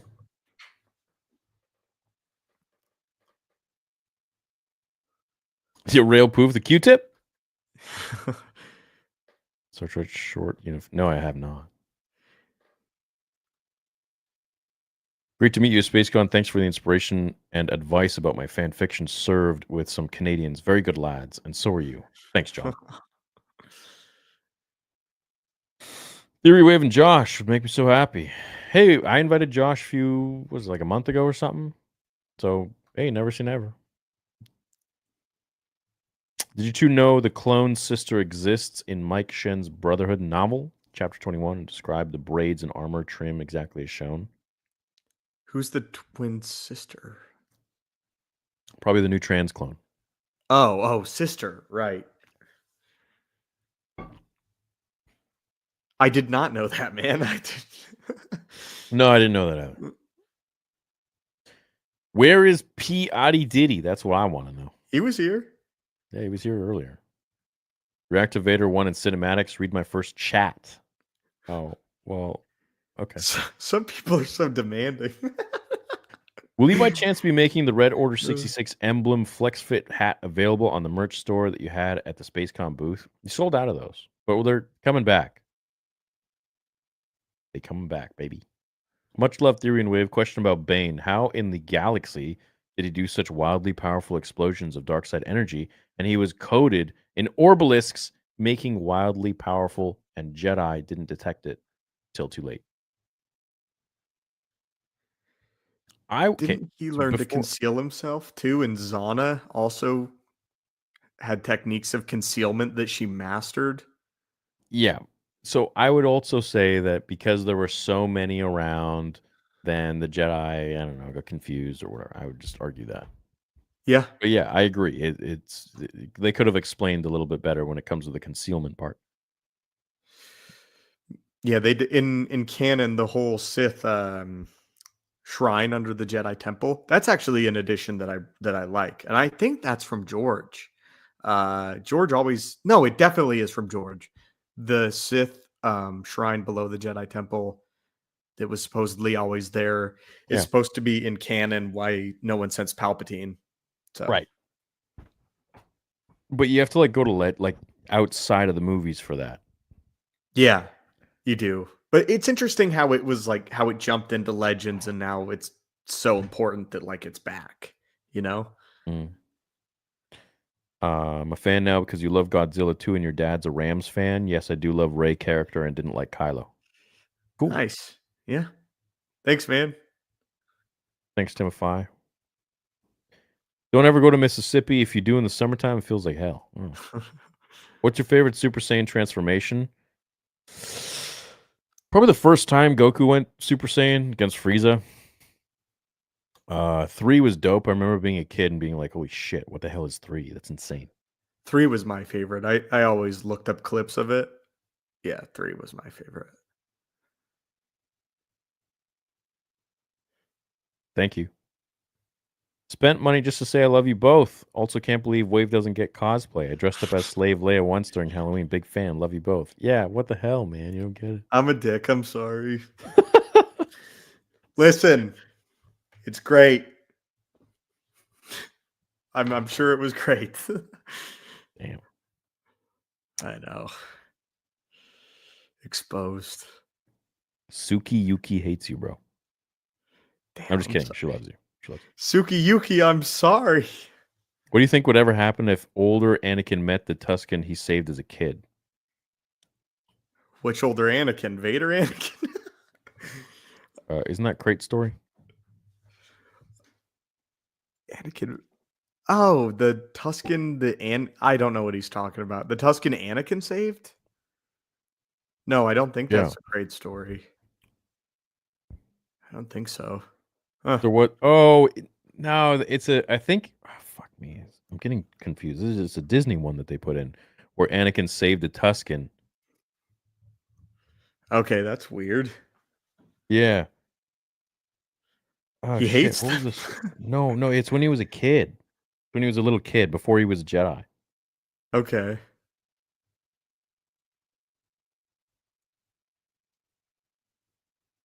And then like that Tusken goes off to be what was the story again? Does anybody remember this? I think it was like a short comic or a short story. It was like part of those like oh gosh, why am I forgetting those books that Disney makes? Where it has those short little stories. I have no idea.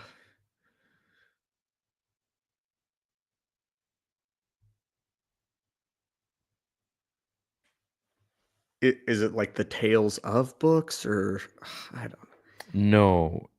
I remember reading something like that in the beginning of the Phantom Menace book. It might can't remember where I read this. Young Jedi, people are saying. I mean, shit, maybe. There's a lot of books I read when I was like very young, but I don't remember them, so I don't really say I read them. Oh, they say you're right. They say in the Phantom Menace novelization, Anakin does save a Tusken. Is that where it's from? Okay. Legends, I guess. Yeah. Yeah, it's super obscure. Yeah, good question, man. That's really obscure.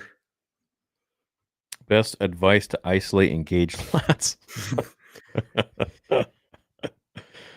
Probably like a isolation machine. Like So, a lat pull down. Yeah. I was always told just imagine you're trying to break a branch in half, and then that'll engage your lats. Move from your elbows. What do you think of the poster that was made for the 25th anniversary of the Phantom Menace? So badass, had to buy it from the artist. I don't remember. It's beautiful. It's a nice poster. I wish I had Bane Saber to match the cosplay. Theory, would you play Darth Bane for bit? Theory and Wave, would you guys build and invest in a Star Wars gaming company, even if it was with a small team to start with? Well, I don't know anything about gaming. And yeah, that would be copyright. We can't make Star Wars games.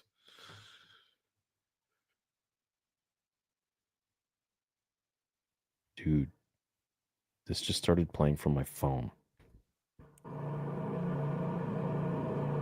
What the heck? Just randomly? Yes.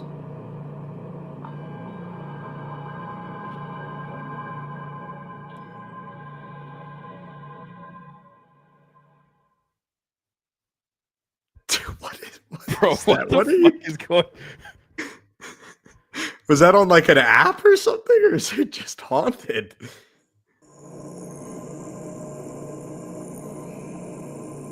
No way, you're trolling me. What's going on? I'm not trolling, man? dude. I'm not. I didn't even touch my phone. I didn't even touch my phone. Someone's just sending you demon gurgles. No. I kid you not. I kid you not, okay? What is that? What does it say? Darth Bane Sith meditation? They're listening to us. I've never listened to this once. And it just randomly turned on? Literally, dude, I swear on my dog's life. I swear on anything. That's the dark side, man. That's creepy. That's the dark side.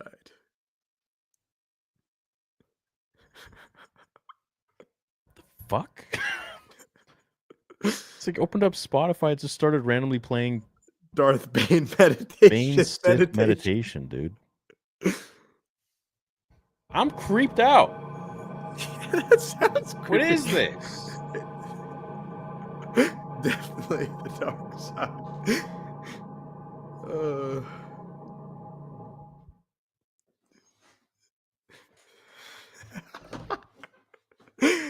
Our phones listen to us. They listen to us to sell us things. Jesus Christ, bro. Anytime I'm talking about something, the phone it's always trying to sell me something afterwards. Is it true Kiadi Mundi is a sluh? and you used a bar. What? Because you think Anakin Renee. Dude, All put right. the death sticks down. All right, bro. Thank you. Thank you. Have you heard the Cavill rumors? I mean, today, but yay, Snip Sabers. I'll be getting them for sure, and I'll have you guys sign them at MegaCon. It always meant a lot to me the night you stayed up when I took Gambit to the ER. Like I told you years ago, I'm just here for the hang. Much love. Hey, much love, dude. Aw, thank you, Rossi. Yeah, absolutely. Of course. Seems like so long ago. They've been watching you for years, probably, right? Yeah, well, Rossi popped up, this is a few years ago, perhaps, on like a Theory Talk stream, and we were just chilling, and I think I was about to log off, like close the stream, and then he said he had to rush his dog Gambit to the ER, and so I said I'll just keep the stream going, so I kept it going for another few hours while he was in the ER, just so he wouldn't feel like lonely, I guess. That's awesome. That's kind of how Gambit we. do okay? Yeah, he's fine.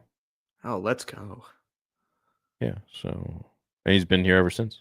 That's such a great story. Yeah, Thank you, there's Rossi. Yeah, thanks, Ross. There's lots like that. What's your best ideas for Kenobi Season 2 and a Clone Wars show? At least Kenobi Season 2 is being considered. Would you make a video on it? I mean, best ideas would be the one Stuart Beatty had.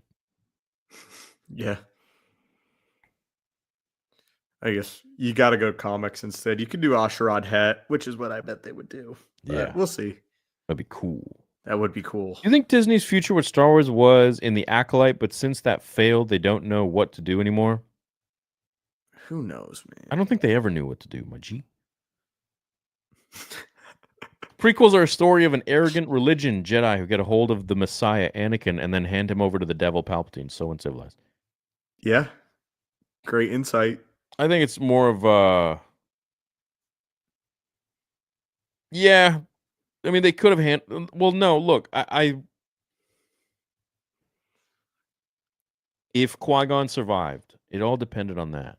If Qui-Gon lived, everything would have been fine. He was the father figure Anakin needed. Definitely full potential Anakin. That's the only scenario with full potential Anakin. I mean, even Debate who was the chosen one, Anakin or Luke. It's always Anakin. George has always said, even when it was Darth Vader, he was still the chosen one. There's one chosen one. It's not an alternating title. No. He said that Luke was the catalyst, but yeah, but there's Anakin, there's Anakin difference. Is the chosen one. Yep.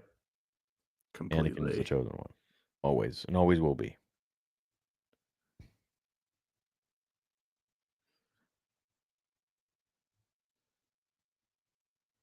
Hope so. Wave thinks it's the Rey movie. I don't think so. You think they would cancel the Filoni movie? No, maybe like the Dawn of the Jedi, or maybe they. I don't know, dude. I hope it's not the Dawn of the Jedi movie. They're gonna uncancel like and then eighth time. recancel it. Come on, man. This is ridiculous. Neither the Jedi or the Sith care about what Anakin wanted. It was about what Anakin could do for each side. Yeah, Correct. they used him. I love Jaro Tapal's description of the Force when he teaches Cal Kestis the Force pull technique. Very motivating scene in Jedi Fallen Order. Why don't we bring it up, shall we?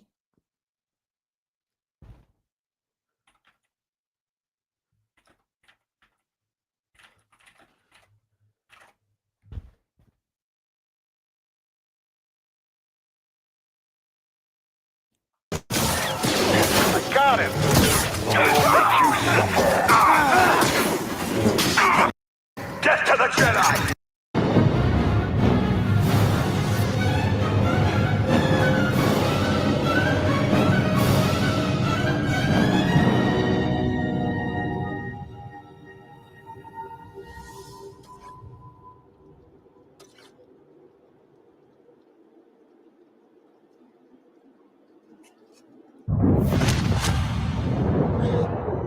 Padawan, where is the Force? Everywhere it is within me, it surrounds me. Just so. It connects you. There will be times when emotion, pain, or exhaustion trick you. You will feel cut off, isolated. This is an illusion. Your lightsaber lies there, out of reach, but you remain connected through the Force. Feel that energy around you and summon your weapon.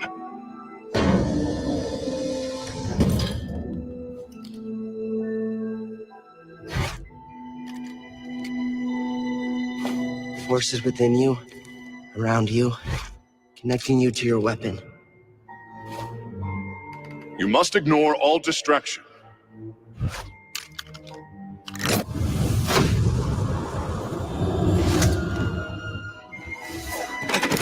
The Force is with me. It connects us. Damn, I miss playing those games. It's so good. Yeah, they were good. The Force is it can be so simple and yet so complex. It's cool, yeah. Those were some of my favorite parts of my entire YouTube career, if you want to call it a career. Just streaming with you guys. I'd call it a career. How about you and Stupendous Wave do more videos about Star Wars, the Old Republic characters like the hero of Tython and the Barson Thor, and see how they stack up against the prequel Jedi? Oh, that'd be cool. Maybe, yeah. I think the more exciting one is the Star Wars Change My Mind. I think that's the one we're going to be focusing on. Yeah, I think so too. I think you might like the King Arthur film from 2004. It's kind of like Gladiator 1. I'll check it out. Super chatting to show some love. By the way, a stupendous theory conversation about aliens could be the start of something incredible. Love you guys. Thank you so much for being yourselves. I love Star Wars. We love you too. Thank you. Yeah, we should create a podcast called Controversial Theory. Yeah. That'd be wild. Talk about everything controversial and just no to everything. Just to everything, dude. Just every nuke it. topic. Every topic. Yeah. Press the red button. Crazy. That'd be cool though. You couldn't do it under Star Wars Theory. You'd have to like do it. No, it'd have to be its own. They'd probably have to be on like a different platform. Really. Yeah. Yeah. Oh, it definitely would be. Yeah. Like on Kick or something like that. Yeah. We'll see. Thanks for sticking up for the fans, unlike the shills, Hello Greedo, Essie, and Eckhart's Ladder. Oh. Yeah, we can speak for ourselves, man. That's all we can do. Stephen Rogers, thank you, bro. Hope your daughter enjoys the Saber, man. Look up the release date of The Last Jedi and the release date of Rebels, The World Between Worlds. At the same time. Who'd win, Sauron from Lord of the Rings or the One Ring versus Darth Vader in his prime? I don't know very much about the... Okay, I should say I don't know anywhere near as much about how strong Sauron is. Same. But just inherently, I got to rock with my boy because I don't see a universe where Vader would lose to Sauron. But what does the chat think? I'm sure someone here knows. Well, he's got the one. I mean, I don't know, dude. Like when you got Vader, you're able to manipulate objects and people, and like he could just like crush Sauron in his own armor. Yeah, you know, he could like let's dude, say holy shit. Oh, I got to tell you something. I just had a realization. One of the biggest debates I've had with my friends is Grandmaster Luke versus Kratos. Like who's stronger? And we've like had hour-long debates over this. Dude, it'd have to be Luke. Are we talking about Legends Luke? Yes. Oh yeah, it'd be Luke. That's what I say, Yeah. right? But people who have played a lot of war games say that couldn't possibly be true. Man, God of War games have been a huge, big, pivotal part of my life, and I still have to say Luke Skywalker wins. If Legends Luke, yeah. If Return of the Jedi Luke, just do too much. He gets destroyed. Dude, Legends Luke can he literally can just walk on lava. Yeah. Like the guy can create freaking He can like break into black holes. Like it doesn't make sense what he can do. Like it's he becomes Superman and like has some weird Marvel powers. If you want to go deep into Legends, there's No, just he some weird does. shit that he does. Same with Palpatine. Legends Palpatine. I don't know. Crazy. Yeah, I haven't, like that's like beyond Marvel. It doesn't make sense. They really do. Especially Grandmaster Luke when it's said to have achieved the power of the Chosen One. Like, Yeah, he's like just reaches. I would even say he would give like Superman a run for his money. yeah, like reality level type character. Yeah. Absolutely. Thank you for saying that. Yeah. My buddy will go. He will not concede that Kratos beats Luke, and I just can't see it. I can't see it either. I mean, Because Luke, he essentially controls all of life itself at his prime, if he's one with the Force. yeah, I would even say like if you have that level of the Force, you can alter someone's reality in their heads. I didn't even think about attacking him in his like mindscape. So there's this power in Legends called Memory Walk, and it's when you make your opponent see and relive their most horrible memories, and they're like freaking reliving it right then and there. Jeez. Luke could probably loop Kratos on that if he wanted to. For sure. But then like how would that make Kratos react? Probably just destroy everything. That's the dangerous part. That's where it gets cool. Yeah, that is where it gets cool. Because obviously physically Kratos is gonna ragdoll Luke if he can even get close to him. Yeah. Theory, I think you would beat Jake Paul in boxing. I think if I trained, I mean, the guy is a professional boxer at this point, where he has a team that like, does everything for him for boxing. He's just a straight. That's all he does, box. So I think if I had the same level of dedication and time, I would say within 6 months, yeah, easy, for sure. I think I'd already give him a run for his money, to be honest with you. But yeah, if you gave me 6 dude, months, you're not ancient. no, just from what I've seen and like knowing my ability within a couple months of actually boxing and yeah, I don't think it would be anything out of the realm of possible, for sure. Yeah, totally. No, nothing's impossible for Yeah. sure. But I'm talking, like don't do anything else other than literally be in a boxing camp for like 6 months. Then yeah. Is that how long you think it would take? About 6 months? How long is the For average me? camp? Yeah, I mean, right now I'm like running businesses. I'm doing the videos and the channels, and I mean, like we've been sitting for 4.5 hours. That's not good for my hip flexors. That's not good. I mean, every time I go train boxing, I'm like all seized up because all I do is kind of sit all day, and I don't really stretch. That's my fault. But I do sacrifice everything essentially in my life for the channel and for Theory Sabers and for the fan film and my goals with that. So everything is kind of like a secondary. So boxing and all that, it's like a secondary. Personal life is a secondary. So if I were to really focus 100% on boxing, yeah, I don't think there's really anybody that could get in my way. But maybe that's foolhardy. I don't know. But I just know that when I put my mind to one thing and I just dedicate myself to that, I always achieve beyond my expectations. So yeah, I say so. Sure. But right now, no. Is that something you think you would ever want to do? Was be like a 6-month boxing camp?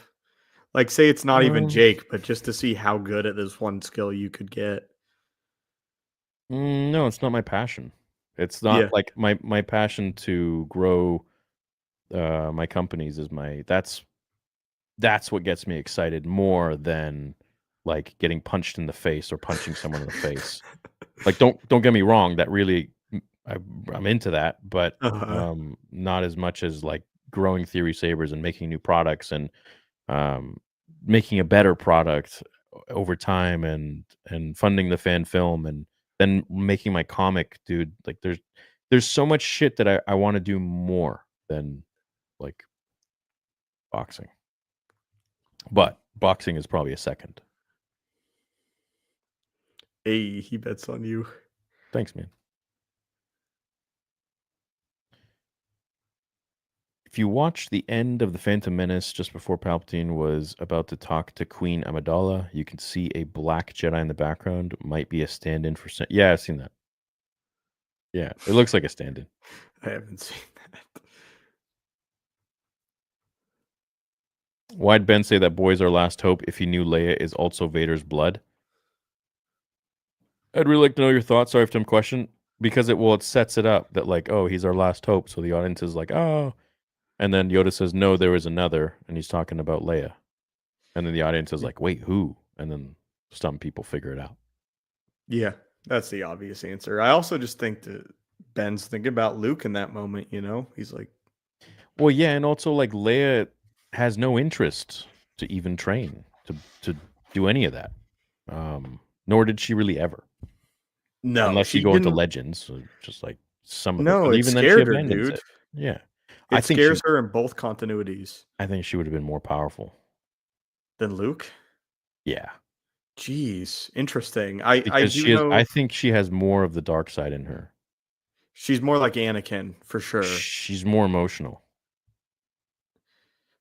But in the end, you know, like Luke achieves that power not because he wanted the power and because he was overly emotional, but because he conquered those things. Like for the same reason, like Grandmaster Luke elevates to that Yoda for this level, the same reason that Yoda did too. Mm-hmm. You know? Yeah. It's an interesting debate for sure. Can Elon buy Star Wars? Let Nolan direct. Hey Theory is a stab ignition motion control standard with the Profi sabers because my Deceived came with it, but the 3 I've gotten since have not. Just curious, because I love that function. No, so we turned off the stab ignition to turn on the saber after the Deceived. We also went in there and we changed and played with a lot of the settings for the level of sensitivity with Clash, the swing settings, and the ignition speeds on different fonts in general. All thanks to Kyberphonic and, of course, the team and Blue Mamba. So, no, the stab function is off. If you want it on, just let us know before your order, and we'll see what we can actually do. We just can maybe custom program that for you.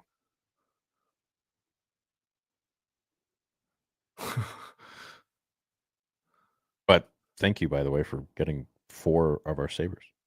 We appreciate that.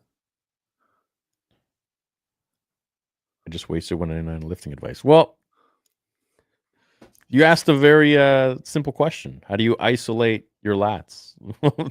Use an isolation machine, man. Hey Theory, just got my Jin saber and that thing is awesome. Would you ever look at making an XR Kun saber, smaller hilt, double-sided, double-bladed? Would be sick. That would be sick. We got a lot of cool plans. Who would win an all-out war, the Rakatan Empire during the Prime or the Yuzon Vong? I think Rakata. I would say the Vong. You think so? It's that question's tough because I don't know what the Rakata Prime is. I just know that the Rakata has been beaten pretty handily by lower tech civilizations, and that it took a lot to beat back the Vong. I'm thinking I would argue that the Vong didn't have as many powerful beings against it as the Rakata did. Because the Rakata had like Adis and freaking dude, everybody. Yeah. What did the Yuzon Vong have? Like Luke? Yeah. Yeah. Well, one whiny boy. Luke. To call Luke just one guy. That's awesome. No, I mean the Force doesn't affect them the same way. I gotta rock with the Vong. Change my mind theory. All right.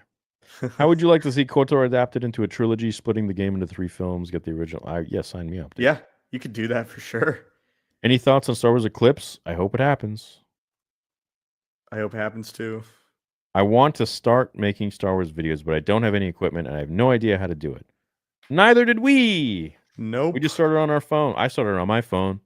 So did That's all I. you need. Yeah, just make a video, dude. I recorded action figures on my desk and just talked behind the camera. Yeah. That's how I started. That was my first video. Yeah.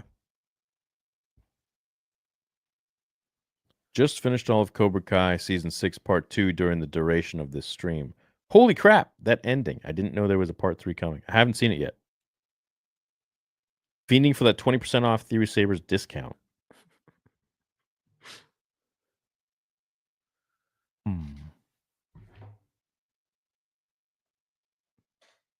Theory Sabers to Comic-Con Finland in May 20. Oh, that'd be amazing. Love to see Finland. Yo, Theory, love the channel. Have you read much of the early EU novels? And if so, what did you think of them? Thrawn, Trusa, Bakura, etc. No, not really. You definitely read the Thrawn trilogy, didn't you? Long time ago. Yeah. Yeah.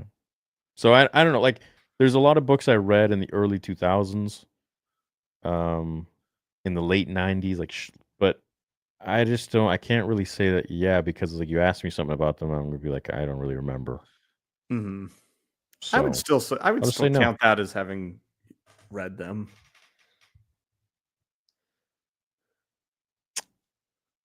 If you don't remember, you met somebody. Did you really meet them?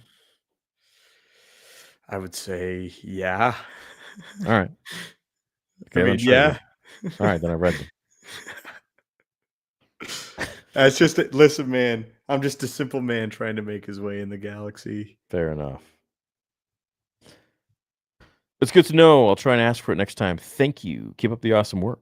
I got to see Darksaber, Revan, and Biff all in one. Oh, damn. Profi's the way to go. Profi's my favorite board.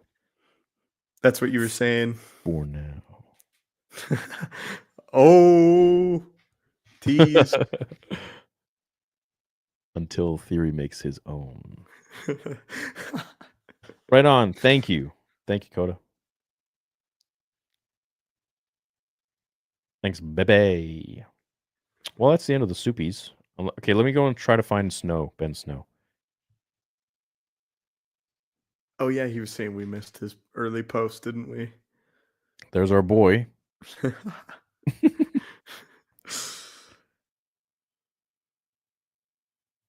Big shout out to Archer once again for the big Thank you, Archer. stream.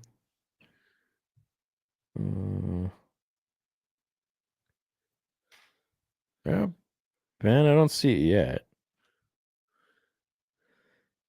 Yeah, I don't know what he saw. I saw that he said we missed one early on. Could it have been like an earlier stream? That... I went. Oh, maybe I don't know. I went back to the beginning and I'm going through them all. Oh, that's the first time I see Ben. So Ben maybe it didn't go through. I don't know.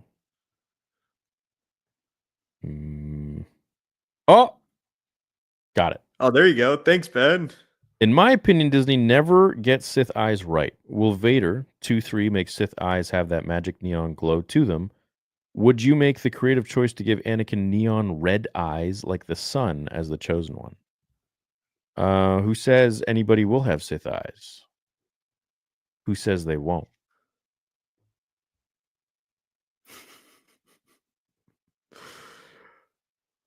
Interesting.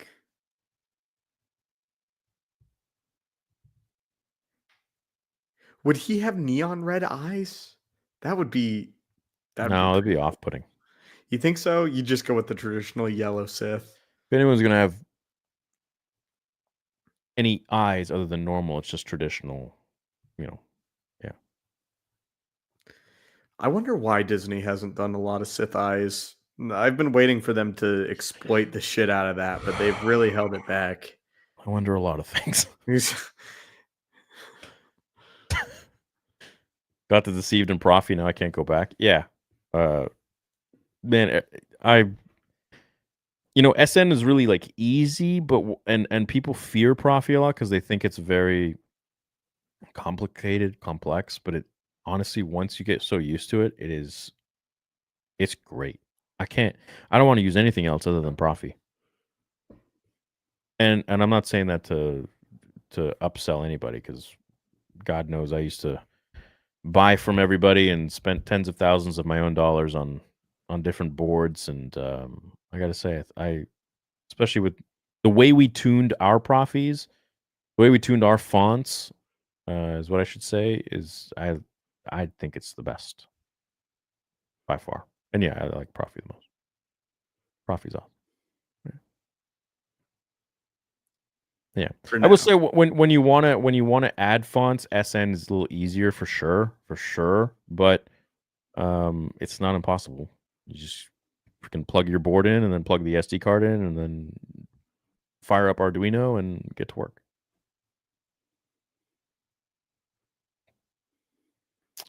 Can you order a Profi board from you if we have a Theory Sabers SN?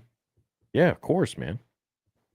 Bro, hit like customer service. Like we're not one of those companies that like you can't talk to. Like you hit up the boys, dude. They'll handle you. Take care of anything.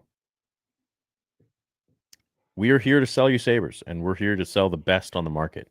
And everything else is history. All you got to do is ask. Email us. If there's something you want and we can do it, we're going to do it. There's nothing we can't do. So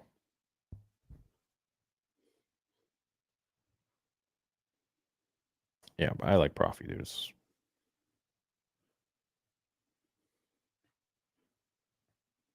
How much would that run me for just the board? It depends. It depends on what saber you got.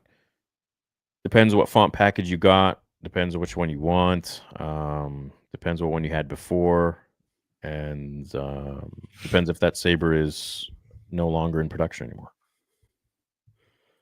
So what makes Profi just that much better? Is it like the quality of No, it's not that it makes it so much better. I just like Profi more because of a few things that like probably not like no one will actually really notice unless you know what to look for. So for example, if you have an SN board and you fire up the saber, I wish I had them here with us, but they're downstairs. So if you say fire up an SN, let's say you're on like I don't know, the Kaboom font, for example. Let's say on an SN, you can freaking drag that thing as much as you want. There won't be much of a trail by sound where it goes. It'll just be like. But that's an SN. But on Profi, it's so realistic to how fast you move and how sharp you stop. It's really cool. I love that. It is so satisfying. So if you go like fast and then you stop quickly, if you go fast by, you have to. I made videos on it. I can't really describe it with my but I understand.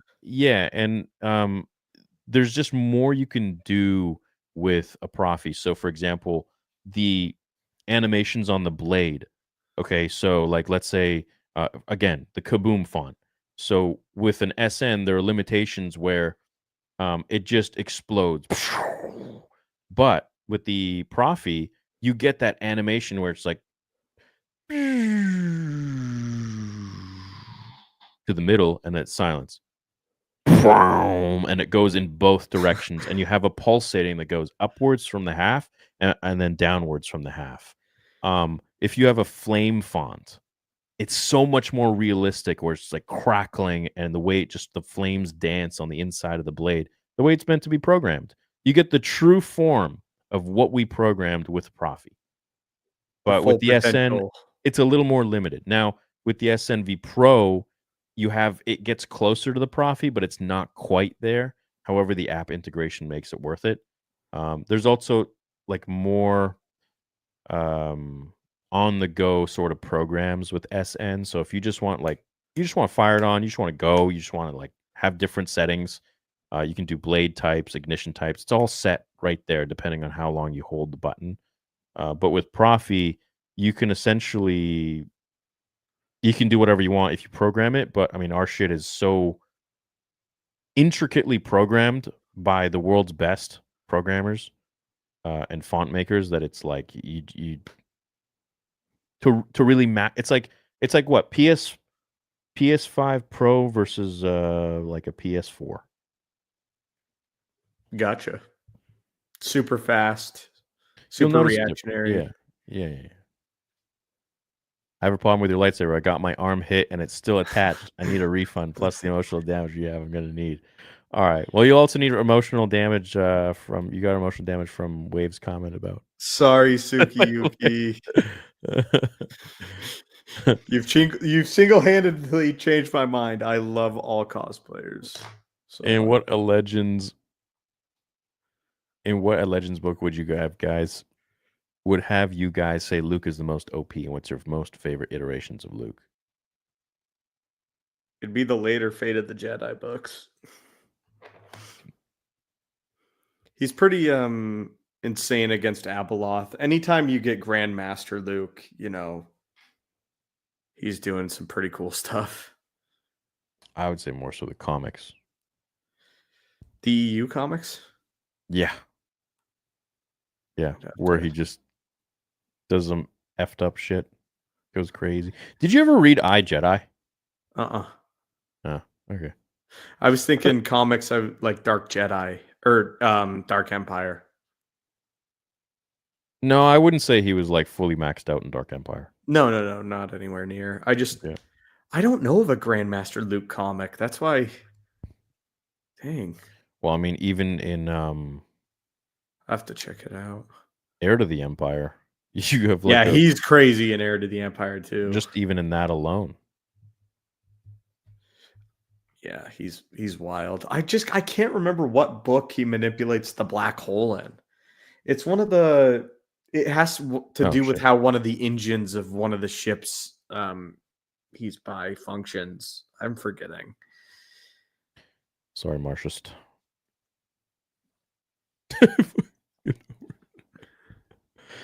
I bought the Revan and the Starkiller and Prophet. What would you recommend I buy for my third? Thinking about Cal Kestis, but thoughts on your fave?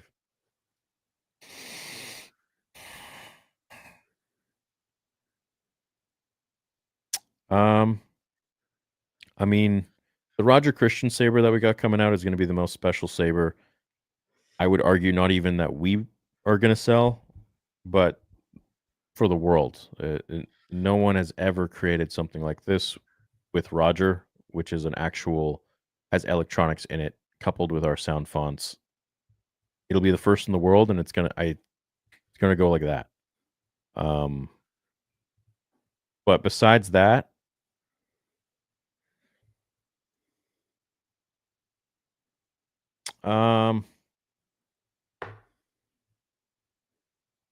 you can't go wrong with Shadowhunter, man. You get 2 sabers in one. And then if you do it on the BOGO, you'll get 3. The Shadowhunter is sick. Yeah. As I pointed out last week. Yeah. You get 3 sabers. Yeah. Look at this spam bullshit. What the heck? I hate those.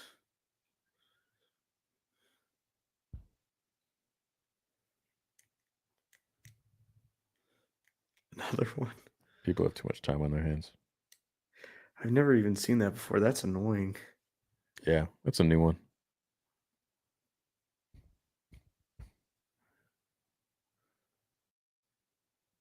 A lot of scammers out there.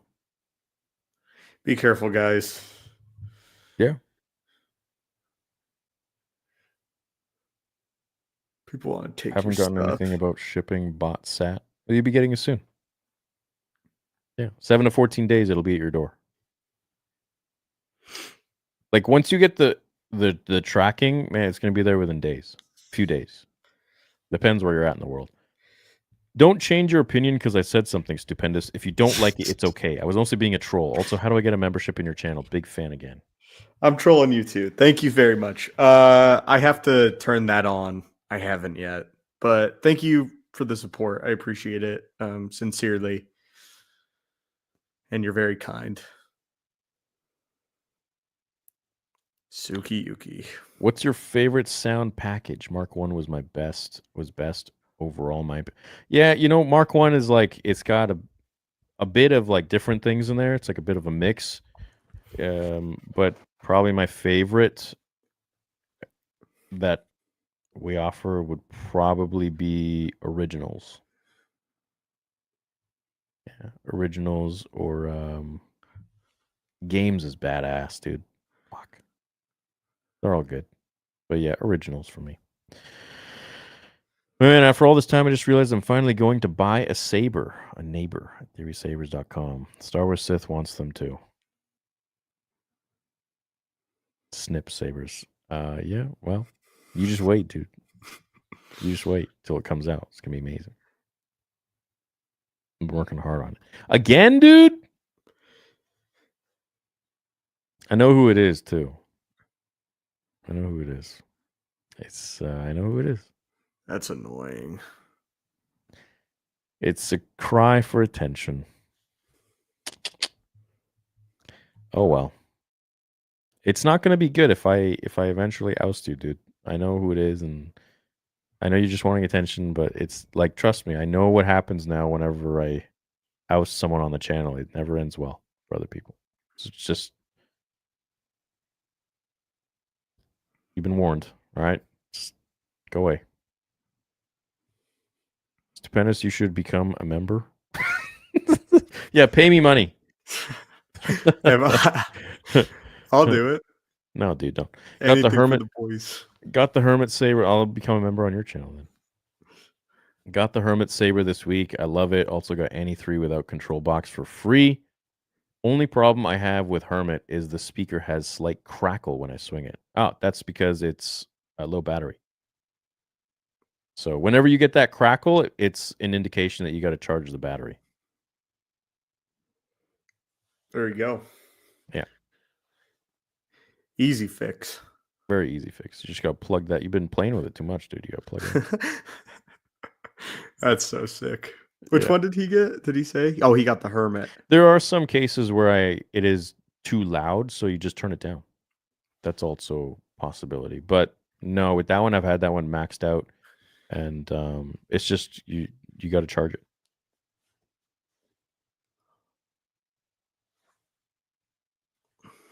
Worldwide, man. Yeah, anywhere you are in the world. We've even shipped to Russia, which is hard to get to sometimes, but we do it.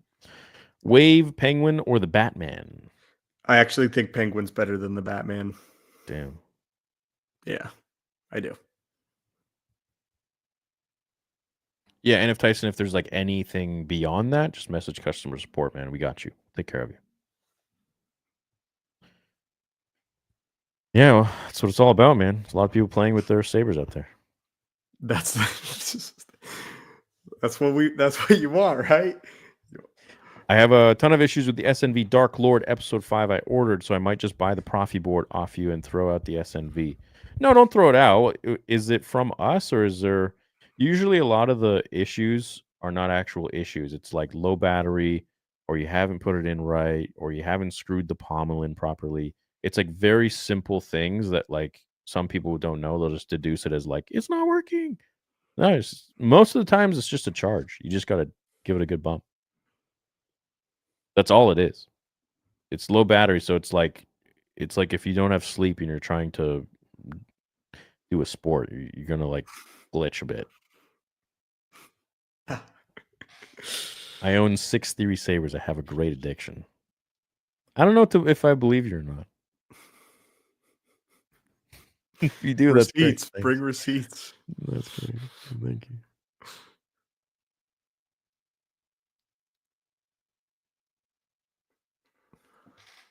Oh, thanks, Al.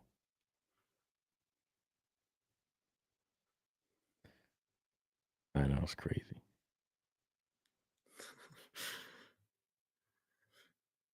You need to own 66 sabers. Do it. Yeah. We do, actually. We trademarked that name as well.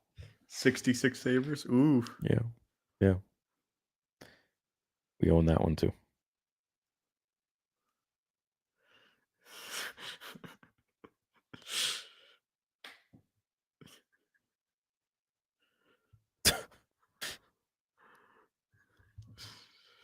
That's so sick. They say, damn, Rossi, you've been here a long time. Thank you, man. Yeah.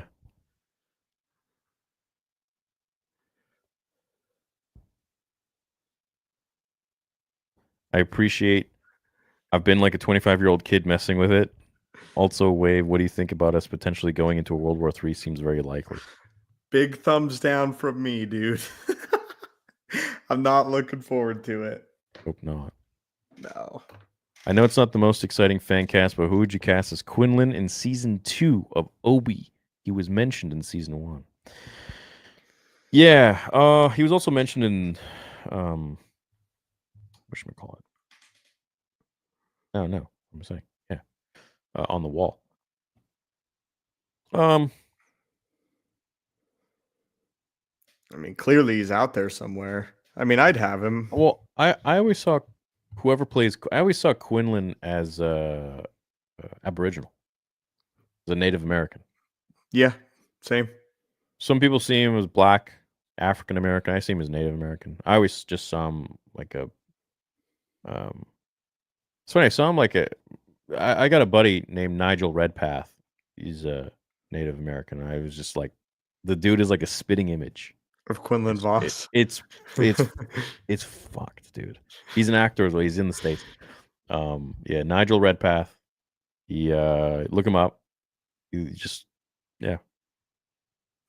All right, guys. Funny. Nigel Redpath. Yeah. That's Quinlan Voss. It's Quinlan Voss to me, dude. Yeah. That's another thing. Quinlan Voss was a Jedi Master, wasn't he? Yes. People always say, like, oh, Anakin's reckless. Anakin had a rogue streak. Well, like, Quinlan was a master. Like, what the heck? Anakin's like a more skilled Quinlan. Yeah. There's a lot more to that, though. I don't think Quinlan was on the spotlight. Yeah. I'm just saying, like, if you're going based on accolades and accomplishments and personality traits, he should have met the criteria. Yeah. No, I know what you mean. They had double standards for him, man. It's crazy.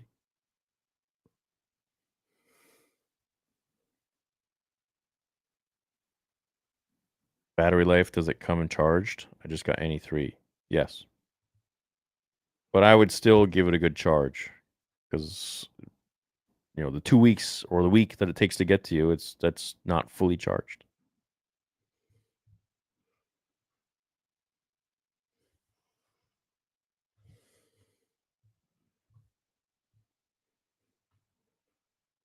Yeah, welcome to our life. For real, dude. True. He did. And he also fell in love. I mean, geez. Double standards continue. With a dark sider, Anakin just loved the senator on their side.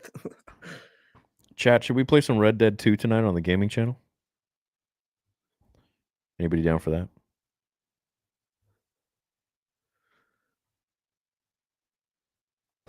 You ever played Red Dead? I bought it when I got sick with COVID and I never put it in. So no. What? But I do have it. Dude, it's so good.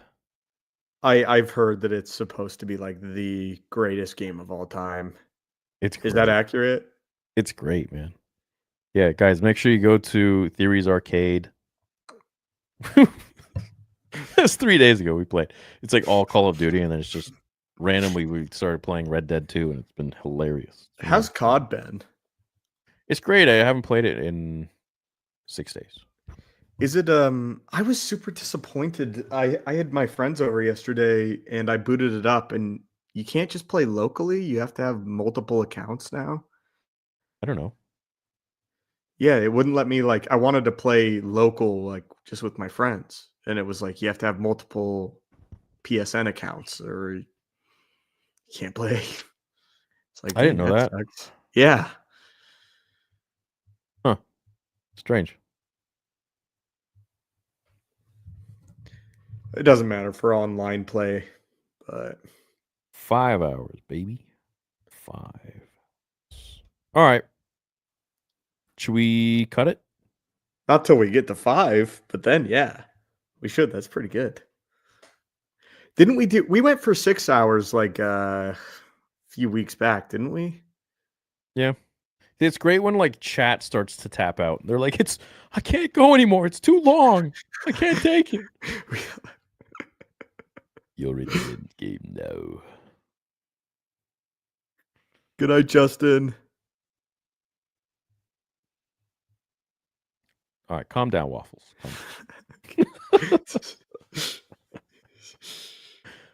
Yeah. Yeah, this was a fun stream, man. 5 Yeah, hours. I liked it. You start, but off recording, you were like, let's keep it short. I was like, I know, dude. I knew when I was got saying it. that, I'm like, every time I say this, it ends up like going stupidly long for nothing. Well, the Anakin conversation was just awesome. Yeah. But yeah, let's That's great. I like that.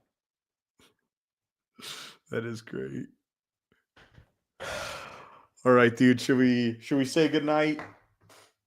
Yeah, or should we go another hour? Dude, I can't. What's the longest you've ever gone? I think 12, 11 or 12. 12 hours? Jeez, please. Yeah, 11 hours. It was a charity stream. Yeah. It was for a charity stream. I think we raised a lot of cash. It was good. What do you do for 12 hours? Do you just chat? Do you I don't know, dude. I game? had I had different people on the stream.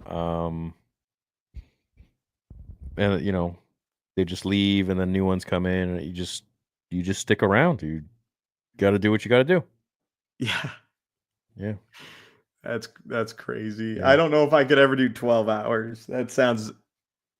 We raised a lot of money for St. Jude's. Is that the one you were saying you had like a 20K stream raised for them? That's insane. 50. 50K? Yeah, yeah. I think 70. Yeah. I don't know. Something like it was 50 something. Honestly, that's worth it at that Yeah. point. Yeah. Completely. Yeah. So we should do another charity stream sometime. Yeah, I'd be down. Yeah, what did we raise? Like 12? Yeah. The final number was closer to 13, I thought. I was happy with that. People came out. Yeah, where's the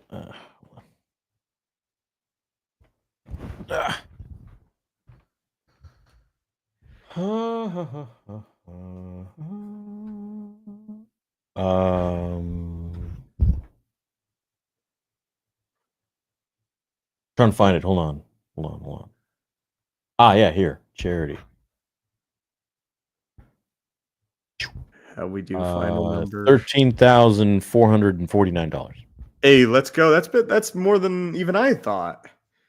Nice. USD. USD, baby. Yeah. So that's all thanks to you guys. Dude, man, I'm having troubles here with this shit. All right. I guess we're going to bounce. It's been over 5 hours now.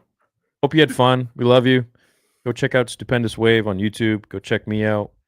I guess you already are. That's why you're here. TheorySabers.com. We're funding the fan film and more to be announced very soon. Love you guys. Hope you have a great day. And we'll see you next week.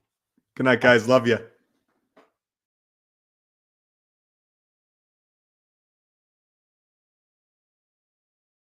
Once again, you've proved. If you'll excuse me.